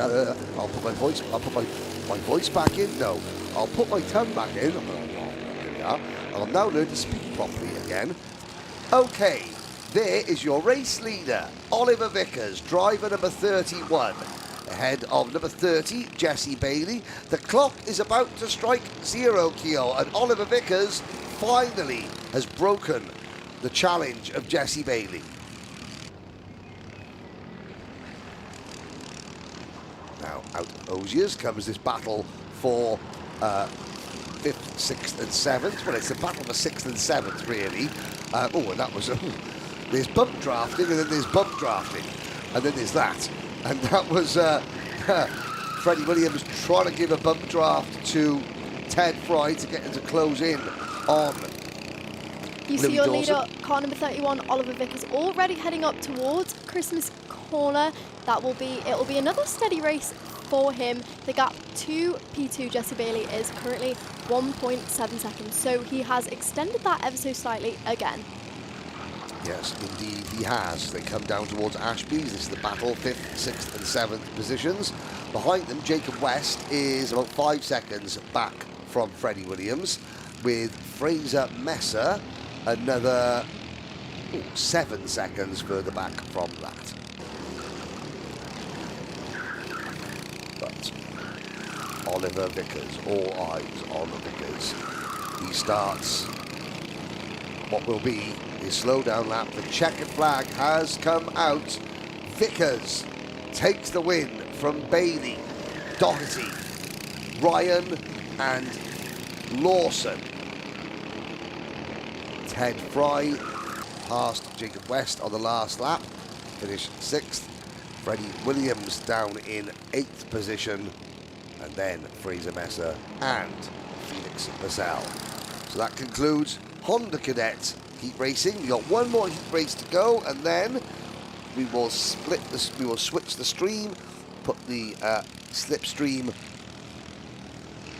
pay-per-view filter on it, and we'll go for the finals shortly after the end of this next race. Not this race, the race after this. Still have one race to join the SlipStream community to watch the finals with us shortly.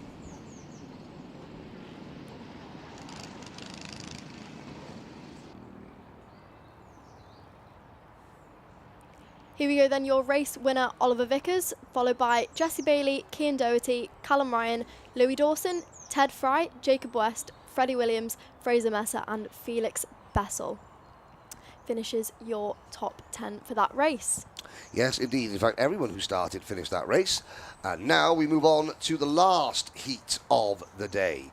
It is Micromax and Waterswift Restricted. Let's bring the live chat feature back up. Last chance to keep comments coming in before the... Have we got any predictions for the finals that can be said in the live chat? Well, we can certainly have a go. If you let us know your predictions. Who's going to win what? Let's see who knows ball. Let's see who knows ball and who just talks them.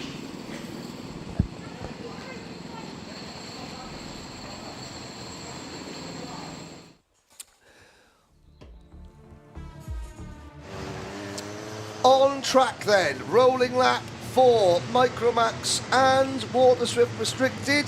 Here on the right hand side of your screens are your Waterswift Restricted drivers. Can Darcy Dunford make it 2 wins out of 2? Here we go with the Micromax drivers: Benjamin Schlevar, Rudrapatrak Shekhawat, Archie Gupta, Jack Gould, Hugo Senna and Wraith Owen. Row 4, Caden Hanley, Oakley Howlett. Row 5, Will Rainwright and Ralph Ewart. To close out your top 12, you have Go on, Henry is having to help me so much with these names today. Kyle Vieira. And Charlie Cale close out your top 12. Row 7, Kai Surrey and Harry Riley. Row 8, Rio Pocock and Bobby Slater. Row 9, Teddy Shepherd and Jensen Kelly. Row 10, Jackson Foot and Joanne Allen. Here's the rest of the order as we come to the line. Oh, we're going to go around again, which will allow us to say that the Waterswift restricted cut, that is Darcy Dunford. She'll be starting at the front of the field in cart number 27. Oh dear. That's not gone well. And that is a driver in a Sony kart race suit who looks like he's in a little bit of discomfort. So I tell you what, there's Ryan the marshal, Ryan the incident marshal. He is magnificent. He has quite literally been responsible for saving several drivers, and there are several drivers racing in karting this year that are only racing in karting because of Ryan and the fact that he is such a good, quick, professional and trained incident marshal. It's, you know, you hope, the red flag has come out, and that driver, we want to find out who that driver is, maybe in a little bit of discomfort. What we'll do now, the red flags are out. I'm assuming it's for that driver, but I can't be 100% sure. Now, has Hugo Senna got a black and gold pinstriped JPS Lotus Ayrton Senna style 1980s race suit? I think that is what we're seeing, Henry. I think that is exactly what we're seeing. That is an absolute treat for the old eyeballs. Let's have a little look. Oh, look at it. You know what? It is a black and gold. It's a JPS logo. Sorry, it's an Ayrton Senna logo. We're not allowed to mention tobacco. He says wearing a massive Rothman's coat to smoke a pack of Lucky Strikes. Mentioned it once, might have got away with it. And you've not mentioned it again. No. Let's see, we're going to line them up. Now, obviously, there was one driver. I can't see the number of that driver. I'm not going to speculate, but there's Hugo. He's even got the old Hugo Senna's dad. Well, I mean, hang on a minute. Now, if you're a fan of, Ayrton Senna, but your name's Bill Smith, you name your kid Senna Smith. And I've seen lots of drivers, their first name is Senna. This is where, like, Bruno Senna walks in, Ayrton Senna, and goes, yeah, that's my son. That's why we called Hugo Senna. And I wonder, there's something to find out. There he is. He's got the black and gold. Excellent. He's got the Honda R. What? I'm old school. This matter has really got Henry out of his seat right now, at the screen, taking a closer look. Look, I'm old school, and there's no school like old school, and I am old school. I am, blackboard and white chalk old school, and that is old school. That, I've got to say, I'll say it now. You've got the race suit, the name, the graphics kit, the visor strip, you've got the crash helmet, you've got the body, the graphics, everything. That kart is cooler than polar bear poo. Guaranteed. Now, do we think this is the driver's doing or a bit of the parents' input? What do we think? I'm thinking, right, this is Micromax. The driver's at 8. 32 years since it's got to be the parents doing. Yeah. Hiya, Dad. This is Dad living his dream through his son. Oh, dear. Now, is that Chris Derrick having a little wander up? Careful. Scrutineer's in town. Shh, shh. Everyone be quiet. No, I think he's gone. Okay, quick, kick your nose out. No, don't kick your nose out. What are you doing? Benjamin Sleever looks over. One day I'm going to be tall enough to go on all the rides at Alton Towers. But until then, I'm just going to carry on winning all these races. Right, visors down. Get your visors down, everybody. I don't want to get my visor. Oh, now my visor's down. What about the number 24? Oh, I'm going to leave my visor till last. He's got a very deep voice for a Micromax driver. Is that number 24? Right, Marshall there. One lap, one rolling lap. How do I count to one? I'm only little. He might be little, but the talent is not little on a scale. He won his first heat today, and I'm sure he will be gunning to win the second ahead of the final later on. Excuse me, sir, can I have a wee? No, you're going to go racing in a minute. There we are. Right, we're off and running. Marshall nearly falls over. Here we go. Here we go.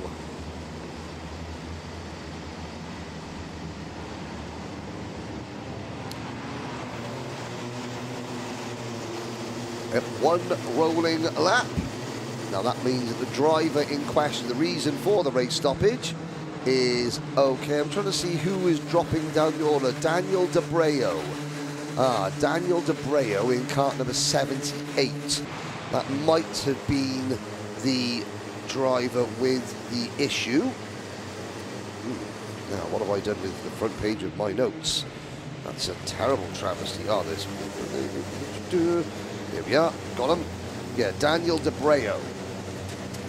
Doesn't look like he is going to take the start. His name has dropped off the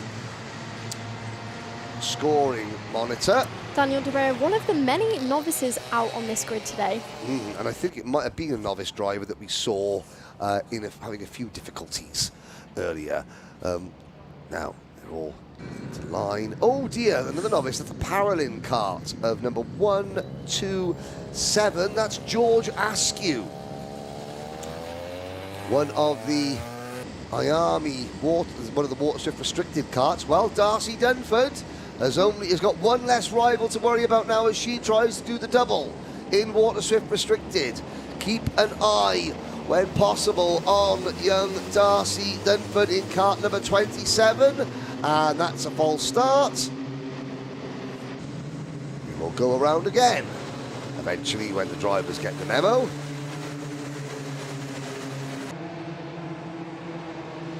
So, for the third time, Rudrapatrap Shekawat starting alongside Darcy. Oh no, there's carts like scattered around the circuit. This is going to probably upset somebody, one of the officials, that these carts aren't all together. Come on, drivers. So watch out for Darcy Dunford in the Dern. Now, I know Darcy's mum's watching because she's kicking off we didn't cover her daughter's race too much. Susan, is it Durnford or Dunford? Please let me know. Dern with an R or Dun with without the R? Please let me know.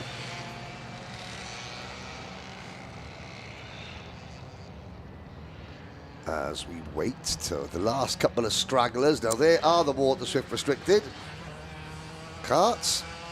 But they're little ants scuttling along the countryside. Here we go. Third time of asking. And tramline violations left, right and centre. We'll sort that out later. That's the post-race penalties. Schliever leads the field through turn number 1. And there go the Waterswifts. And it is number 27, Darcy Dunford, who has the race lead as they head their way up towards Christmas Corner. The Micromax drivers are already heading down towards Ashby's. Schliever still in the race lead. As we wait the end, and there is Darcy Dunford in the number 27 kart. She is leading that novice, the Fusion Motorsport novice, that Caden Hakura, in the number 65. It is. Good start for Darcy Dunford. Now, she's got the One Road to F1 graphics kits on her kart.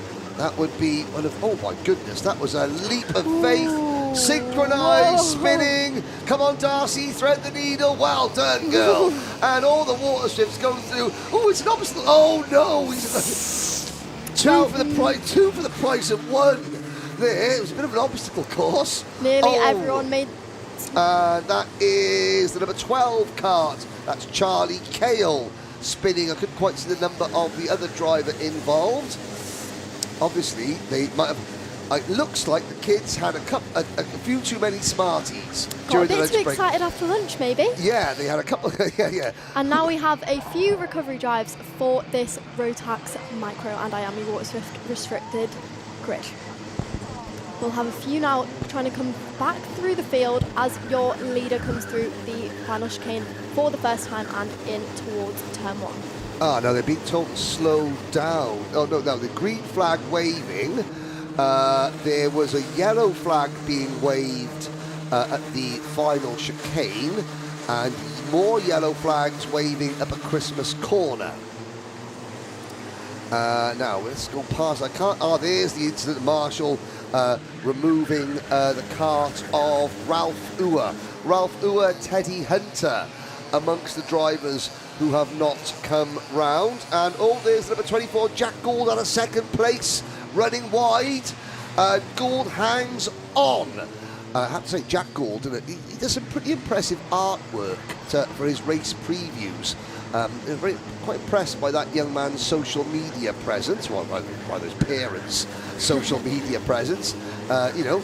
But it looked very smart indeed. To let everyone know where Jack was racing for a novice. That is impressive. Not only to have the social media part of it, but then to be able to back it up by running at the sharp end of a very, very strong Micromax field. A bit further down the grid, we have Jensen Kelly, car number 33, making his way through the field a bit. He is currently running in 13th position, just behind Harry Riley and Oakley Howlett.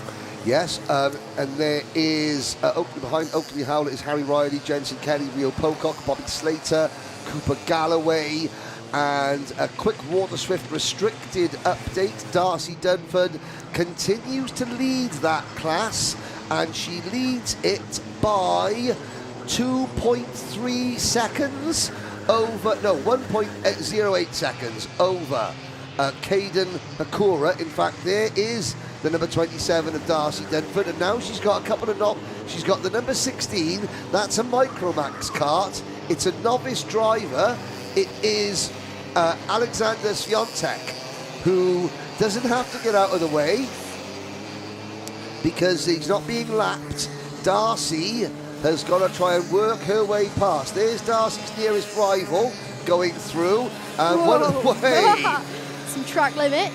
95, Harley Bebb giving it the beans there, and Darcy has managed to pass the number 16 Micromax novice Alexander Swiatek, and she can now try and pull away. This is impressive driving from Darcy. Doesn't matter how many karts are in your class, you've still got to beat whatever is put in front of you, and that is what Darcy is doing. You're not missing anything in the Micromax battle. Benjamin Schlievar still leads, but this now is the battle for second in Micromax. Wraith Owen and Caden Hanley. There's the number 45 of Archie Gupta, and I know that Archie Gupta, Archie's family, they've become Slipstream members today, so you'll be able to watch Archie in the main events live this afternoon. Kai Suri, Kyle Vieira, and the number 10, and in 10th place, it is Hugo Senna. Will Rainwhite, car number 21, just set fastest lap. He is running just behind Rudra Singh Shekhawat, and they are both, I think, making their way through together as the drivers, as your leader comes through towards turn 1 once again. He's got 1.5 minutes left plus a lap. Do we think he's going to be able to hold on to this lead? I do. He led the first race, he had it in the first race, and as he comes up towards Christmas corner and through they go. No change for the race lead just yet. What Benjamin Schlievar did that was impressive is he was able to hold off a big pack of karts on the last lap of a race as well. He was able to manage himself over the course of the final lap, because again, you've got drivers have to manage themselves more as well as their rivals on the last lap when they're holding people off, because it's very easy to get two in your own head and start throwing it off accidentally, overdriving it and giving away a position rather than letting the people behind you earn that position. The top 6, top 7 with Gould in 7th, Kaisuri in 8th, chasing as hard as he can, and Benjamin Schlievar, he'll be liking this. He'll be liking the fact that Wraith Owen and Caden Hanley are battling side by side. He'll be liking the scene between Will Wainwright and Rudrapatrap Shekhawat and Archie Gupta, who moves into what is 6th position, 5th or 5th position now. Will Wainwright still carrying on. around Ogier as they go, side by side. The 31 cart of Wraith Owen, getting a little bit of a hurry up from Caden Hanley on that RCE chassis. Certainly, Hanley. There is your race leader through turn 1, and we are on to the final lap of the race. Benjamin Schlibar is on for a second heat win, and after winning the Wiltermill Plate last year, he is on for another successful weekend here at Wiltermill. Second is Daniel DeBreo, and Caden Hanley is in third. Will Rainwright and Arshi Gupta round out your top 5 for this final lap. Yes, indeed. It looks as though Schlibar, who racing Waterswift restricted last year, is now in the far more well-populated Micromax division. Looking down, don't panic, Darcy Durnford is still leading comfortably in Waterswift restricted. And there's the move finally, is it? Not quite. Maybe. He's not done yet. Drag race for second place to the line. Caden Hanley gets it. Now we look back to the Waterswift restricted battle. Well, it's not a battle. It's been a cakewalk for Darcy Dunford. She had to avoid 3 or 4 spun carts at the last corner of the first lap. She did that and has driven away from everybody else. And that is a strong second win for Darcy Dunford in Waterswift Restricted. And that, ladies and gentlemen, brings to the conclusion the heats for the day. Now, the wonderful people at SlipStream, brought to you by Alpha Live, now need to do some jiggery-pokery with the old streams and start a new stream for the finals. However, if you are a SlipStream member, don't reclose your browser. You will simply, by the wonders of technology, we might need to refresh your browser. I'm not quite sure. Just stay tuned. But all I do know is if you're a SlipStream member, you're going to see the next races, and if you're not, you won't. Simple as that. Right. This is your last chance to join us over on SlipStream to watch these finals. Because you'll never know. If you're not a SlipStream member, how do you know if we're going to win Dave Hillary Watch this afternoon, the finals? You just don't. So you may as well pay your money. Can't be waiting a week to see that.